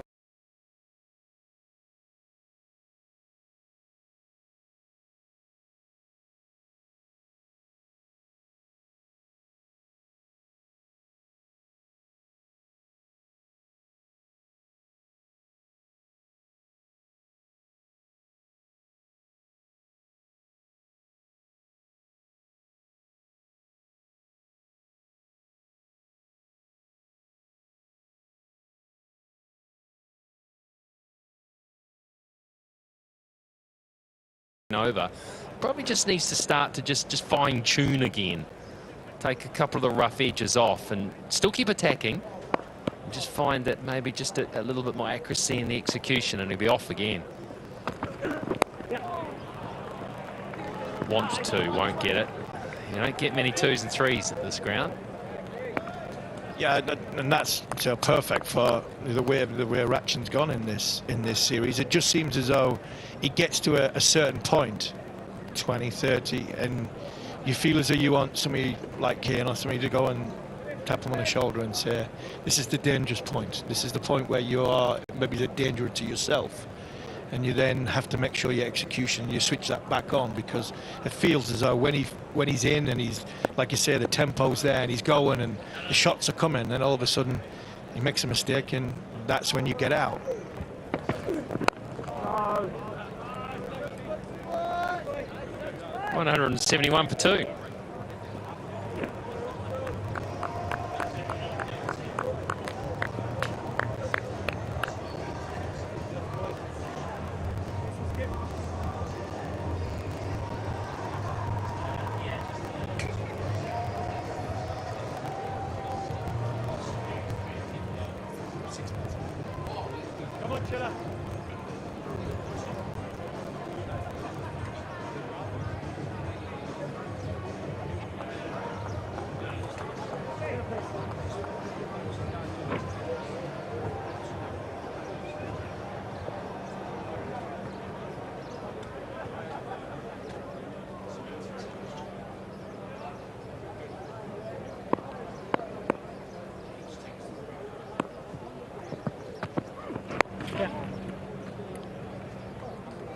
Quite happy there, Kane Williamson, just tucking that into the onside. There's no one really protecting the single there. Come on, boy. Simple singles like that, just ease pressure. And at this time, I know probably players are thinking about just getting through. But a simple single first ball of the over just releases a lot of pressure. You want to build that pressure through the over. You know, you look around the world at games around the world. There's not as many maidens as what there used to be. Batters are looking, especially when it's left and right hand. You know, the rotation of strike. No. Especially with a high tempo player like Ratch and Ravindra in. Carter's not quite hitting these straps, and all of a sudden you look down and going at 6-5 and 6 and over. So it is something I would hope England will speak about at the tea break. I'm sure they'll come out with a plan of Shoaib Bashir and rotation of seamers. But it wouldn't surprise me after the break that England come out with the short ball policy and try and be ultra aggressive.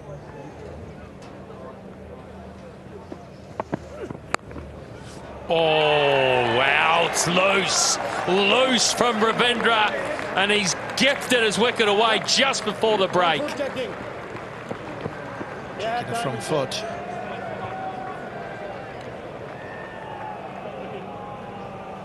Oh, here we go.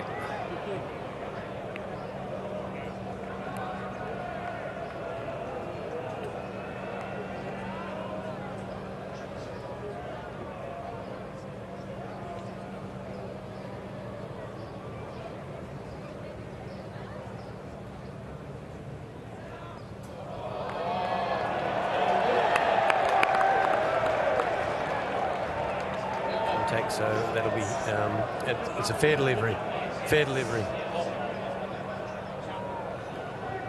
Oh, fair delivery. He's got to go. It was only just fair. But wow, Ravindra, he will be absolutely filthy with himself there. Yeah, poor shot from Ratchin. Exactly what we're talking about, Mark Richardson. Ratchin looking as though he's in a good tempo about it. Just bounced a little bit on him, possibly nipped away. Good catch from Ben Duckett. Shelled a few in the 2 half chances in the early part of the day, and that will just boost England's mood. Ravindra goes for 18, New Zealand 172 for 3.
Well, I mean, you want to bat at some stage, maybe not a couple of balls before tea.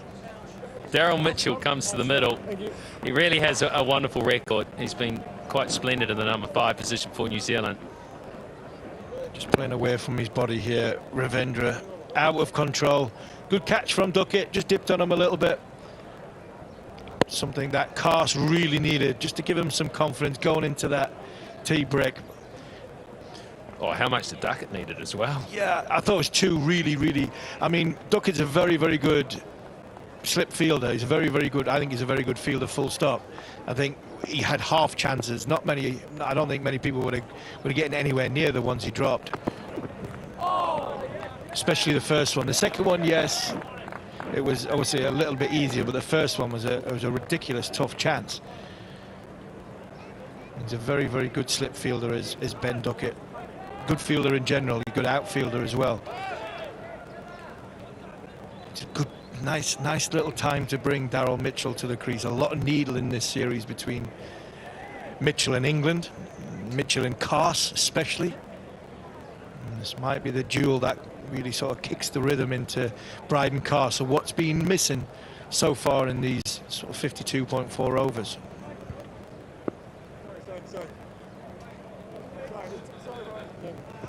That's not going to help his mood at all. Well, I think Mitchell's one of those players that is tremendously competitive, and I think he needs that. He needs to make it personal. He's one of those players, I think, that if you can set up a challenge. I think it's bad for the game, though. I really think the needle between the two groups, the little needle between the two groups, have been, I think, been quite respectful. I think they've been back in their own corner. You don't want to see, you know, abusive language, and you don't want to see sort of finger pointing and, you know, ultra aggressive. But I think the little bit of, I think, humour between the two groups has been quite good so far. A competitive banter. Yeah, exactly, and I don't mind that. I really don't mind that. I think it's important. You're playing for your country. Well, we've got a problem with the screen. So that's an electric screen. It's advertising. It's meant to then go white, but that obviously it does break down a little bit. So there's your backup. Plan B is to put those manual screens up in front of it. You could easily just take tea, couldn't you? Early. I think Daryl Mitchell would really enjoy tea time right now, wouldn't he? 2 balls to go.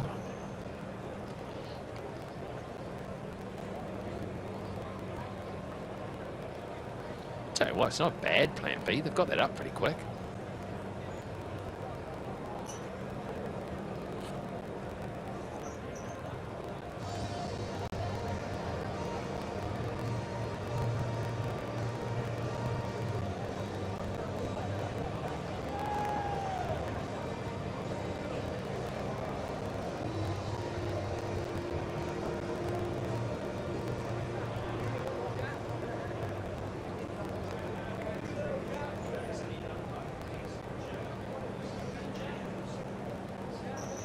You want them completely pushed together, because if you don't, you end up with this sort of black line, which appears to be directly behind the bowler's arm. The black line is literally on Carse's release point. I know when you look at it, people at home, you might be thinking that's picky, but it is that line is going to be right on the release point of Bryden Carse. Well, they just decided it's okay.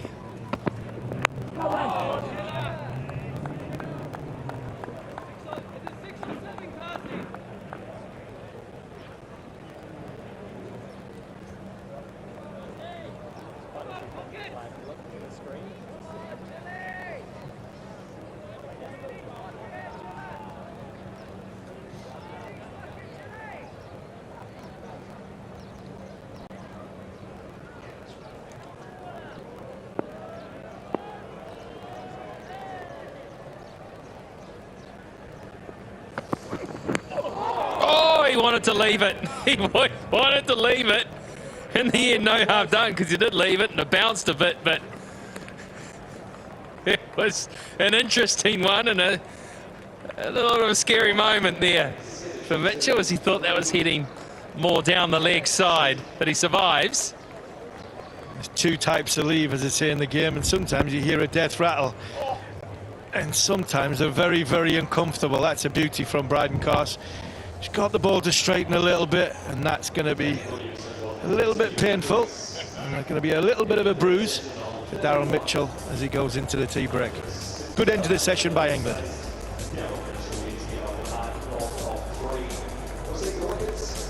Yeah, 3 wickets in the session. I'd say fairly even. 25 overs bowled, 3 wickets, 3 runs and over, just over scored. So New Zealand would say, okay, well, perhaps we lost 1 more wicket than we would have liked. England would have dearly liked to get stuck in a little bit more, but I think they'll share the spoils in the second session of day 1 here. Latham down the leg side. He was batting so well, out for 63, and Young out for 42. He would be disappointed. A start once again so reliable, but yet to really go on to a big one. Williamson has been industrious, as he always is. And Ravincha maybe just a little loose in that 18, and that's what cost him just before the break.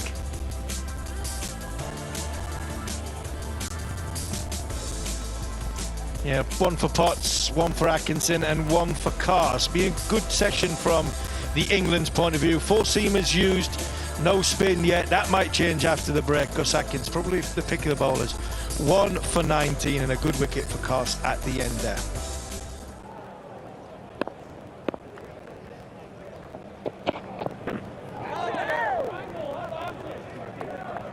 Seen that leg gully in so much for Kane Williamson in terms of these test series, the fact that he does turn his hands on the ball. It manipulated quite well that mid-wicket, and they had him at deep square leg and they brought him up, and I just wonder if it was the fact that he was just turning it into that leg side and being able to get up and down the wicket, rotating the strike, and he's picked him out in that mid-wicket position a few times now, so they're just stemming the flow of Kane Williamson's scoring.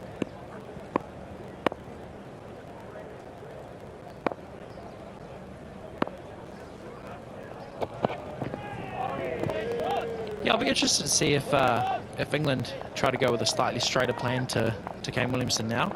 They've put that mid-wicket in there, potentially to stop that single in there, but also try to make him force the ball through that leg side, trying to bring the stumps into play, perhaps a front pad.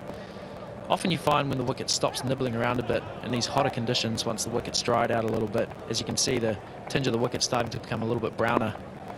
Bringing the stumps into play becomes a little bit more important. We've already seen a bit of variable bounce on the surface. Have you been surprised how brown this wicket has been? Not necessarily. I think, you know, historically, if you look at it, Hamilton's been the one wicket in Test cricket that we've seen over the past few years that actually does offer a little bit of spin. There was a bit of a tinge of green on the surface at the start of the day, and I think that's probably what enticed Ben Stokes to want to bowl first, use the most of the conditions, those overhead conditions. Bit of live green grass, but you could see under it was just this dry sort of brown texture, and I think that's what's going to play a big role in this match moving forward into the next couple of days.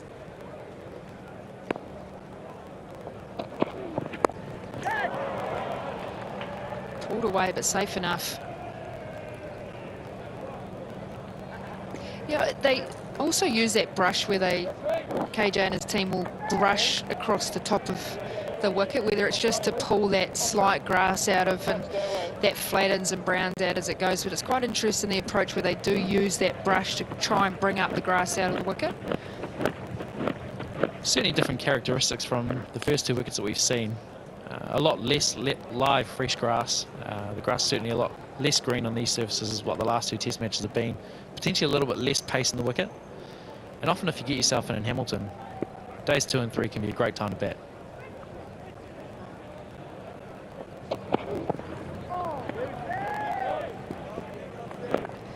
Does this mean that you've been working on your batting a bit more? I know you love your batting. Yeah, I'm too much of a nugget though, Katie. I think, you know, I'm probably stuck in a different era of cricket. You know, always looking to defend and, you know, take pride in not losing my wicket. But I think these days you're more likely, especially as a right arm leggy, to try to hit the ball over the fence more often. So time for me to get back in the nets, I reckon. I think Tim Southey's 12 sixes away from surpassing Brendan McCullum. Whether he'll get the opportunity or not, you never know. 173 for 3. Got no doubt he knows about it though, doesn't he? I'll certainly try to get it.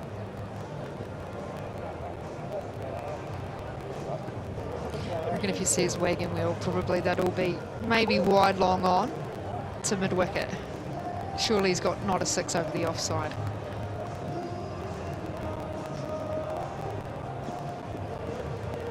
Yeah, Tim Southey does love that cow corner region, doesn't he? Backing away and swatting fast bowlers over there. One thing he'd always guarantee is when he comes out to bat, he's going to bat with intent, and gosh, I'd love to see it one last time.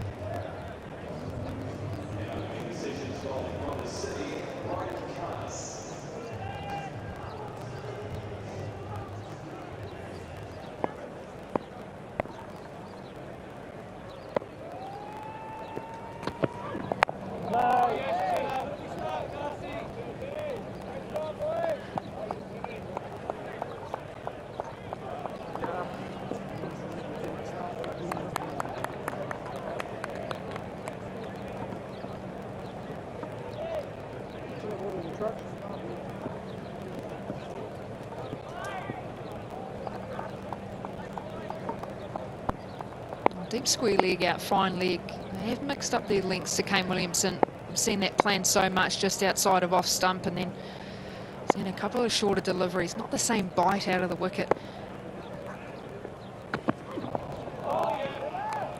Yeah, I wouldn't be surprised here if they start to use the short ball a little bit more. It certainly stopped nibbling as much as what it has in the first 2 sessions of the day, so I think there's going to be a bit of a change, a bit of variation in length. Kane Williamson's shown that he really wants to take on the pull shot. It's a great run score of him, so I think there's potential in England maybe using that to their advantage and trying to bring their deep square leg and fine leg into play. He's so good at being able to get the hands above the bounce of the ball so much, Kane Williamson. Allows him to have that sense of control.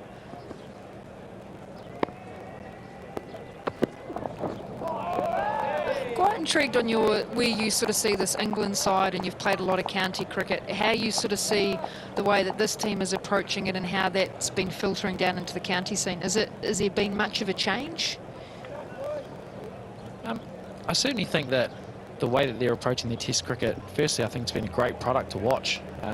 You know, certainly been a big fan of it, and I think, obviously, you know, they speak about Bazball, but I think he's been a huge influence, along with Ben Stokes, in the way that they play their cricket. And certainly, I think in the county scene, you know, they're starting to prepare flatter wickets to try to produce more run scorers.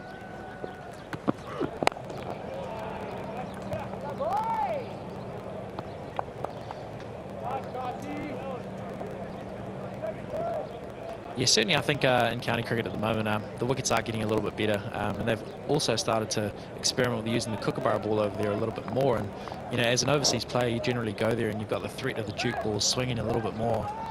But now I think with a few rounds, I think 4 coming up in this next season, with the kookaburra ball, you can almost guarantee it's not going to swing or seam as much. So bowlers are going to have to be really clever with the way they try to get wickets, and batters are going to have to learn how to bat for a long period of time. Yeah, Nathan Smith talked about that when he was at Worcester last year, just the fact that the kookaburra ball was used early on and it didn't move as much, and I think it kind of eliminated those 120k, 124k, I'm not sure what that is in miles per hour, but something along the maybe 70 miles an hour, 75 miles an hour bowlers, and it meant that bowlers had to find new tricks to be able to use it when the ball gets a little bit older, where the wickets are a bit flatter, to try and create some different skills. And we've seen so much of those cross seam deliveries, the 3/4 seam deliveries this series. Cut away. It's Kane at his very, very best. Up and over the ball. Finds gap nicely. 177 for 3.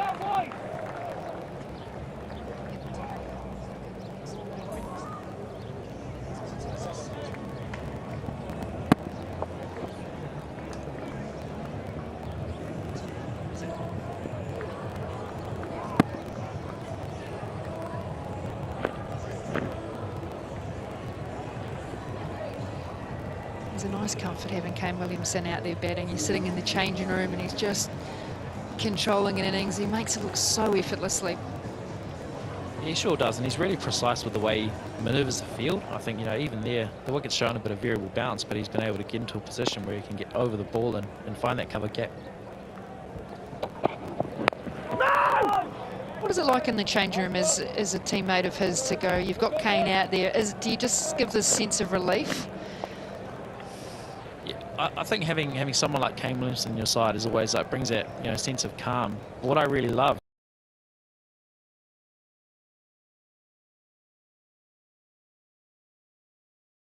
you know, these two at the crease really complement each other. Like Kane Williamson's out there, he's really calm, really assured of his game, and Daryl Mitchell is very competitive, and he gets down there and throws the first punch. So it's quite a contrast in the way they play, but I think it's a great, you know, thing to have for a team.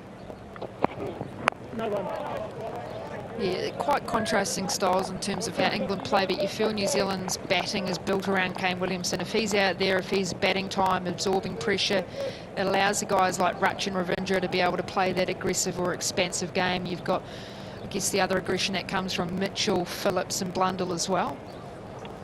Yeah, and I think he's been so methodical over such a long period of time, and, you know, obviously captained the side for a very long period of time, but I think the way he goes about it, he really leads from example. And And a lot of the batters are starting to, you know, learn some of those traits, and it's bearing fruits. No run. Here is Daryl Mitchell. Very competitive player. Often gets down the wicket early in his innings to negate that sort of full ball. And you can see that he really gets up for this. He's that type of guy. His strike rate off a good length delivery is so high because he's able to get out to the bowlers. He can hit the ball on the up, down the ground. I think that's why Cars has had his number a little bit, because of that steepness of bounce. He's felt the same types of deliveries. He hasn't necessarily been able to get that same expansion down the ground. It's an absolute beauty from Atkinson. You can see that he's still getting a little bit of nibble out of the surface, so I think there's still going to be a few challenges, especially early in your innings. You know, Daryl Mitchell's now faced 9 ball. In fact, I think that was a bit of swing there, Katie. I thought it only swings when the conditions are overcast. I mean, the sun's beaming out there. It's about 30 degrees, and Atkinson's still getting it to swing around a bit. Can't be reversing. Still got to be that humidity in Hamilton. You know what it's like. It's a ground where you sweat a lot more than others. You feel like they have bowled a lot more of the down seam deliveries to get the ball swinging, because there's not that same amount of deviation. There's just that shape away nicely. Keeps Daryl Mitchell at the crease. The old, I'll put my bat out the way. It didn't fiddle out, but it definitely fiddled out a little bit. I think that's a byproduct of bowling a few of those scramble seam deliveries that are running back into the batters, and I think it makes them want to play at balls that are on the 4th or 5th stump a little bit more. And when he's bowling these balls that swing away, I think it adds a huge string to his bow. If that, 177 for 3.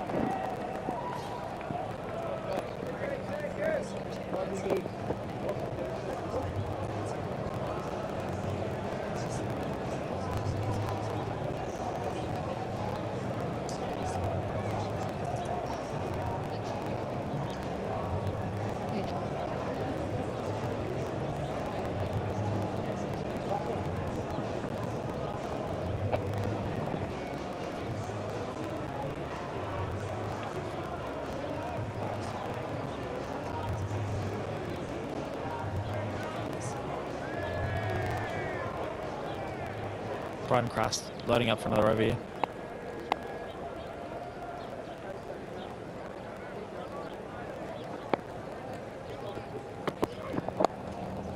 Soft hand, straight down. He's so good at that. I feel like there's so many opportunities with him, but just soft hands. Katie, we were talking about how the English bowlers are using their deliveries to wobble the seam back in, run the ball into the stumps, and also using the upright ball to be able to swing the ball away. And I think that variation is really helpful for them to get the batters to play on that 4th and 5th stump. As you can see here for Cass, one ball's running back into the stumps and the other one's swinging away really nicely, and it's making the batters play at balls perhaps they don't need to.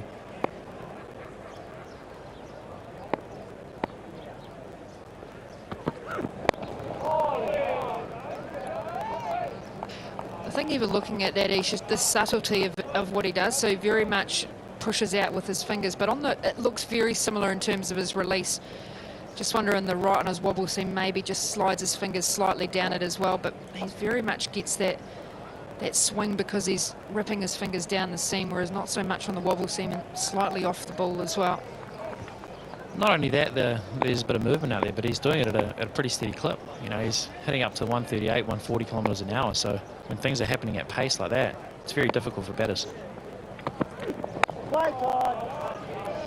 always look at cues of bowlers. I guess use it in your experience as a leg spinner. As a batter, you sort of go, okay, what cues can you see of a bowler? So it might be, okay, the bowler might bowl a little bit wider. Everyone talks about being able to see a seam of a bowler, but I've not seen a seam one day in my entire life. You've got to have good eyesight. But yeah, you pick up cues whether they've released it wider or not. But as a leg spinner, I'm sure your biggest challenge was how you hid your googly so that people didn't necessarily pick it. Driven beautifully. Just waited on it nicely. Cass is on all his haunches as he just watches that race right past him. That is vintage Kane Williamson batting, isn't it? I've seen it numerous times over the years. Almost 10,000 runs doing this. What an amazing shot. Great balance. Watches the ball go down to the boundary.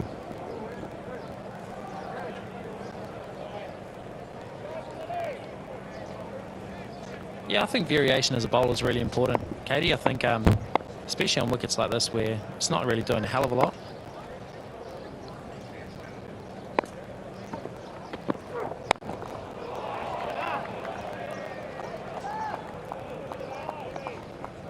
So what did you do with your googly to make it? I remember the Virat Kohli one at Eden Park in the, was it the T20 format? You ripped straight through him and it was so hard to tell it was a different variation. Is there something that you try and do differently with your googly to try and distract it? Because I guess you think about high arm and back of the wrist. Yeah, I think as a spinner, you know, you try to hide it as much as you can. I've been generally trying to bowl, you know, leg spinners almost out of the back of the hand to disguise the googly a little bit more, present the back of the hand as much as you possibly can, but also use really quick arm speed so they don't get enough of a look.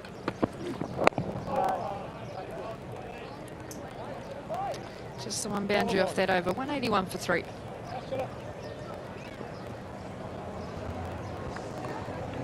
Yeah, I think arm speed is a massive one for spin bowlers, especially leggies. You want things to happen quickly, and you know, I think when you get out on wickets like this, when there's potentially a little bit of turn in the surface, hopefully, I think, you know, the quicker you can make things happen, the better, and the quicker it happens, the harder it is to see. So as a leg spinner, especially, like, variation is very important. But as you can see, as bowlers in general, you know, just stay slightly ahead of the batters, just like these guys are using the wobble seam and the balls that swing away. And now I think they're starting to use a few more shorter deliveries, just to keep the batsman honest. Otherwise, it can turn into a bit of a one-pace sort of innings.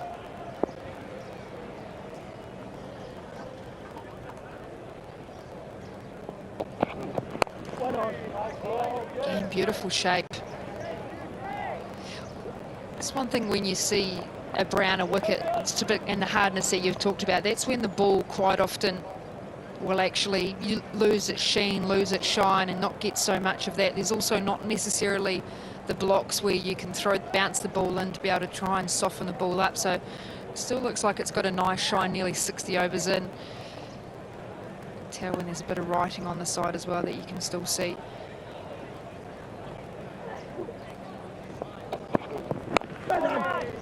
Whereas when the wickets are a little bit greener, that's when it's a little bit greener, you don't often lose that sort of shine off the ball, where it's harder, the ball gets older a lot quicker. Yeah, Hamilton's a great place for the ball to get soft pretty quickly, and I think that's probably why spin's played a bit more of a role here, especially on day 1s, 2s of 4-day cricket and even test cricket in the past. But I think they'd be quite encouraged even now. I think, you know, Atkinson's got the ball to still swing with that slightly older ball, and Daryl Mitchell's still out there, you know, looking for his first run. So I think they're just trying to keep the pressure on him, but he's staying nice and patient. I'm sure he'll get off the mark pretty soon. We've not had a commentator's curse yet, Ish, so 14 deliveries now, not a run off. He's got that sort of mentality, likes to score. He looks nice and calm at the crease, sort of in his bubble, which he talks so much about, Kane Williamson, how he's in his bubble.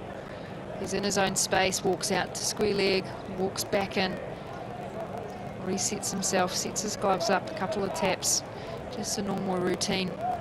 There's a nice press down on contact in terms of really ready to pounce the bowlers. He's very competitive, Daryl Mitchell, and he really does enjoy batting at this ground. I think, you know, he's played a long time for Northern Districts out here, scored a lot of runs, you know, played a lot of domestic cricket for a long period of time to earn the opportunities that he's got in the last few years, and he's really made the most of them. He's got a great record against England. He'll have that in the back of his mind. It'll bring him some confidence. I like the way he's staying nice and patient, looking nice and straight here. And kudos to Atkinson, he's bowled really well here, and he's not given him very many loose deliveries.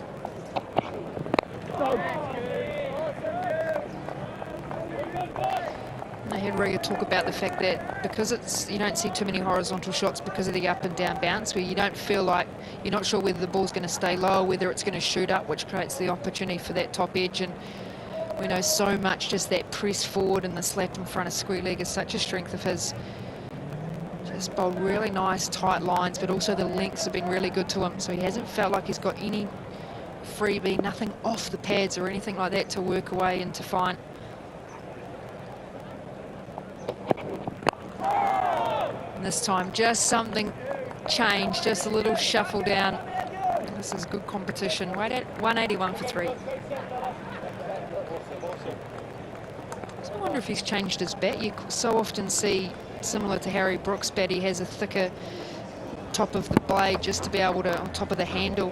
It's a little bit thinner now. I wonder if he's just changed that balance or shape of his bat as well. Yeah, so Darryl's very particular with his bats. Yeah. He's always got one that he calls Old Trusty. You know, one that he scored a lot of runs with over a long period of time. Generally gets that one fixed up anytime he gets a little crack or sometimes the handle goes. It's Old Trusty. I think he's scored a lot of runs with that bat there. He'll be hoping to do the same today. He's just got to get through this little period though. I think, like I say, Atkinson been bowling really, really well. Hasn't given him any loose deliveries, and the way they've only got sort of 2 slips at the moment shows it's not swinging or seaming as much as it was earlier. England's made a slight change to the field. They brought that 3rd slip out and they've got a short point. This is into bowl as well, so Cast just gets a few overs after the tea break. Bowl with a lot of heart. Maybe just looking for that shorter delivery or the ball going away, pushing away from his body. That short point. Well, he said you can put 15 people there and I'm still going to get it through. That is how well Kane Williamson has just waited and played that so nice and late. And that right there is the class of Kane Williamson. I mean, if you look at how nicely on top of the ball he is there, there's 3 or 4 players there that he could hit, but nice on top of the ball, nice and late, and picks his gap beautifully. Vintage Kane Williamson, that, isn't it? You sort of feel like this field is set to say, okay, we want to bowl like that, bowl that wider, shorter, and say, we hope that you can hit one straight to him at that short point position? Or is it to stop that drop and run? What are you sort of thinking there? I think at times when it feels like as a bowling unit something's not really happening, it's nice that someone like Ben Stokes is really, he's quite an active captain in the way that he does find, different ways to be able to manipulate the field. And I think, you could go a long period of time and still have the same field and nothing could really happen for a long period of time, but it just makes it better think a little bit more. Okay, what's their plan here? Are they trying to change it slightly?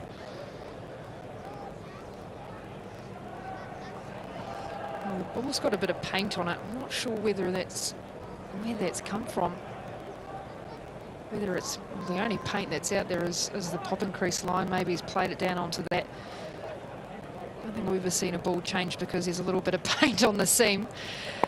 But that's what happens when nothing happens as well. Can we get a new ball, please?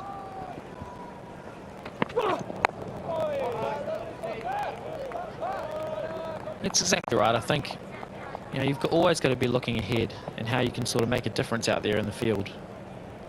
And Ben Stokes is a very good captain in that sense, that he does change the field and he's not afraid to try things. I think what we might see soon enough is one of those fielders on the offside might go out to the boundary and say, well, Kane Williamson, if you are going to hit through that area and we are going to go with this wider plan, well, we've got some protection out there too. He's changed now. Is it short extra cover? Man's deeper at point.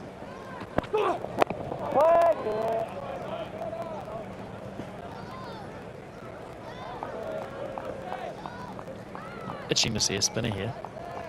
How long do you reckon now? It only took you 20 minutes. That wasn't too bad.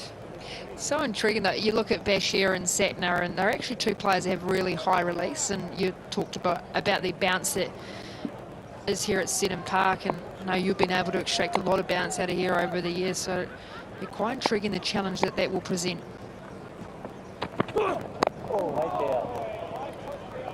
That's exactly right. And I was really fortunate earlier, about a year and a half ago, being able to play with Shoaib Bashir at Somerset. So seeing him firsthand, as the young spinner that he is, he does extract a lot of bounce. When you walk past him, I think he'd be no shorter than 6'5" or 6'6". A really short delivery stride, and he does bowl from a really, really high release point. So I'm sure he'll be able to extract a bit of bounce out of the surface, and I'd be really intrigued to see if it does spin a little bit.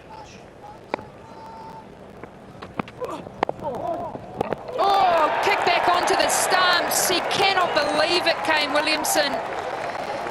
Just looked to try and angle that down through the gully. The ball trickled behind him. He's tried to save it by kicking it. And all that has done is hit the wickets. Yeah, that is a huge wicket. Matthew Potts. Just played that ball a little bit late, and very unfortunate way for Kane Williamson to end his innings here. Oh, elation and ecstasy. That's what you would sum that up. No, they had to do something different. The change of bowlers worked. Kane Williamson worked hard for his 44, but he is out 185 for 4.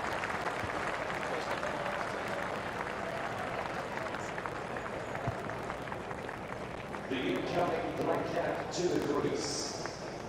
New Zealand Test cap 273. Tom Blundell.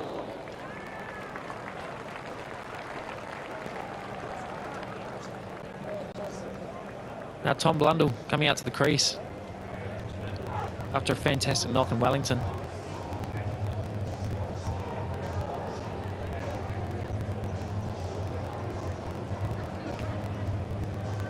Tom Blundell to the crease after a fantastic innings in Wellington. He'll be coming off with a bit of confidence.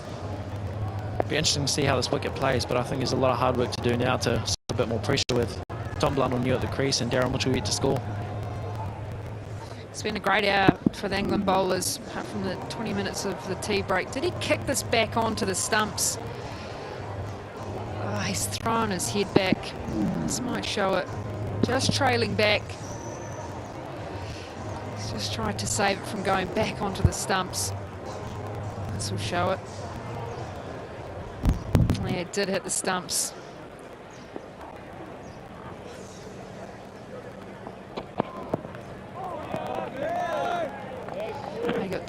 Two batters at strike, both on 0. Mitchell still not to score after 18 balls.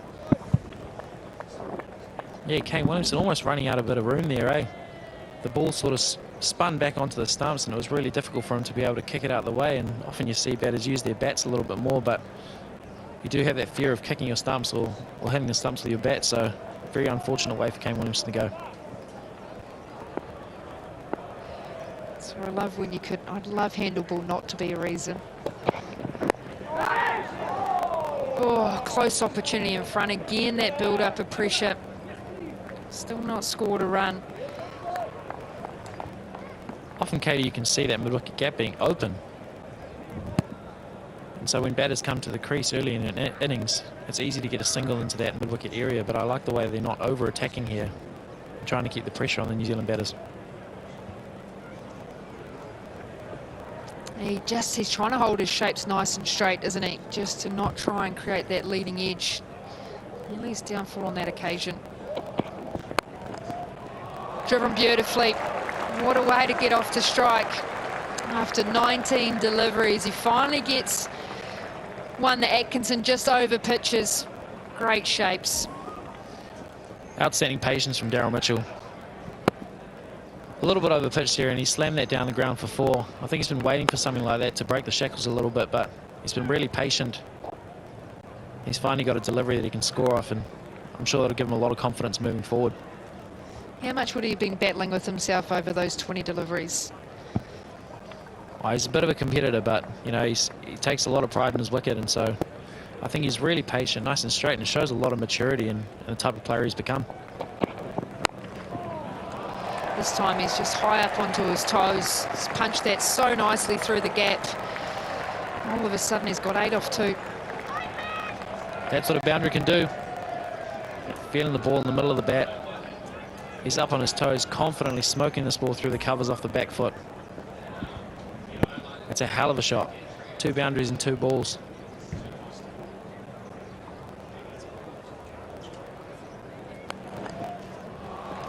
That was the first one to get off the mark. Beautiful drive. And once again, just that back foot punch. Just overcompensating there, Atkinson.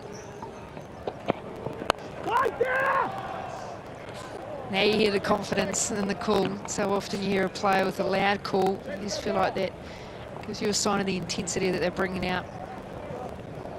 It's phenomenal how many a few runs on next to your name can do, what they can do for your confidence, right? It's like a bowler when you've got a wicket next to your name, you feel like you're on another limb, but when you're searching for that first run or first wicket when you're out there, I think once you do get it, that confidence does flow a little bit more. You start moving a bit freer, and that's what we can see with Daryl Mitchell now.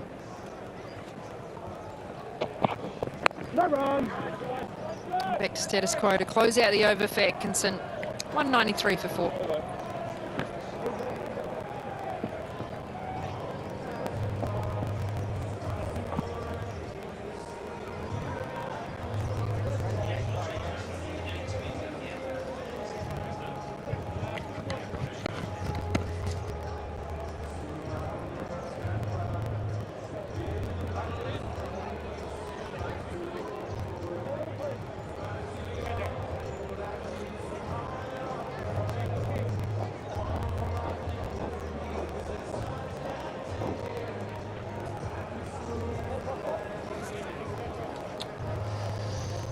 Hamilton looking good in the sunshine. Those clouds that we had this morning have almost completely disappeared. Just a couple of light wispy ones in the distance. It's hot out there. 193 for 4 the score now after 60 overs.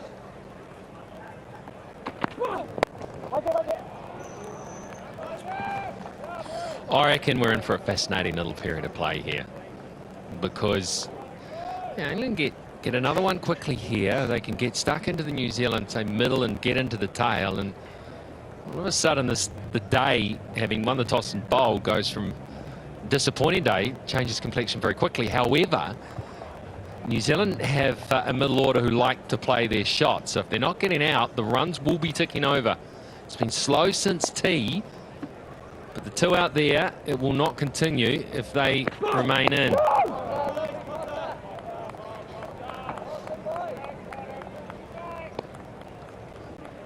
Well, yeah, the point now is that you've got 2 men right at the start of an innings. Mitchell's been there for 23 balls.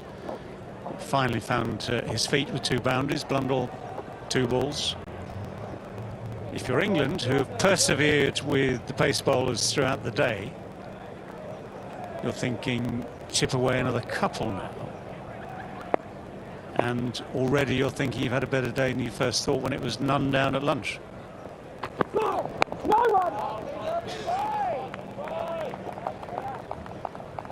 We'll just see how Tom Blundell follows on from that 100 at the Basin Reserve.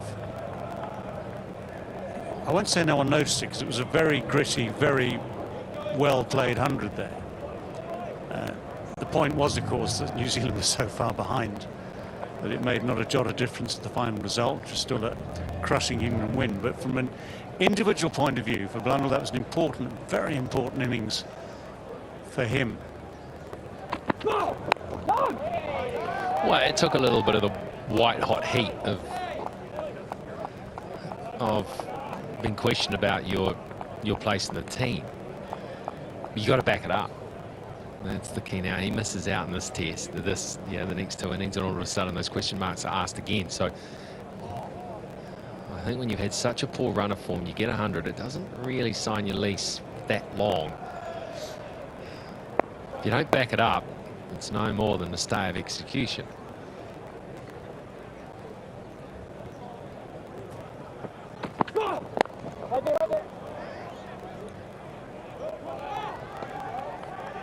And I like what England are doing here to him. He's a player who likes to get out there, keep a score ticking over, play shots. So they haven't just gone straight into an aggressive field set with 3 slips and a couple of gullies. They've actually put players in defensive positions in the covers.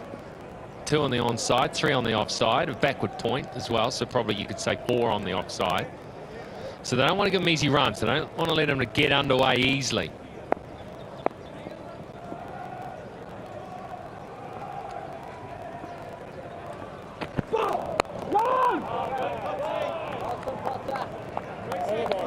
.193 for 4.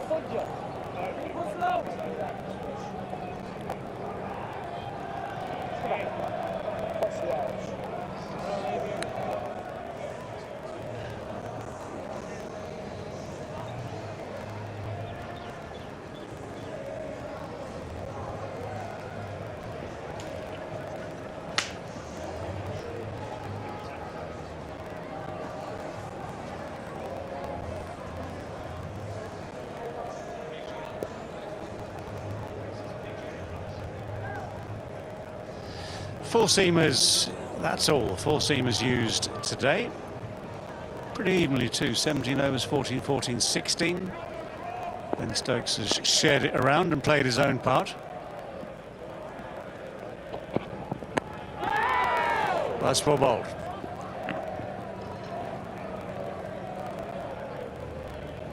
That's the line, that's the sort of length that can still cause the odd moment of concern for those the other end. Comes back quite sharply. And it's a 61 over old ball, and there's still quite a bit of bounce there. Steep, awkward bounce.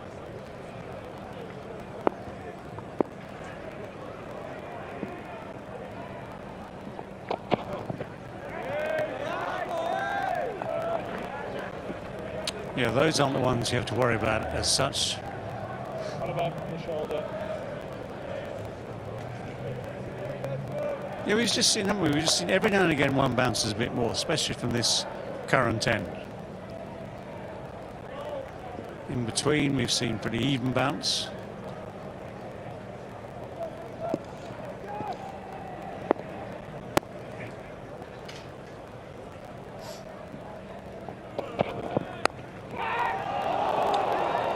Well, it was in the air, it was flashed away hard, it was travelling.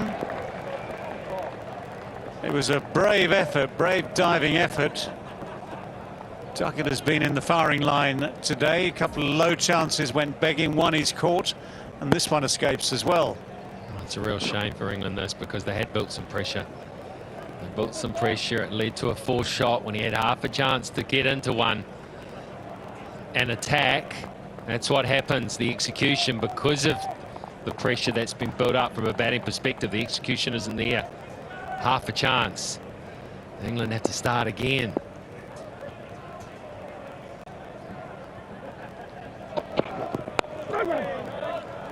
Well, put it this way, there was half a chance it might go to hand. If it had gone to hand, it might have been a half chance. If it had gone straight to him, it would have been a full chance. We're going through the whole lexicon here.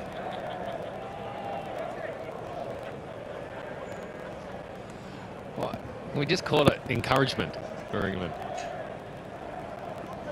Come on, Reed, take the challenge.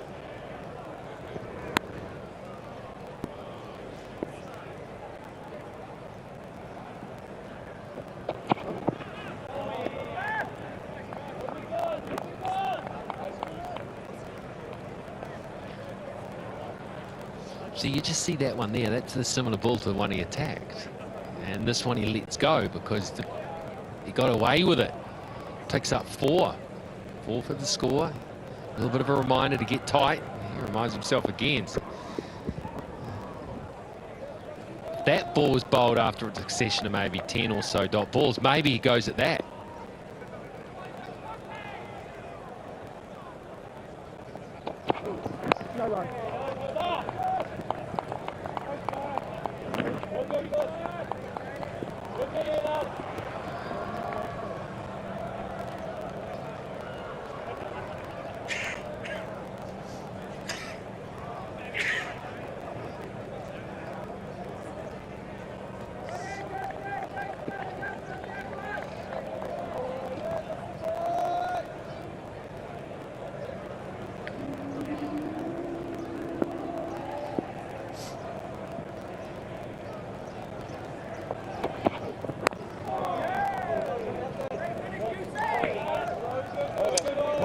For 4.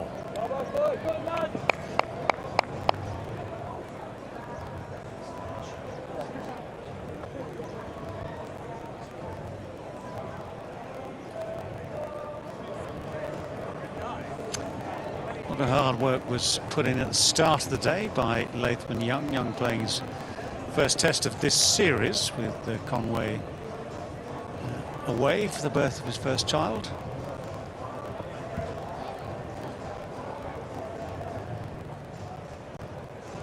It's indicative of the way things have played today.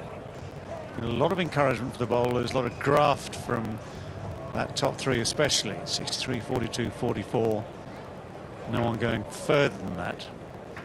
You can look at that and you go, well, no one's gone on to a really big total. But then again, I think that's indicative of the surface out there. If you were to go on a big total, you probably had to ride your luck a bit, because there's enough in the surface still to, you know, there's wicket balls out there.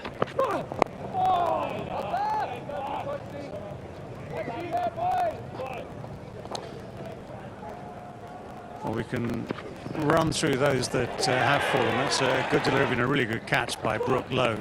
This little tickle down the leg side. No batsman feels that's right, but these things happen. Ravindra was playing just a little bit away from his body, and this from Williamson. Well, we've seen it a lot where he gets the ball to go down off the bat because he plays it so late. We've seen him many a time actually try and keep an eye on it. He just couldn't quite get a boot on it to stop it going back onto the stumps. Oh, that's edged, and that's down. Just seen that Joe Root was a little slow to see it, a little slow to move. And away it goes. Wow, nice piece of bowling, just pushes at it. And he was just late to react. Feet went from under him. He just never really had a good base to catch from, Joe Root. Tell you what, that's what happens when you're out of nick. Someone pulls that off. You're out caught to a specky.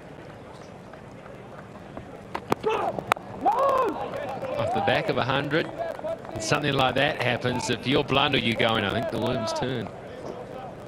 Is this my time again?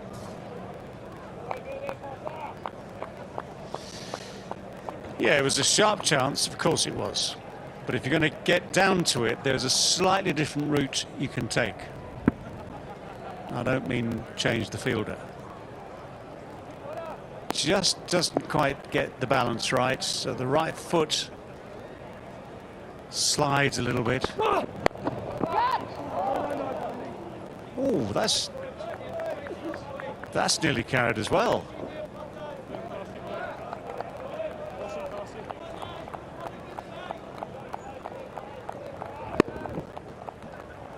He's trying to whip this away. Just dropping in front of Bryden Cass.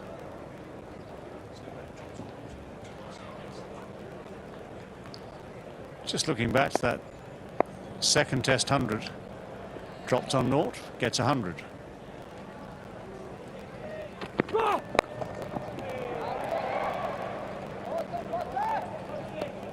Really, like you, I quite like the way they've set this field. It's what you might call a typical Stokes field. It doesn't come out of any orthodox coaching manual.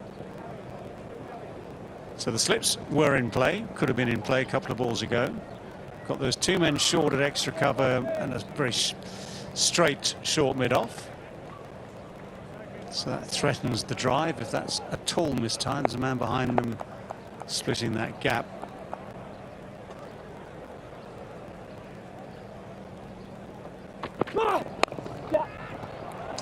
And that finds the gap. Firm push off the back foot. Bethel's the man chasing and throwing. 204 for 4. All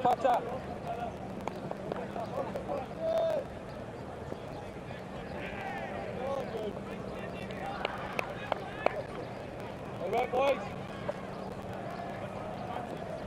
Yes, Potsy.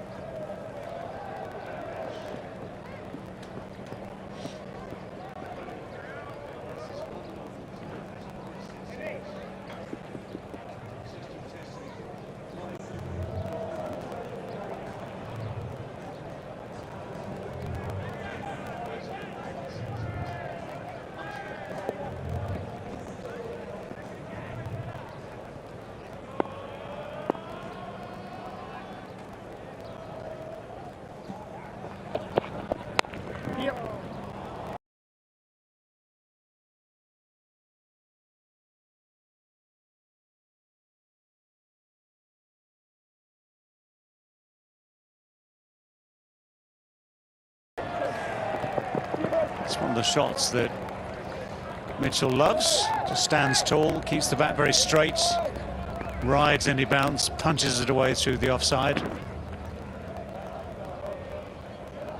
Yeah, they're two players I describe as players who more propel the ball around the ground. They're not really soft-handed players. They let the ball come to them when they're playing well, but they tend to get that bottom hand into the shot. They want to pierce the gaps. They want to punch the ball through the field. Man has gone back to deep square leg.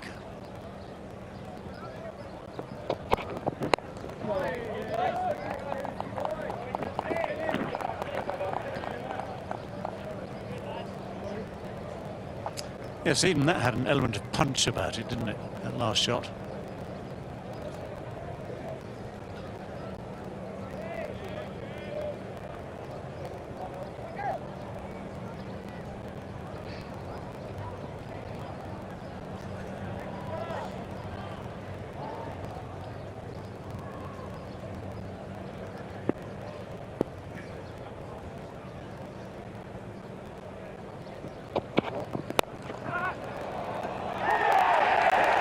What a catch. That is a great little catch. Just that slight little bit of mistiming. England have found a way of picking up wickets this afternoon that is tilting the balance of this game. Daryl Mitchell has to go. Yeah, if you're going to punch the ball and propel into the gaps and use that bottom hand, you've got to be accurate with it, or you can do this. You can hit it into those cover fielders at a catchable height. It's a real disappointing one for Mitchell. He'll sweat on that. He has to go for 14. He's worked hard for that 14, and that will be a gut wrencher as New Zealand find themselves at 206 for 5.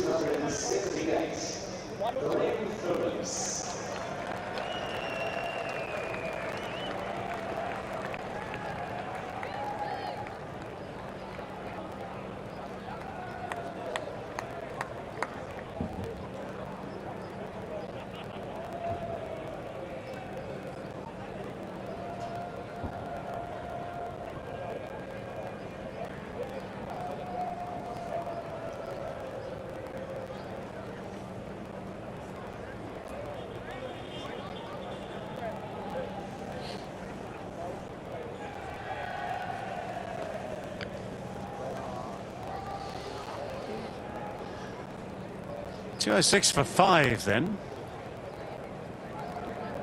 Glenn Phillips comes out to join Tom Blundell. This is just on the up initially from Mitchell, and he gets underneath it just enough with that firm, punchy style of his stroke making. It just reaches Ben Stokes, who does well.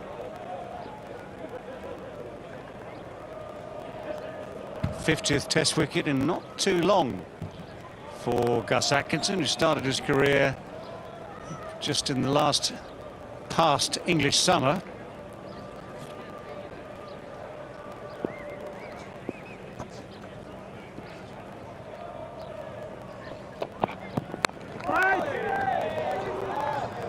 New Zealand got a bit of work to do here. England got their tails up. That's 5 wickets for 100 runs. Brilliant platform. That's a lazy shot.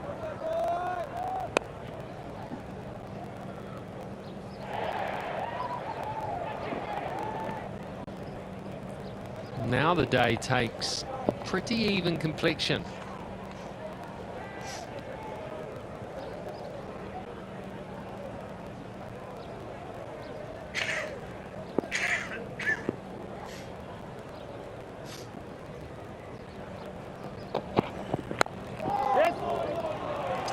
That's squeezed away just behind square on the offside, runs away quickly enough to that boundary for 4.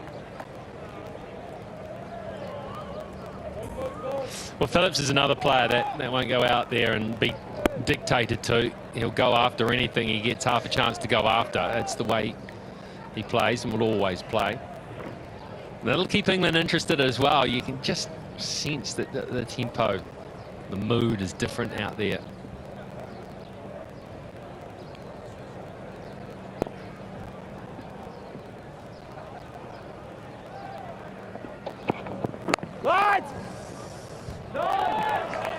It's good fielding. 2:10 for 5. We've got the Hackett family here, and cricket seems to bring family together. How nice is it to be here with you two boys, John? Oh, it's great, thanks, George. The boys and I have been going to sports matches for a while now, so enjoying it. Nice, all right. We're going to do a little quiz for you and see if you can get a prize from the merch tent. Who's got more international sixes? Rohit Sharma, Tim Southee or Chris Cairns? It has to be Tim Southee. Oh, he was nervous. Well done. Thank you. It has to be on a day like today. It's all about Tim Southee here at Seddon Park.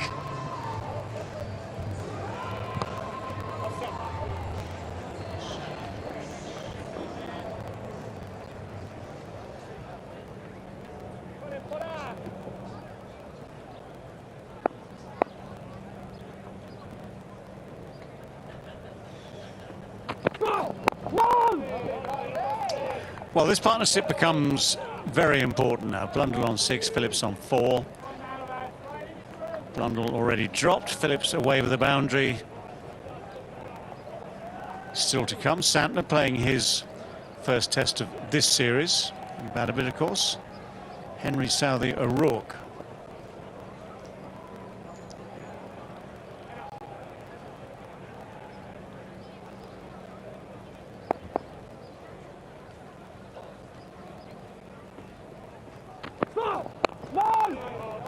One of those many stats we get offered by our man Richard before, during and after games. Average first innings here at Seddon Park since 2017, 340 or 342. So there's a bit of work to be done to get up to that for New Zealand here, if things go well. Yes, but New Zealand need a partnership.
Almost 3 catches in on the offside. It's like an in front of the wicket slip cordon.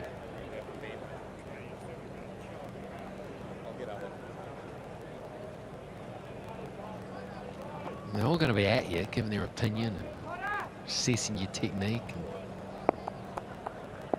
and in your face.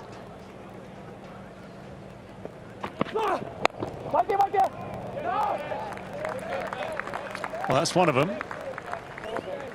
Bethel just diving away to his left. 2:10 for 5.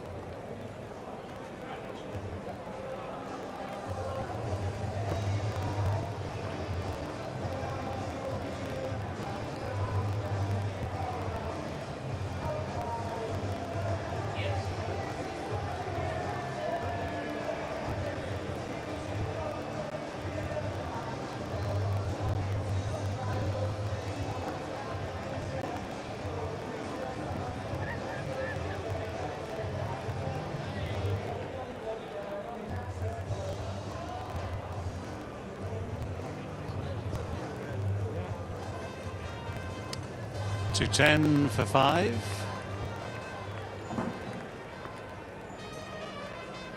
Wheelchair users under the shade, which I'm sure they're very, very grateful for.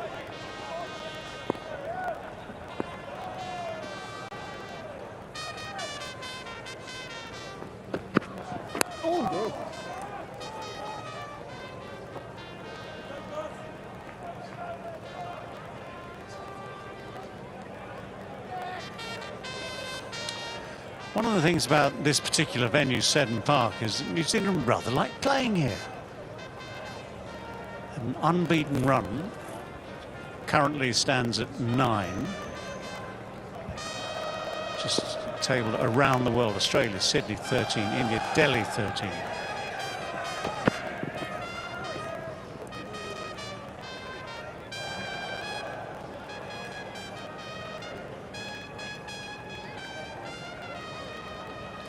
Yeah, just going back to that.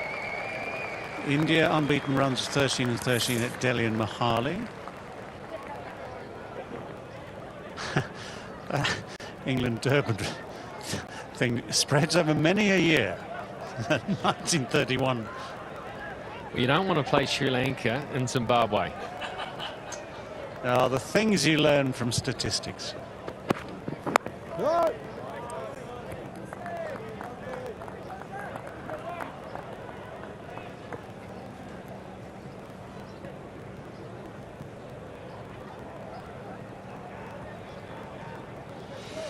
Well, the way England have played the series so far, which is maybe a bit of a guide, maybe that unbeaten record here, that unbeaten run here, could be threatened. Depends, I mean, okay, it all depends how this New Zealand first innings goes in the first place. Then England press on again, if they have the nous and luck to do so.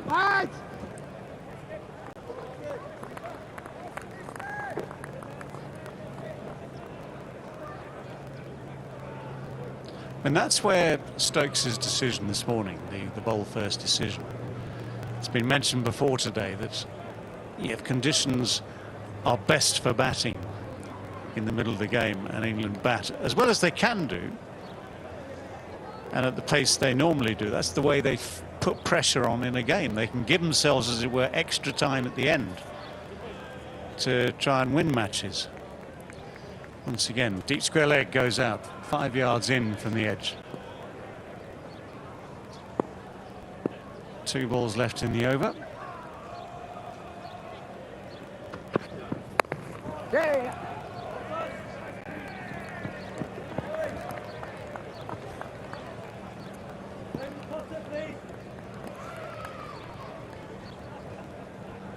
Sensor.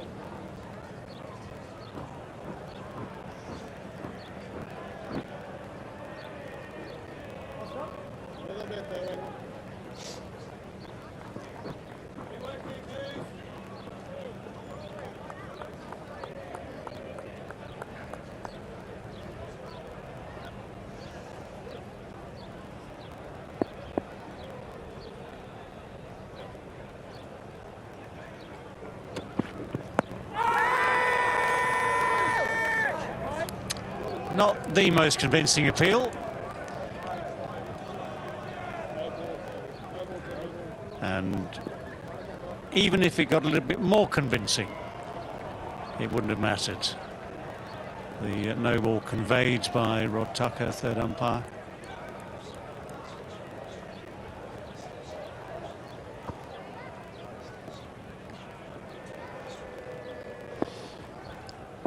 May not seem a long way over, but even just the tiniest bit over is a misdemeanor. No! That's legal. We'll stick with that. 2-12 for 5.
212 for 5.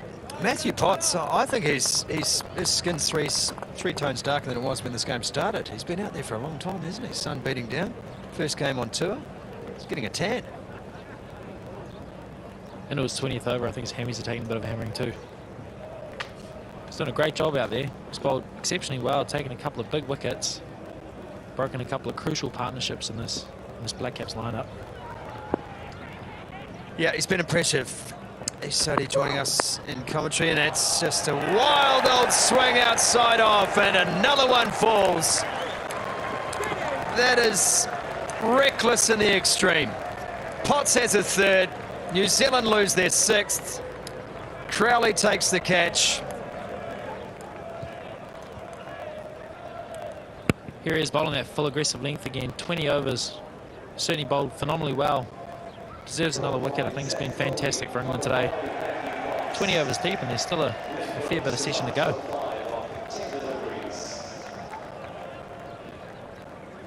It's the plan that got Rachin Ravindra. It's the plan that gets Glenn Phillips. New Zealand 212 for 6.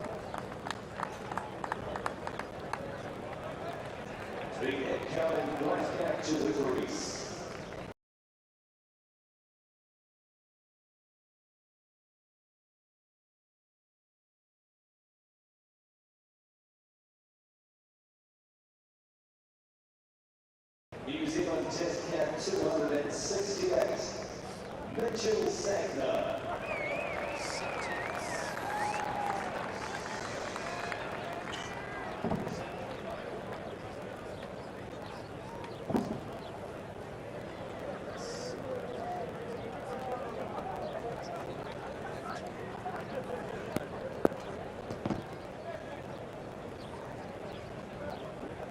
Possibly not what Mitchell Santner would have wanted, being called back into the New Zealand side for this 3rd and final test. 31st test match today for Mitchell Santner, who was so good in that India series, but feet go nowhere. It's a swing at the ball. Gets it thick, and Crawley's a big man. Not a lot going over the top of him. Yeah, he's such a big wicket these days, Glenn Phillips. I think plays a great counter-attack for this team. It's a massive wicket, that lower order, but looks like New Zealand back quite deep. Mitchell Santner coming in at 8. Well, once again, New Zealand is plagued with a paucity of partnerships. Yet again, no one going on with a genuinely big innings in this test match. In fact, New Zealand have lost their last 5 wickets for just 70 runs. They were in such a good position too. Lunch, 105, 93 without loss at lunch, 105 the first wicket partnership was broken. But since then it has been wickets with regularity. Yeah, the England bowlers have been very accurate. You know, the ball nibbled around for a considerable time in the first 2 sessions today. They were probably unlucky at times not to take some edges, but they're certainly getting the fruits for their labour in this 3rd session. They've stayed in the fight, haven't they? Just the 4 bowlers used today. That's a lot of work. And you'd sense that Ben Stokes now feels vindicated in that decision. And good, and Santner plays it well. You know, given the fact that New Zealand had a chance here to start to punish a tiring seam attack, and they've squandered the opportunity here, Ish, and they will be devastated by that.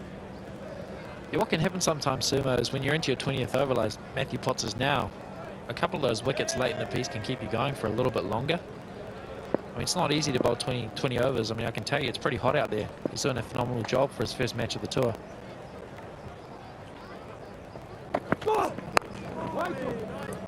Backing away, punches that out to cover. Stokes there took a fabulous catch. They find a way. This man finds a way. He finds a way to G up this team, to keep them pumped up. And just in the last half hour too, Ish, we've been sitting watching fielding work with the likes of Bethel, Stokes. Some of the catching today has been extraordinarily good. So the focus is there. Yes, a couple went down on the slips courtesy of Ben Duckett, but that was early doors this morning.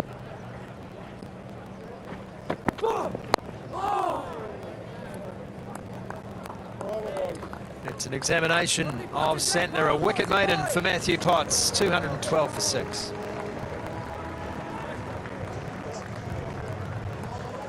No, I said just get it ready, like, Joe.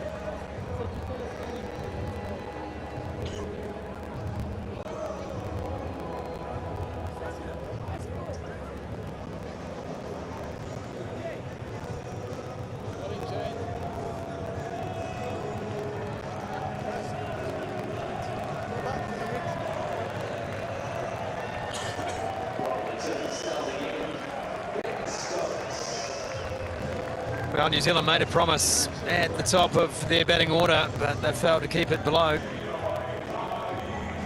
Latham, 63. Young looked good for his 42. It was patient. And then eventually he expired courtesy of a good Harry Brook catch and a good plan from Atkinson. Gave him a couple of straight ones and one moving away that Young went after. And Ben Stokes, and well, he's seen the opening, hasn't he? The crack in the door, so to speak.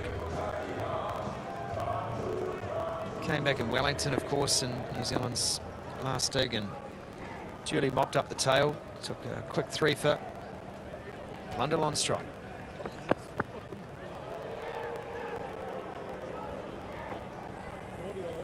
Sure. You get the notion this is a very important partnership for New Zealand here, Sumo. They'll know that. Very capable number 8, Mitchell Santner. Very confident Tom Blundell on the back of 100. They'll have to do some hard work here because the next couple of players are very much... Lovely shot. Classical Blundell drive. And that's encouraging. The two out there in the middle right now. It was overpitched and Blundell duly dispatched it. Yeah, Stokes still looking for that nick, isn't he? Shows that he's still quite encouraged by the movement on the surface, but Tom Blundell's certainly up to it. A very confident shot, nice and balanced. Just hitting down on the ball nicely. He drives nicely and he plays that shot with confidence when he feels like he's in the groove as well.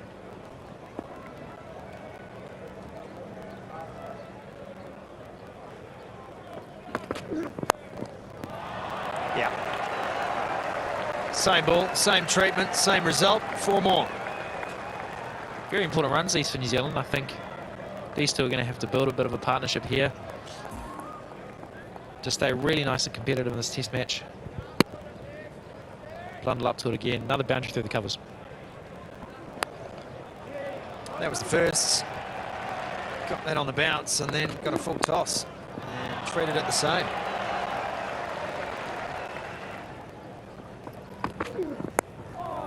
This time angles in. That's flicked away off the pads. Just the one.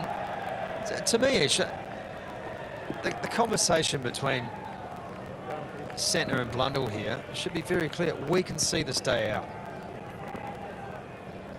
Apply, application, understanding what's happening, get through to drinks, and then think about that final hour of the day. So how deep can we push this? Yeah, I'd certainly be looking at trying to get to that 80 over mark, reassess when that new ball comes along.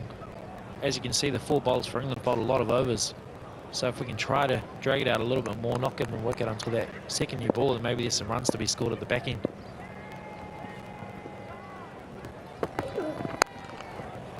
Oh, Santner got one to his liking, and that'll go for 4-2. It's a lovely shot off the back foot from Mitchell Santner. A great over this for New Zealand. 12 runs coming in boundaries, a single off to the leg side, 13 very crucial runs here. The more they can get, the better here. That's a classy shot from Santner. Well, his ability to see the ball and his timing's never in question. But this is going to be an innings that takes some serious focus as this game will move through to the gloaming tonight.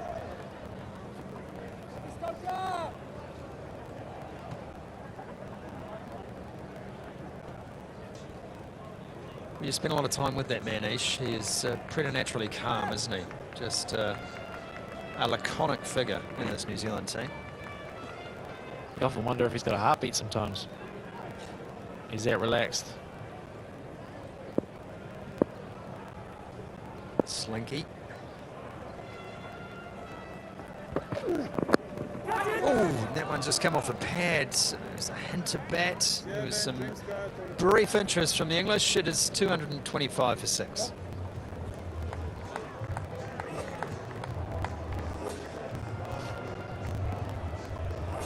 Time for our drinks. And we'll make it a Powerade drinks break. Powerade hydrating the Black Caps.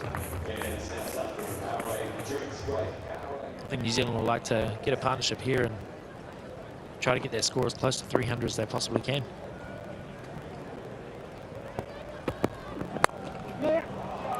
Beautifully driven again. This one will be cut off by Stokes before the boundary. They'll come back for an easy couple. Field sets will be interesting too in this period of play as England try and get into the genuine tail of this team. Yeah, I can see the league side's already a little bit stacked here. A couple of fielders out on the boundary because they're pretty well aware that Tom Blundell's he's very good on the pull shot. He likes to play the short ball well. They might try to use it as a tactic to try to get him out. Might try to look to be a little bit more aggressive to put some pressure back on the England bowlers here. They bowled phenomenally well. They've made it hard to score.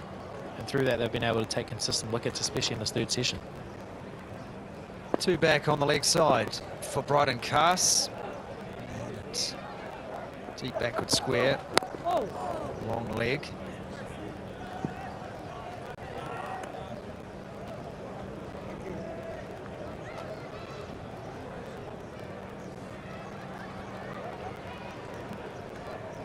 Couple of Gold Rush ice creams there. Not one of my go-tos actually, the Gold Rush, but no, I mean I can understand the attraction. You want to eat them pretty quickly, they'll be melting down those hands in no time. Yeah, in a day like this is going to take some fast work. Now, we had the Hawkeyes working overtime in Wellington between the lick the hot dog and the inhale the hot dog, and I'm sure they'll be currently working on some good ice cream analysis for us as well.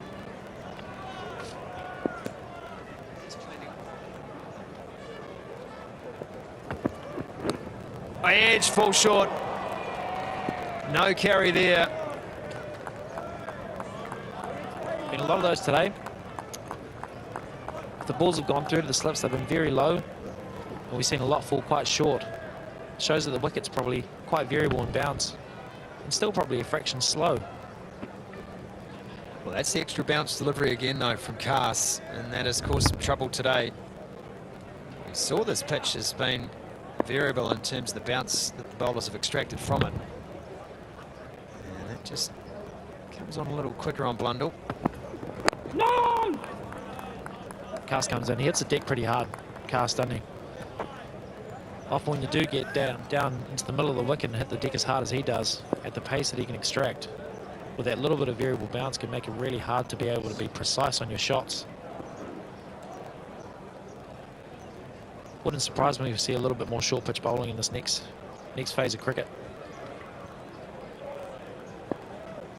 Move those 2 fielders back on the boundary on the leg side, just square leg a little squarer. Oh, wow, they're not going to be in the game here. That's a stand and a deliver blow from Tom Blundell. He's hit that so hard.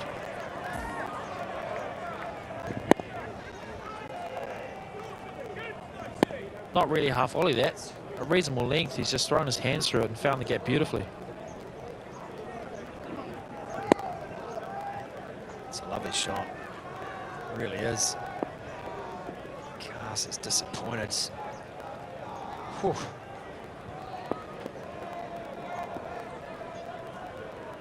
That's some negative self-talk there. Got to work on that, Bryden Cass. Trying to fire himself up. That's wide.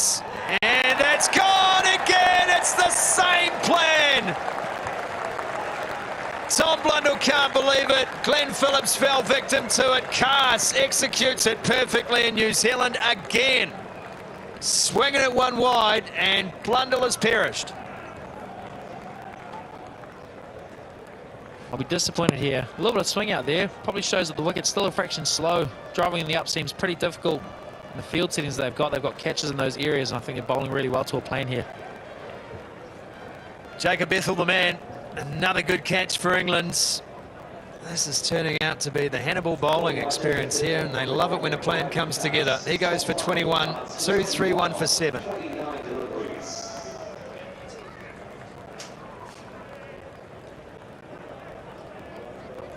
The incoming black cap 2 degrees. New Zealand Test cap 266. Matt Henry.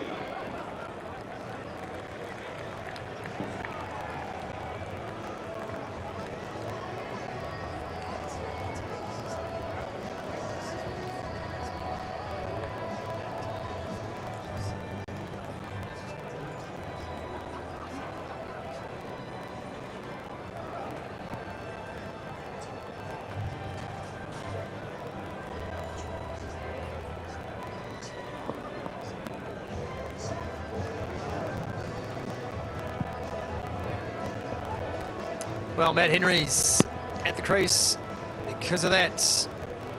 Reaching out for it, Tom Blundell. He had hit some great shots in the lead up to that. Bryden Cass had just been crushed for 4. And he just hung one wide. Ravindra, Phillips, now Blundell have all fallen foul of that. Frustrating for the batters.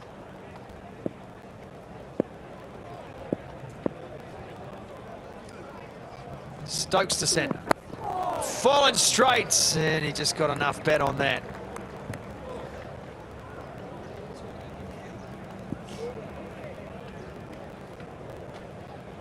Be interesting to see how Mitch Satner plays this now.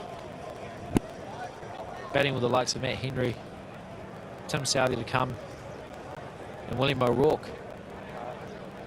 Just before that second new ball, wouldn't be surprising if he starts playing a few more shots here. Well, I think we know what Southey's going to try to do today.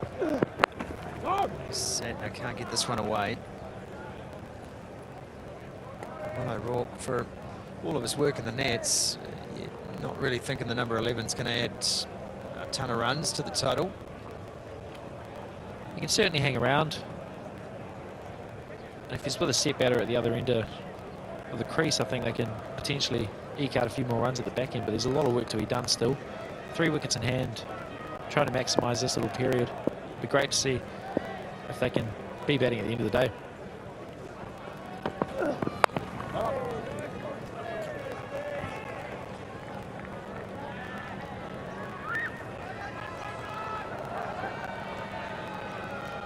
Just the 2 back for Southey again, both on the leg side. In fact, just one now, just one at square leg.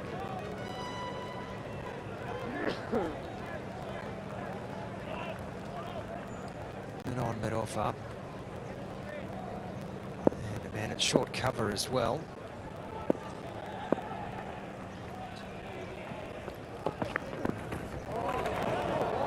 Well, he went for it. And that is some sensational keeping from Ollie Pope. We've mentioned him today already. He really has kept well on this tour, considering he arrived here thinking he was going to be first drop. Instead has had to keep for the entire series. I do stand corrected, but the man at a wide fine leg had just hidden behind the advertising hoardings for a second there, so he's re-emerged.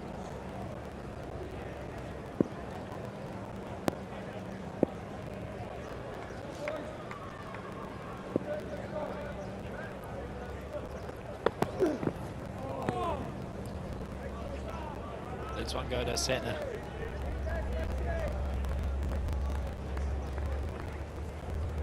No shame in that. Always got to believe in the lead, Sumo.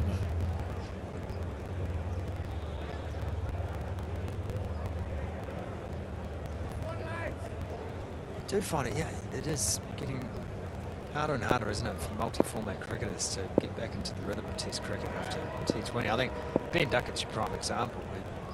I think he left consecutive balls for the first time in about 13 Test matches in Christchurch.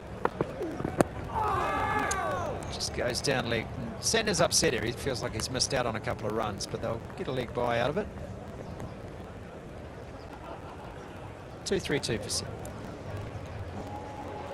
Well, it's dress-up day here at Seddon Park. I'm not sure if these guys are dressing up or not, but Claudia, we don't see many hen stews at the cricket. What's going on here? No, I just sort of give the girls a bit of a chance to get the sun out, but also just want to give one more chance to Tim Souther to wipe it up before I say yes. Now, should your fiancé at home watching this be in any way concerned? Yeah. Absolutely. Well, I think Tim Southey's getting far too much attention for today. But girls, have a great day. Enjoy the cricket and enjoy the sun. Go to the Black Caps. Go to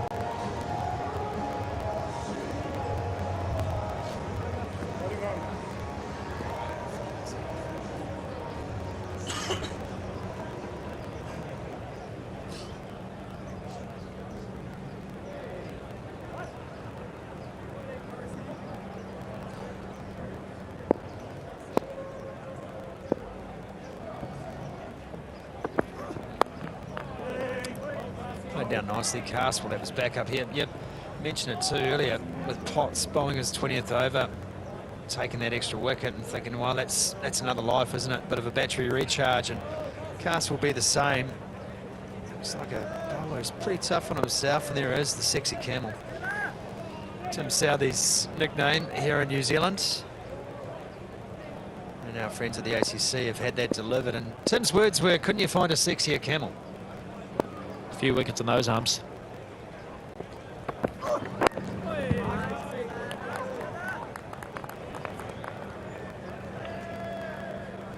Yeah, Cast seems very competitive. Just running pretty hard all day. Hit the deck pretty hard. Bit of the X-factor bowler. It's really allowed to go out there and be aggressive, be attacking well. Bowlers like Potts and Atkinson have been very accurate in just bringing the stumps into play.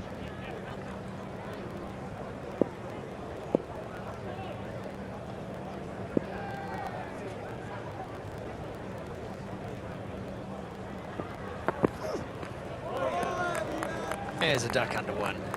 Does Mitch Santner, puts that in the back of the mind for future use. One for the other. One for the other. That's the one for the over, according to umpire Raza. Shah Bashir, light duties today. Are you surprised at all, Ish, that we haven't seen Shah Bashir today, or do you think Stokes just realised that if he just kept on, found the lengths, they would find a way through? I think they've been encouraged most of the day with a bit of seam movement. It's probably kept them coming back for more. Bowlers are running pretty hard all day and made things happen, so you can see why they haven't turned to spin. Santner just trying to punch his way out of trouble here and can't get it through. I think when we turned up earlier today, we thought spin would play a bit of a role on day one. But I think just making it really difficult to score for an extended period of time over that middle session and then into that third session, I think has brought England a few false strokes from New Zealand, and I think they're riding that momentum. The seam bowlers are doing a fantastic job. There might be potential for the spinner to bowl just before the new ball, especially with the left-hander on strike.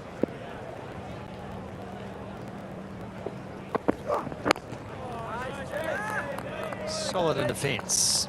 Santner, one delivery to come in this Cast over. And 9 overs away from potentially taking the new ball as the light towers cast their shadows across Seddon.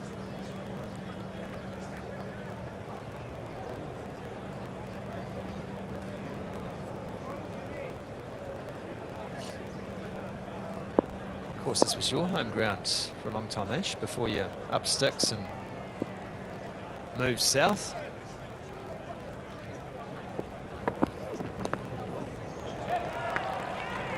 Santner gets 4 runs to finish the over. Cast looks disappointed. It's 236 for Seddon.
7 wickets for 135 runs here in New Zealand. I'd rather let this day slip somewhat.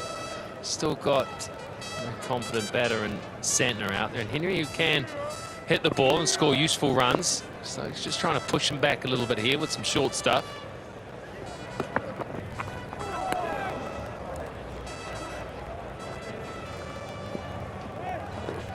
Good bouncer from Stokes, well directed. Right on the money to a tail ender right next to that left ear, and he got it up high. Henry could only flap at it. He's got the leg side field there, man at short leg, man out there in the deep. 2 men out there in the deep. Yeah, Santner's just wandered down and had a word to him. My advice would be, mate, you're good enough to get underneath that. There's 2 players back there. You're looking to hook in the air. Maybe just let a few go. You got mid-off. Well, there is no mid-off. And you got mid-on quite close. Maybe bang the up ones. Wait for that one that's pitched up and maybe have a go at that.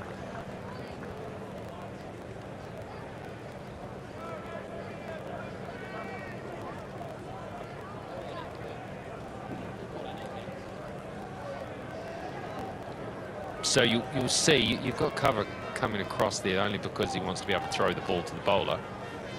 And he'll wander back into a pretty short cover position, and then you've got mid-on who's up pretty tight. So you don't hit it that well to clear if it's up. Oh dear. It gets away with that. It's just ballooned away. It's just a backward of a length, and I think initially Henry was looking to duck and then realised he needed to play. Yeah, because he's played the last 2 short balls, this one is a little more in between length. That was the exact ball that he got out. He was the middle delivery in the hat trick against Gus Atkinson at the basin. It was a ball back towards the body in the midriff, which to shoulder the bat into the slip cordon.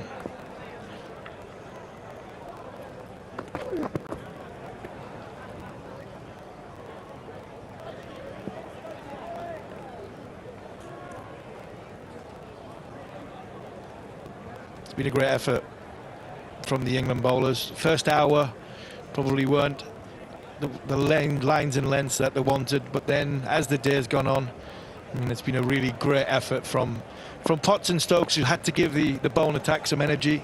Carson Atkinson have obviously been, this is the 3rd back-to-back test matches, but I mean, when you play back-to-back test matches, Mark, you'd need energy from the other bowlers. I actually think New Zealand have give the England bowlers energy by some of the shot selection they've been from their dismissals.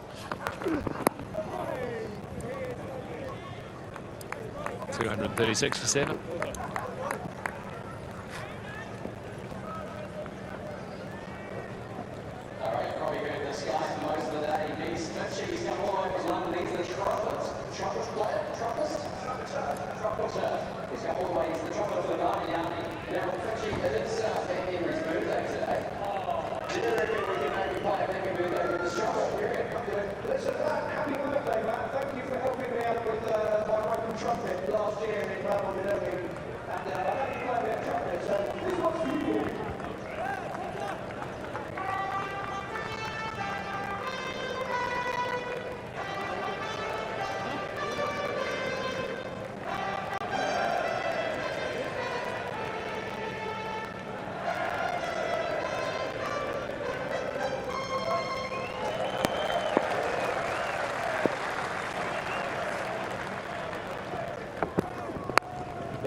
Lovely time and ease to on the offside. This may go for 4. No, it won't. Just a push from Mitchell Santner. And that's good. The fact that he's got back for 2. So what a real classic in-out sort of field here. They're quite happy for Santner to get off strike. As many balls to Henry as they possibly can.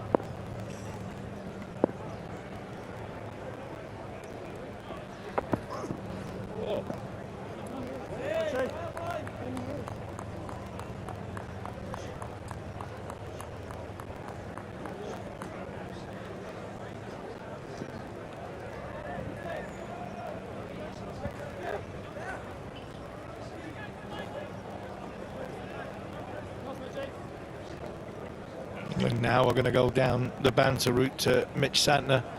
Joe Root just walking towards the, in the middle of your screen, walking towards the playing service. He's going to go in it short leg. Ben Duckett is going to come into the leg side in a little bit of no man's land. You're going to have fine leg, and actually deep square leg is going to have to be in front of square on the leg side boundary. Matt Potts come from the third boundary up into the leg side as well. So England are going to go down the aggressor short ball route. Bryden Carter's had some work in this game, 16.2 overs so far, and say back-to-back games. He showed these, at times he's been a bit loose, but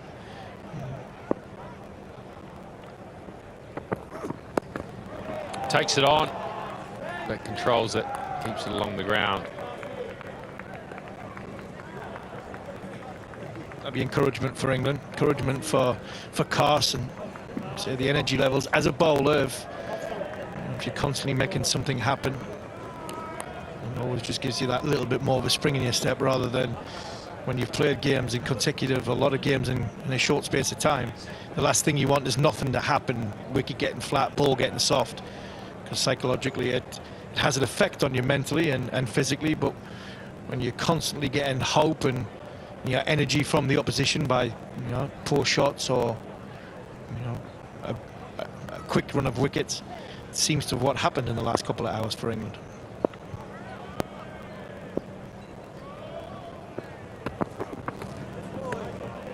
Matt Henry's birthday today, by the way. We just had the trumpeter. Yeah, 33 years old.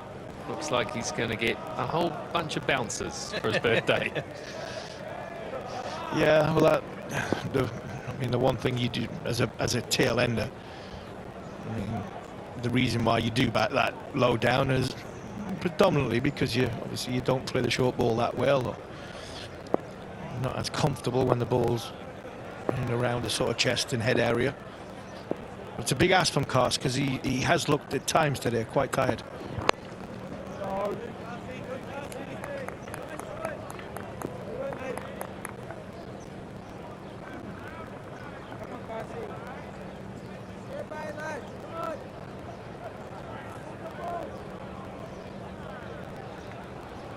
Still amazes me.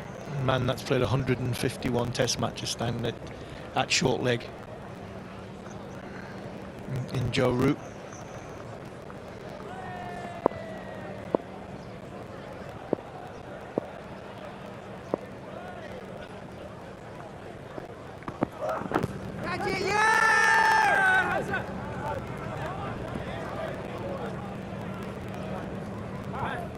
We'll have the obligatory conference.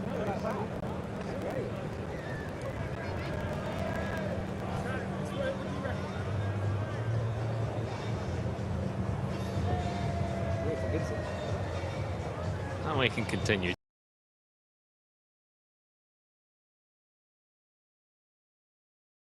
$139 for 7.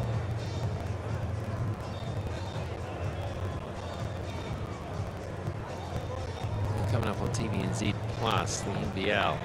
Adelaide 36ers against New Zealand Breakers. New Zealand Breakers need to get something happening. We'll be live on TVNZ and Duke at 7:30 p.m. tonight.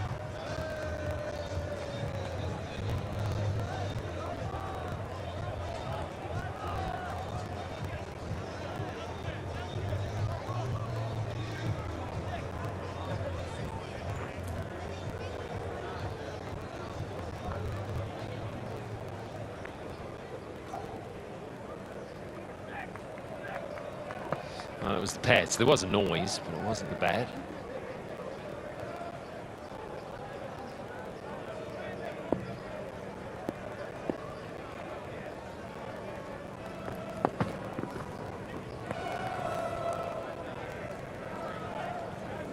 Santner moving across the offside to take on that short ball there. I mean, it's been proven that if you want to score against this style of bowling, you're better off going the other way and trying to flat bat it through the offside. Yeah, flat bat to the offside, or I used the sort of the pace on it to go over, you know, what would be a fifth slip gully line, because the man at the third boundary is very, very fine. Oh, ripper! Absolute ripper! I think that's hit helmet. I don't think that's hit glove. I think that's gone straight off the New Zealand badge. It's a fantastic bouncer, I know that. Sanders trying to get across to stand up and play it. It's just bounced from Ben Stokes. Oh, what a beauty that is. Thankfully, everything is okay with Mitch Santner. Ben Stokes and the rest of the England team going over to just check on the New Zealand batter. But in this, I mean, even for a top order player, that would have been very, very difficult to play.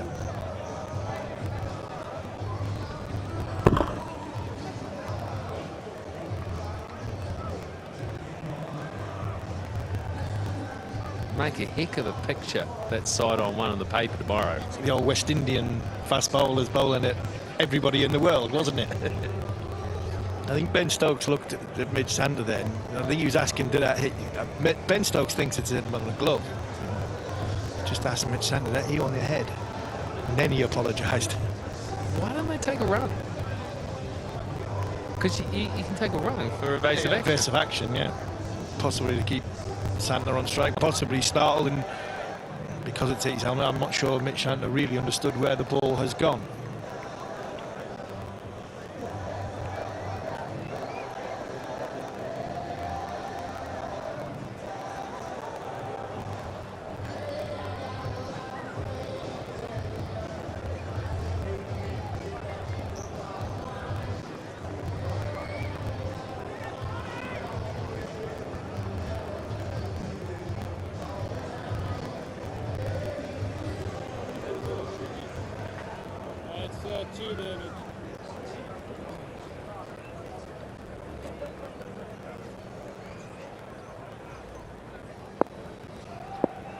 Got to make him play now. Got to bowl at stumps. Anywhere on the stumps. No, short enough. Nice shot. Just punching the covers. No run. That annoy you, that, because there's an opportunity to actually score in a safe fashion. You don't have to take on any of the boundary riders. You don't have to hook it away. You don't have to back off and play some outrageous shot. There was just a chance to just punch it into the offside.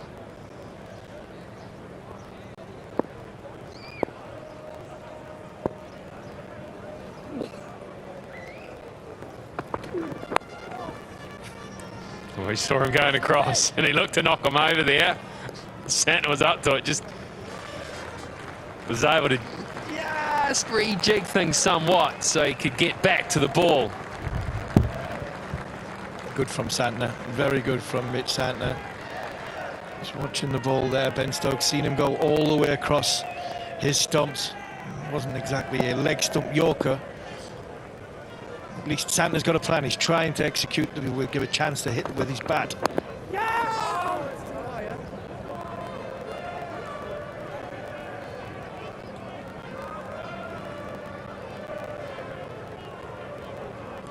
I think Santner just feels a bit more comfortable being able to get out of the way if he's moving towards that off stump, which is why he's looking to get inside of the ball. So I think it gives him a better access to try and hit the ball.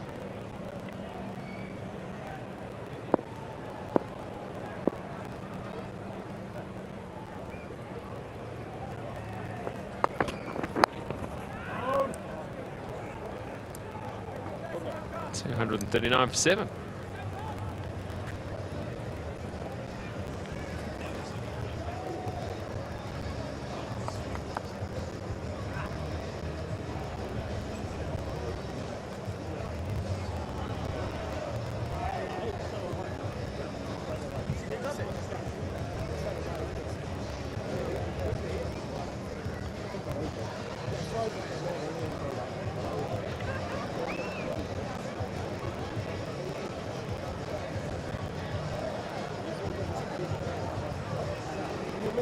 It's an innings that's dropped away Great platform laid by Latham, 63, Young. Once again, another substantial knock, but be disappointed not to go on. Williamson worked hard for his 44, looked very good. Went out in unfortunate fashion, just played the ball on. Once again, that very late style defence of his, and the ball just crept back onto the stumps. And then the middle, rather giving their wickets away.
Nicely flicked away, flicked in the gap.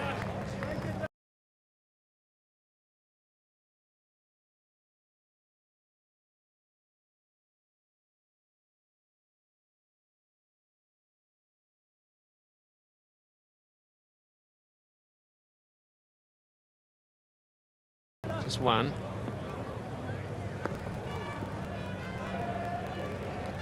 I think the disappointing thing from a New Zealand point of view is that, I mean, as much as it's been hard work for England, I don't think they had to work hard for five of the seven wickets. Young and Latham at the top looked very good. Obviously, you mentioned how comfortable Kane looked, but then it just seemed as though Stokes didn't need to go to the bouncer plan, and he didn't need to go to Bashir, because every time he was probably thinking of it, New Zealand give a wicket away, give England the energy that. This time he backs away. They're going to pick up buys here. So backed away and trying something different. Looked very, very uncomfortable in the process. Oh, well, that ends well, I guess.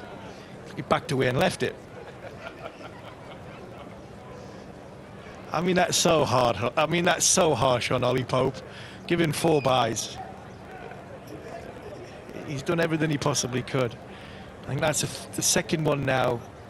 Everything he possibly could, and he's been given 4 buys. I just think backing off like to that leg stump is just something that is not natural for Santner. He'd rather go that way. I think that one's actually, in terms of run production, fraught with more danger, because what do you got? You got 1, 2, 3 players out on the onside. You got Brook, who is every bit a long stop. So if it's a top edge, he might be able to get round as well. He could cover either side of the offside and the onside. There's going to be a little bit of change of field here as well. So now strengthen the offside field. Only 2 back on the onside. Thinking he may back off again. Try to feed it, but he doesn't bite, and it's wide.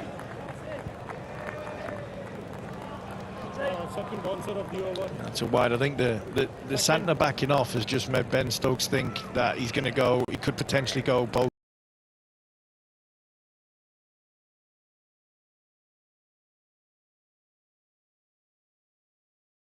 So that's why he's strengthened that side.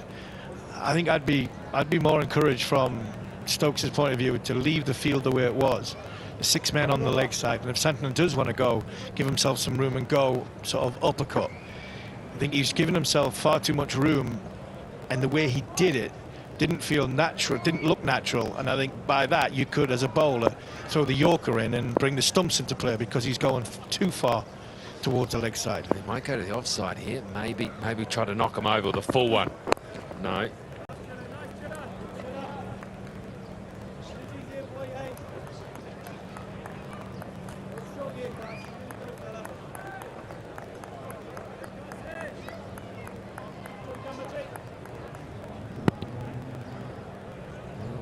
goes on out the middle. The people in the Teagle free range area have had a ball.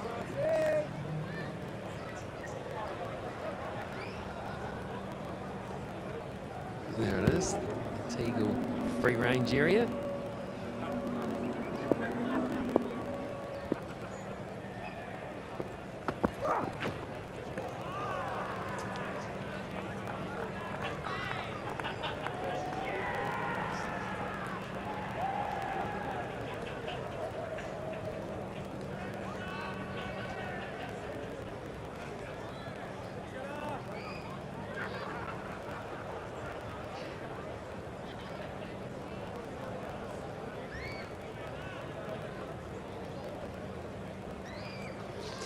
It's not the sort of cricket that the purist enjoys, is it? No, I get what you're saying. It's not.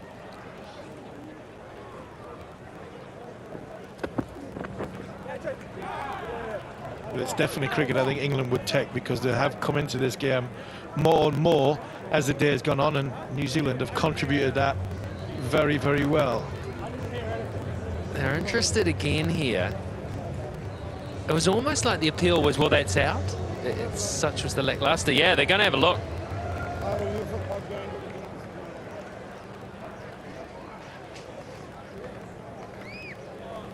TV umpire to director, we have a player review for caught behind. Original decision is not out. I've checked the feed. It's a fair delivery. Can we go to front on, please?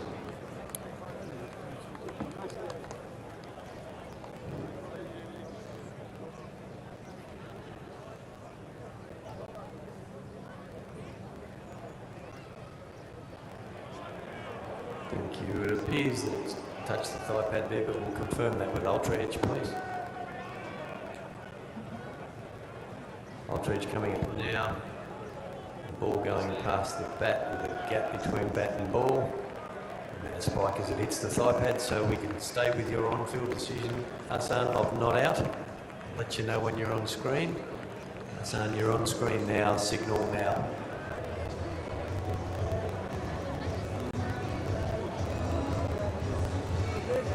I get the feeling Ollie Pope is an optimist.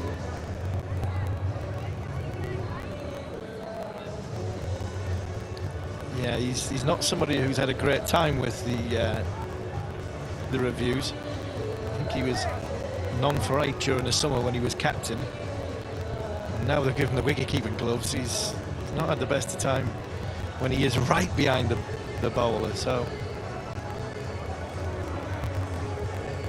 he's not somebody you'd want to sort of take notice of when it comes to reviews. But one thing I will say about Ollie Pope, he's done the team job batting at 3, and then I think he's done an excellent job on this tour filling in at what, 3 days notice that he's going to keep wicket, 4 days notice before the first test match that he was going to have to keep wicket. And I think during this test series so far, he's done a very, very good job for England. Oh, nicely played. Stokes went for the Yorker, the straight one, and got it right on the money. Did he keep for his county? He kept.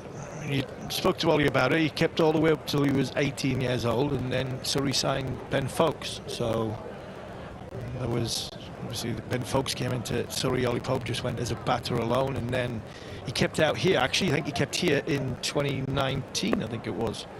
There was an injury there. He kept in Pakistan, 2 test matches, not the last time, the one before, when Foakes was ill or injured. So he's a confident keeper, he's a comfortable keeper, he's kept, and he's in his junior cricket. But he's, as I said, when Stokes and McCullum came into the job, their man to bat at number 3, which was the problem position for England for quite a while. And he's identified Pope, he was our man, stuck by him.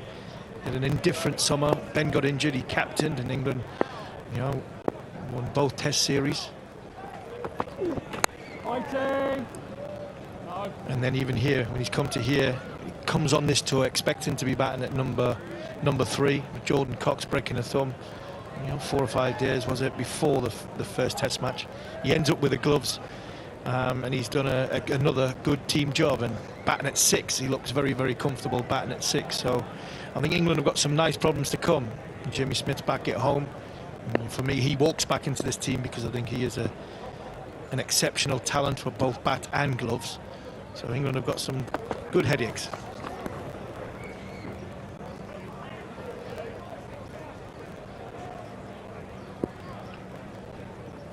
Pushing over.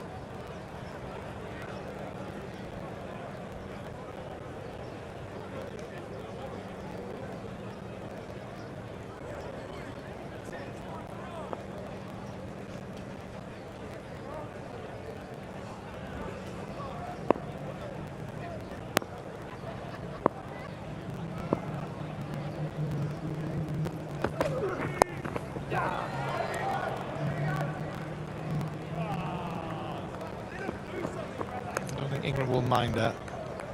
One ball left in the over, getting Santner back on strike. 2 balls left in the over. So many no balls in this series.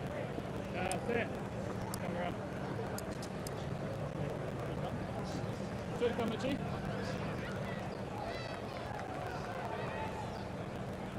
a big one as well, that. It's a big one for Ben Stokes.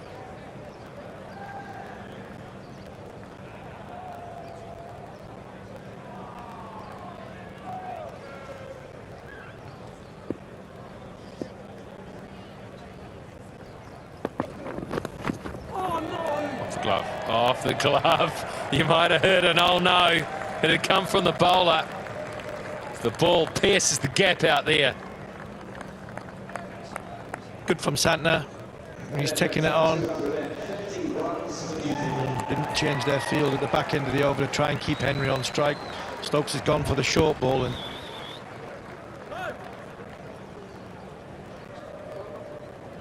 just inside the road, but it's good. It's good intent from Santner.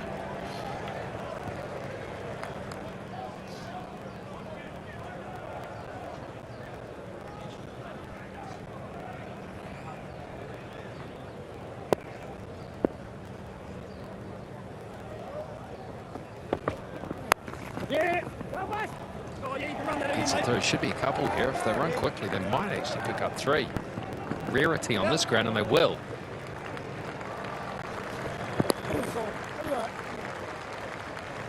$254 for 7.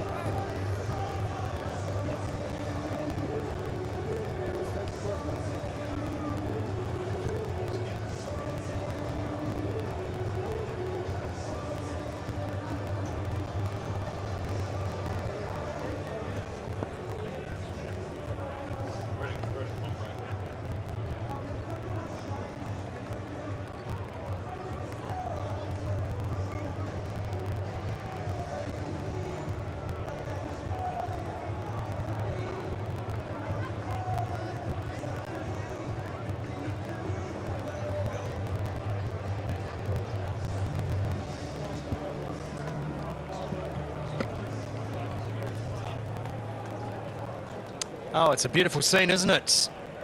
As we're closing on the final half hour of play here on day 1, a day that England will feel pretty good about in the scheme of things. Could have been New Zealand's, had things been different, as Santner tries to give himself a little room outside the off stump, misses out completely. Wonderful crowd being in attendance here today as well, considering this wasn't the only show in town today, Mr. David Gower. There's a big horse racing day here in the Waikato as well, the Waikato Cup race day at Te Rapa, just up the road, so that would have been chock-a-block as well, I'm sure. Big day in the sunshine.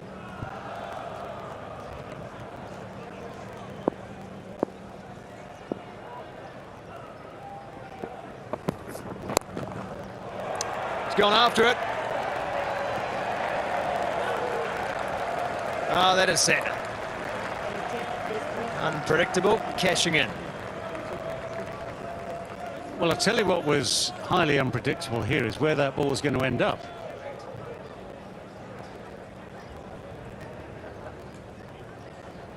So unpredictable, in fact, that we're going to have to check.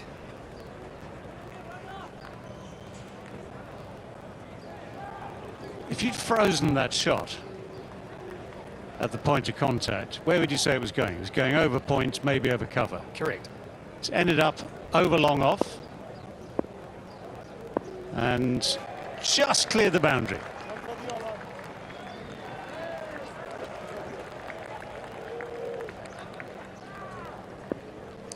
First 6 of the day, and it goes to Mitchell Santner. Oh, again trying to give himself room to sweep that behind and exposing all 3 stumps. Santner's been getting the short ball treatment. David, as you'd imagine he would. Well, the one that hit him on the helmet hit him fair and square, didn't it? I mean, that was a very, very solid blow. And once you see that, once you sense weakness, of course, then England have the pace resources to try and make it worse. Santner's not afraid to go after it. Henry, too, is proficient on the pull shot. Take a single here, 4th ball of the over. Well, would you sum it up, Mr. Gower? New Zealand's 142 for 1 as they were. Now 261 for 7. It's a great fight back considering just the 4 bowlers have been used. And England will probably feel like they've maybe even had the better of the day. Well, yeah, you can put that in perspective possibly by the end of tomorrow.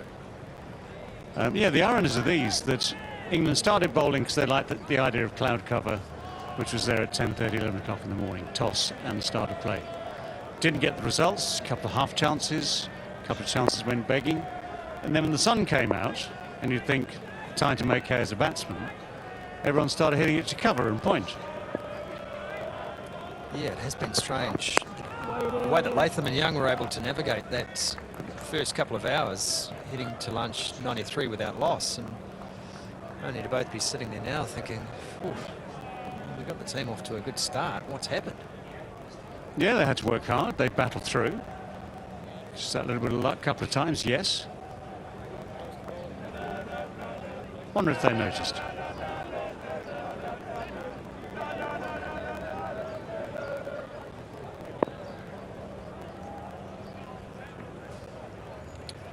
Our executive producer, Ross Peebles, just pesting around up there on the bank. And what he's doing up there, getting among the fans. It's obviously a high trust environment we're running.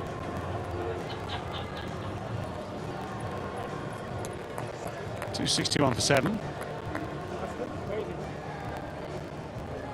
Well, you can, Scotty, you can say whatever you want now. Carte blanche. No, he's not listening, is he? Yeah, it's a lovely scene, that, isn't it? Looking down the bank. Through onto the field as the lengthening shadows from the light towers make their way across the park. And there is the New Zealand card. It's almost an Excel spreadsheet, that, in descending order of value.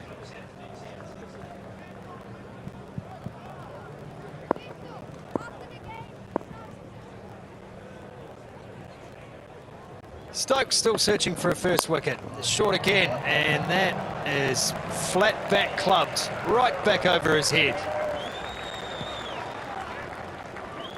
Well, Santner is now seeing it well and seeing it early by the look of it. This pace has gone out of pitch and ball.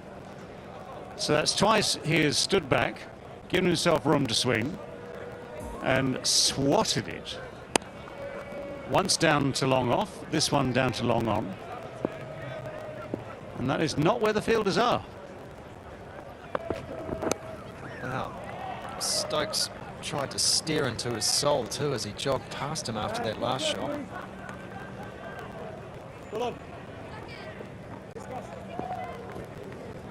Switching the field now for the right-handed Matt Henry.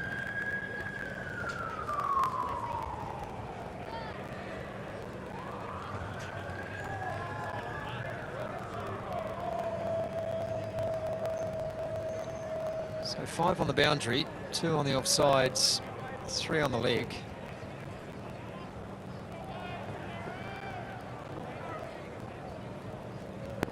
Stokes is thinking, if I bowl this short and you get bat onto it, it could fly anywhere, and I'm going to have a fielder there.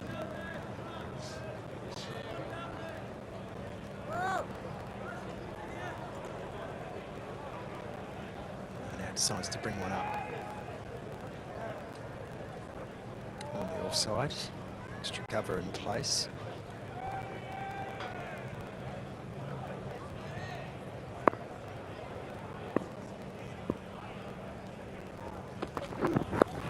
Henry goes for it, and there's no catching that. Harry Brook, that goes all the way for 6.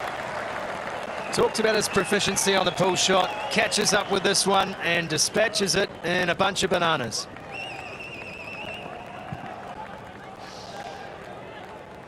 Yeah, there's a strong sense of anticipation here, but he's played it well. That is right out of the meat of the bat. So quick hands, quick bat speed, clears the boundary comfortably.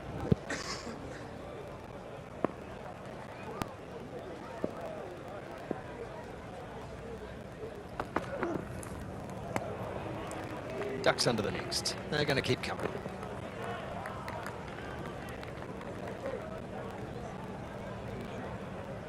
Yeah, you got the feeling that Stokes was always going to try and follow him. And if it wasn't a direct follow, it was going to be a preemptive follow, if you see what I mean.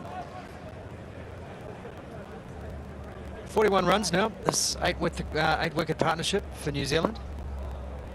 Valuable runs as well.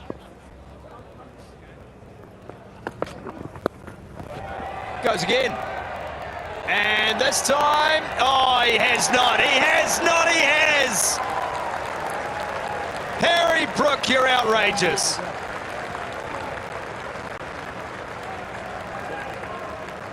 Well, you just get the absolute feeling that Harry Brook knew what he was doing all the way through that scenario. This time, Henry doesn't get hold of it quite so well.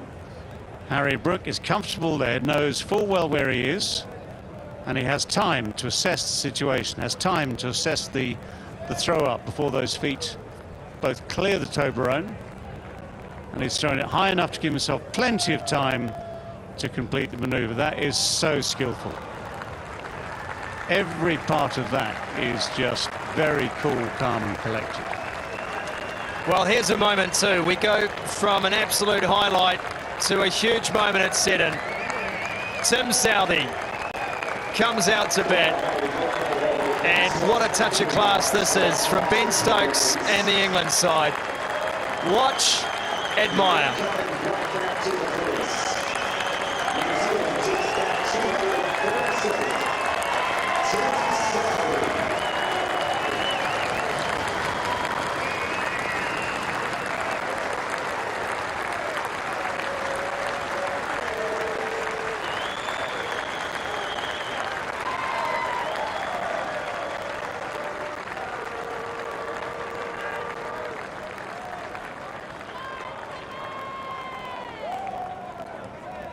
Spirit of cricket at its very finest for Tim Southey, and fielding at its very finest from Harry Brook. Yeah, Matt Henry would have known he didn't quite get the same bat on it as he had done early in the over. That is so cool. Really cool from Harry Brook. Everything he does seems to work beautifully. Hard work for Stokes. He's used that bounce ply for some overs now. Relief that they got rid of Henry. And now it's Tim Southey in the sights.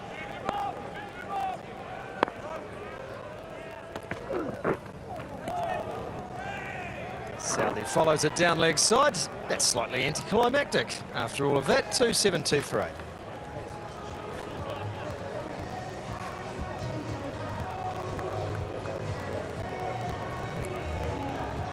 Well, the card tells its own story. 63 and 42 at the top of the order from Latham and Young. And it looked like a decent platform had been set. Williamson a little unlucky. Bouncing off the bat onto the floor, onto the stumps for his 44. Then it tells away as the happy drivers. Driving without care and attention. And then Lord have found themselves caught at cover and points. Henry now caught at on the long leg boundary as well. Sanders been handy. Chanced his arm, but been very handy. 30 from 41. And whatever runs get added now, well, there are two ways. Santner will carry on, he'll swat a few. Southey, with already in his career, in those 107 test matches, a whole heap of sixes to his name, will no doubt not be hanging around wondering what to do. And to be clear, it's 95 sixes he's hit in his career.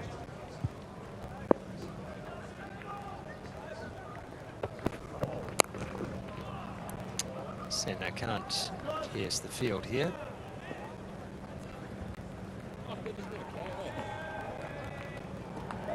Even at this late stage, they're not going to be test-defining runs from here unless something truly miraculous happens.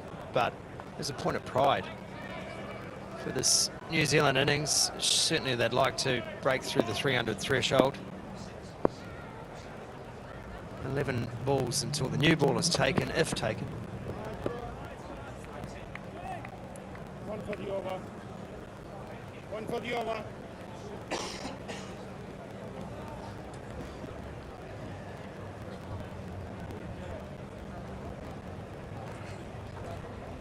Well, I'd feel you should take the new ball.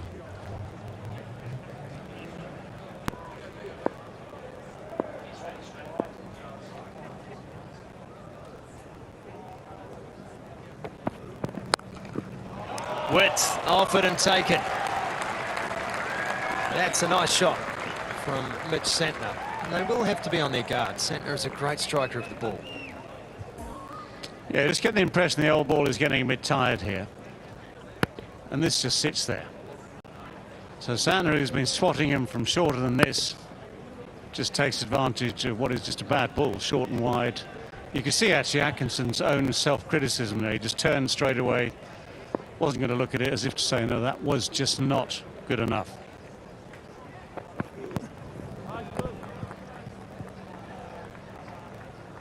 Credit to Stokes too, David. He persisted with that short ball plan. Took a brilliant piece of work from Harry Brook for it to come together, but got the wicket. Further vindication for Stokes, who tends not to get too many decisions wrong when it comes to tactics. Certainly hasn't in this series. Nor does he worry if something doesn't work.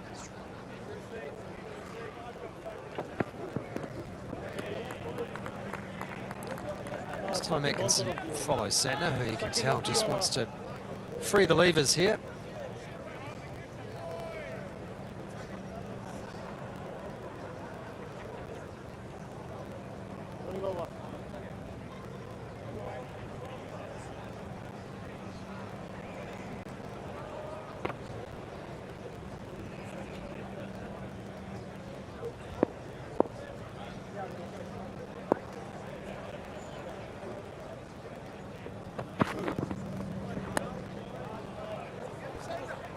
Now some respect being shown to Santner here.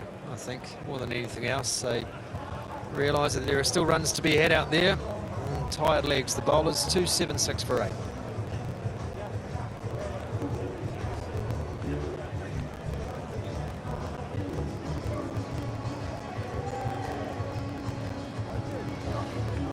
Well, I think the old ball is getting old, it's getting tired. You've got 2 wickets left to take. My temptation, my suspicion is, well, my inkling will be to take that new ball, even though all the candidates to take it have done their fair share and more of the work today. 20, 18, 19, 22 overs shared reasonably evenly between those 4 placemen.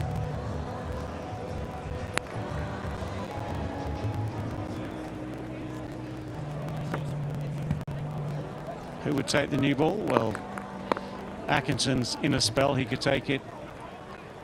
Cast could take it for me. It was Potts and Atkinson first thing this morning. Now Potts with 3 wickets too, a chance to mop up the tail perhaps with a new seed. So they can't quite get on top of that. Well, the wickets to have fallen today, 8 of them.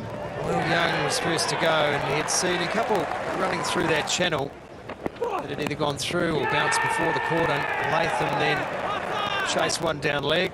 It's a good catch, sharp work from Pope, who's been brilliant. Rachin Ravindra couldn't resist, and that has become a trademark mode of dismissal for Ravindra. Williamson desperately unlucky.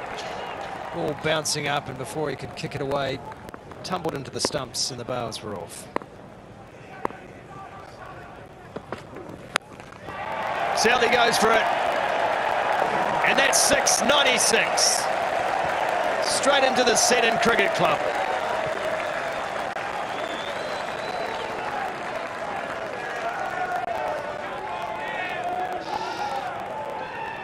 Well, it's what he does. And he has absolutely nailed it, hasn't he? That's a beauty. Well, he's given the Seddon Park faithful what they want, that's for sure. Stokes this time tries to slice him in half. He backs away. It was 4 for 85 at the time. And then Mitchell, who was patient in getting underway, just lofted one straight to extra cover. Phillips went chasing too, taken by Crawley at point. And that was a good catch to dismiss Tom Blundell, who was also looking good. His timing was on. Matt Henry was the last to go. And look at this work from Harry Brook. Perfectly done. Southey goes again. And it's flat. And it's 6-97. We're all on the count.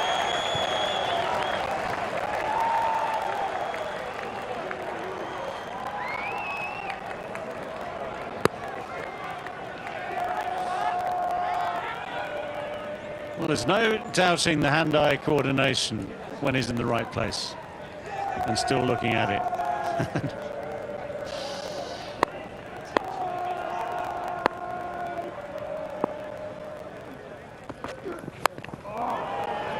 Goes again, this one though along the grounds, and he'll take one. Late entertainment.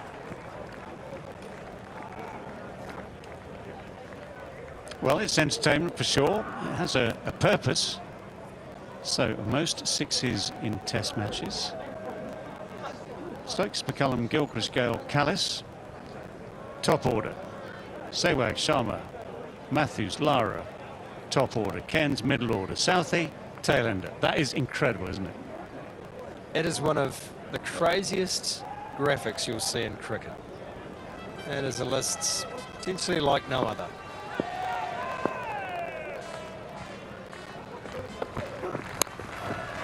Santner gets in on the fun too. And that's another boundary.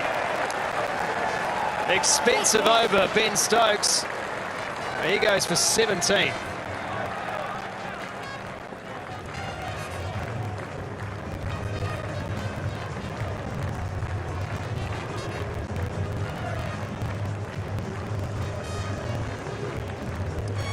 Well, the new ball is coming out. The option is there, and so the option will be taken. Greatest work from Ahsan Raza. It was a new ball. Now umpire Raza's dropped that. Got it dusty.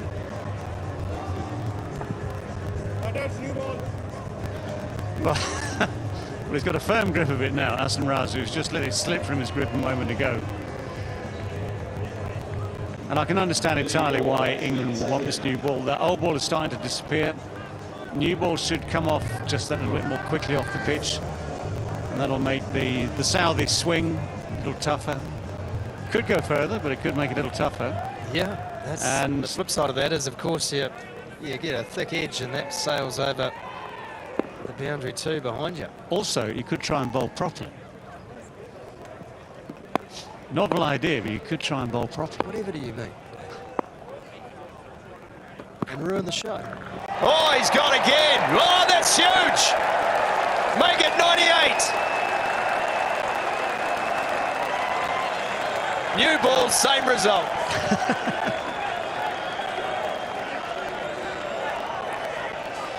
Well, this is only, what, short of a length, slightly shorter maybe. Southey, although it started with that little shuffle down the pitch, still had time to get those long levers through and smash it away. Oh, Southey's faced 7 balls. Suddenly, these two have added 27 runs. Gets a leading edge, flies away. It is all happening here. Oh, my goodness. You cannot be serious. Benny Duckett, what have you done? 300 on the board for New Zealand and 4 more for Tim Southey. He's 23 from 8. Well, suddenly 2 became 4. thick edge, finds a gap. Now Duckett had everything covered here until oh dear. You probably couldn't do that twice if you tried.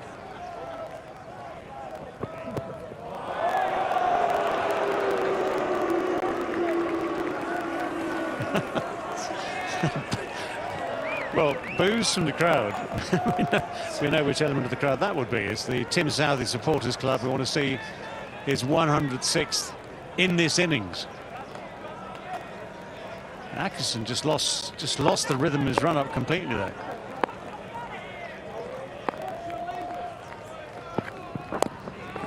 Oh, and he's just managed to keep this one out. You think back to Tim Southey's debut, 77 or 40 balls, 9 sixes. So he set a tone for himself in terms of test batting, the Tim Southey way.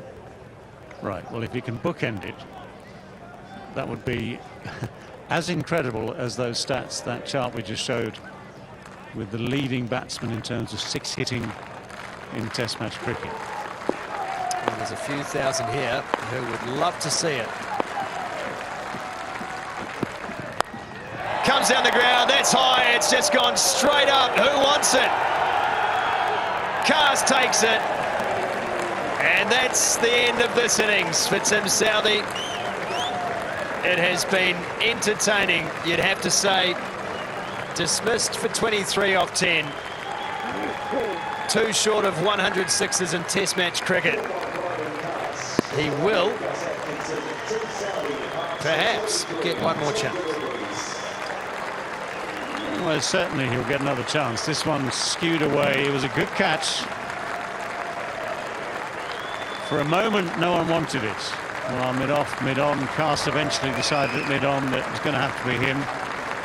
Well, Tim Southey has provided entertainment there. He's provided 23 important runs that have helped take New Zealand past the 300 mark. They're 303 for 9 as the great man wanders off into the pavilion.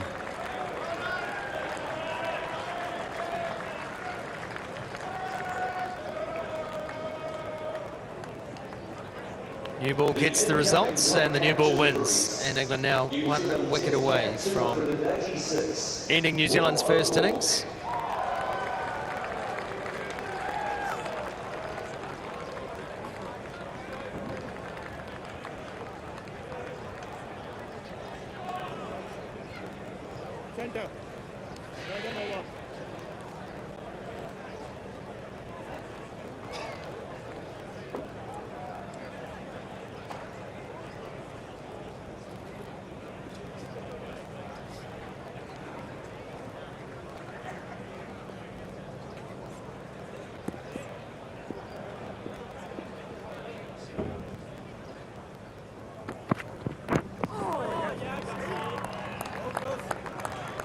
Rook, where's one? First ball.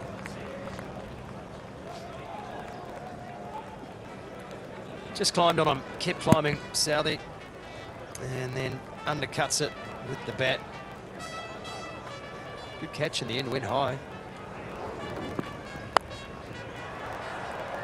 Yeah, he'd taken that little shimmy down, hadn't he, Tim Southey? While it was in the air, Shoaib Bashir at mid-on had thought about it. Big appeal. Sunraza says no. They were unanimous, England. They thought that was out. Atkinson surely will ask for a review here. And he duly does. Atkinson coerced the captain into that one. Umpire to director, we have a player review for LBW. Original decision is not out. I'll check both feet, it's a fair delivery. Go to front on, please.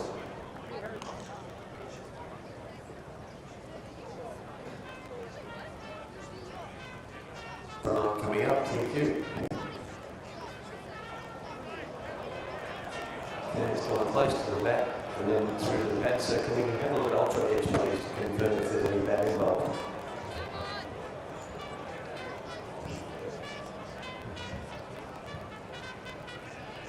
Ultra's coming in now. Slice through, yeah, you've got a clear gap between bat and ball. There's no bat involved, so we can get a ball tracking notice ready.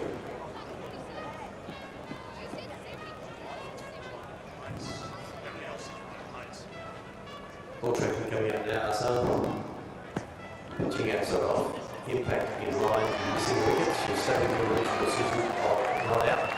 I'll let you know when you're on screen. You're on screen now, Hassan. He's made a good call, Hassan Raza. Rod Tucker confirming that with the assistance of ball tracking. The umpiring in this series has been very good. First class. I can barely remember a review, if any, being turned over in the series. The other thing I'd mention, it was a fine delivery, which would have beaten the bat of many top order players, actually pitching and seaming away, straightening up. It was the bounce, of course, that did it. But these late blows from Santner, still there, 38, Saudi 23 out of 10 off 10. From England's point of view, unwelcome runs down the order.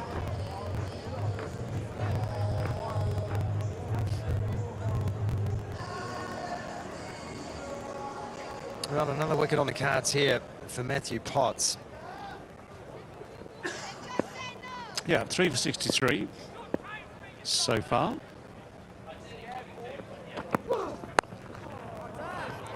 Well organised centre on defence, and he'd be deserving of it too. I think Matthew Potts has arrived today for this final test. He worked hard. He certainly had the lion's share early of the overs, created opportunities too, and I have thought if a few things had gone his way, it might have been a different story in the wicket column, but he's been aggressive.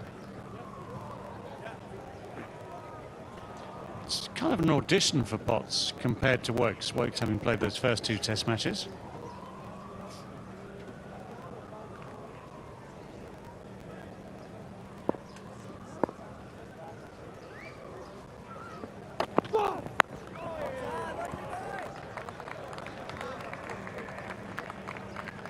And as an observation, I'd say I'm glad to see him pitching it up, because we know the short ball has been used with the old ball, but the whole point of a new ball is that it's meant to do more.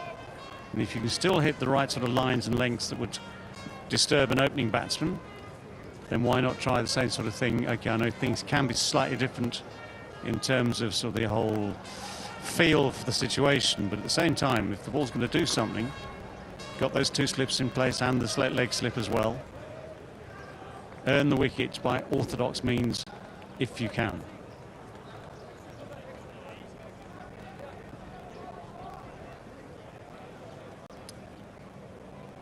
Wholesale changes in the field too. Just the one man back on the leg side now on the boundary. Santner crushes that. Pitched up. Santner said thanks very much. Yes, but it was the width that gave him the opportunity. Frees everything up, doesn't it? And he's just had absolute carte blanche just to swing through it.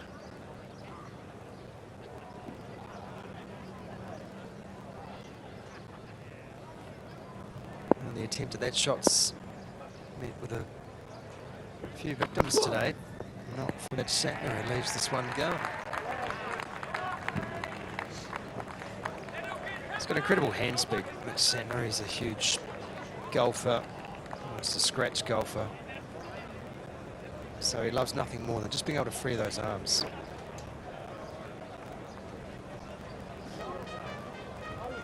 I suppose the advantage of golf is the golf ball doesn't normally fight back, does it? It doesn't come screaming towards your nose at 95 miles an hour. You haven't seen me play. And again, wide and over-pitched. And that's a lovely piece of fielding late in the day from Jacob Bethel, showing his commitment. And not the first time today that Bethel's put the body on the line.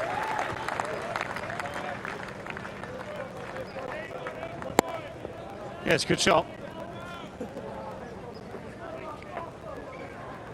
Bethel making ground, timing the dive perfectly.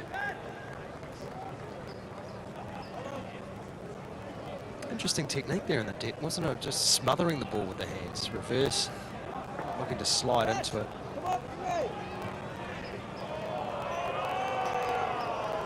And there's a bit of bad cramp going on out there as well. Man down.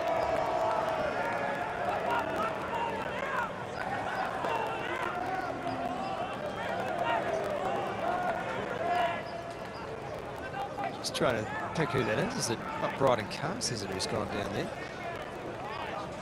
Bryden Cars is cramping up.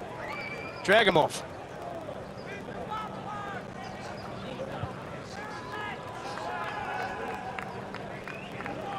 They're not calling for the stretcher, so that's a good sign.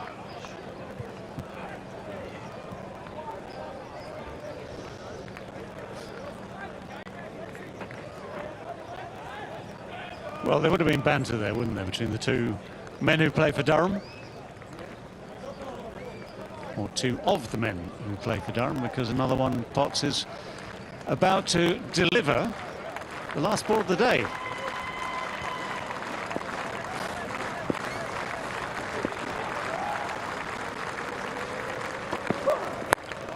And Sender goes for it. They're going to boundary check, but if this is 6, then that is 50 for Mitch Santner.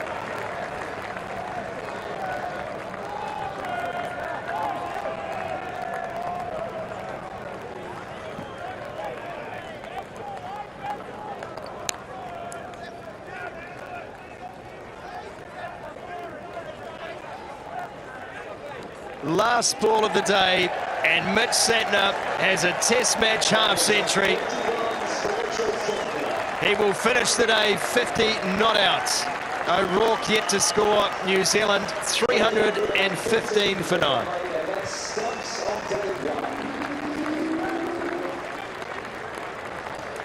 Well, it's a beautiful shot, isn't it?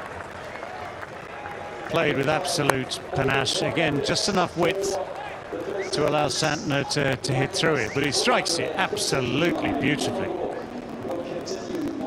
So the final blow of the day struck by New Zealand, but plenty of blows struck prior to that by England as well. 9 down New Zealand at the end of this first day on a ground where the average score in first innings of the last few years, handful of years, is nearer the 350 mark. Well, New Zealand have had their ups and downs through the day. A very good start from Latham and Young, the first century opening partnership of the series by either side.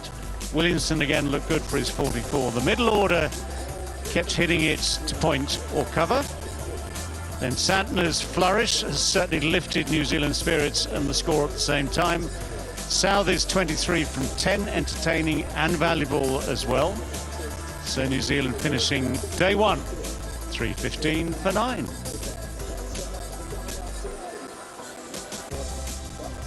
There's the bowling card and a little late tap from New Zealand. 76 runs added in the last 8 overs of the day. Southey's fireworks and Santner's controlled aggression. Potts took 3, as did Atkinson. 3 for 75 in the case of Potts off 21. Atkinson got through 19, 3 for 55 for him. Outstanding today, Gus Atkinson. Bryden Cast was his usual menacing self, 2 for 78. Took him a while to find his line today, but managed to pull back that run rate in his last spell. And Stokes 1 for 86, who toiled away, bowled the most overs of all, 23 for Stokes today.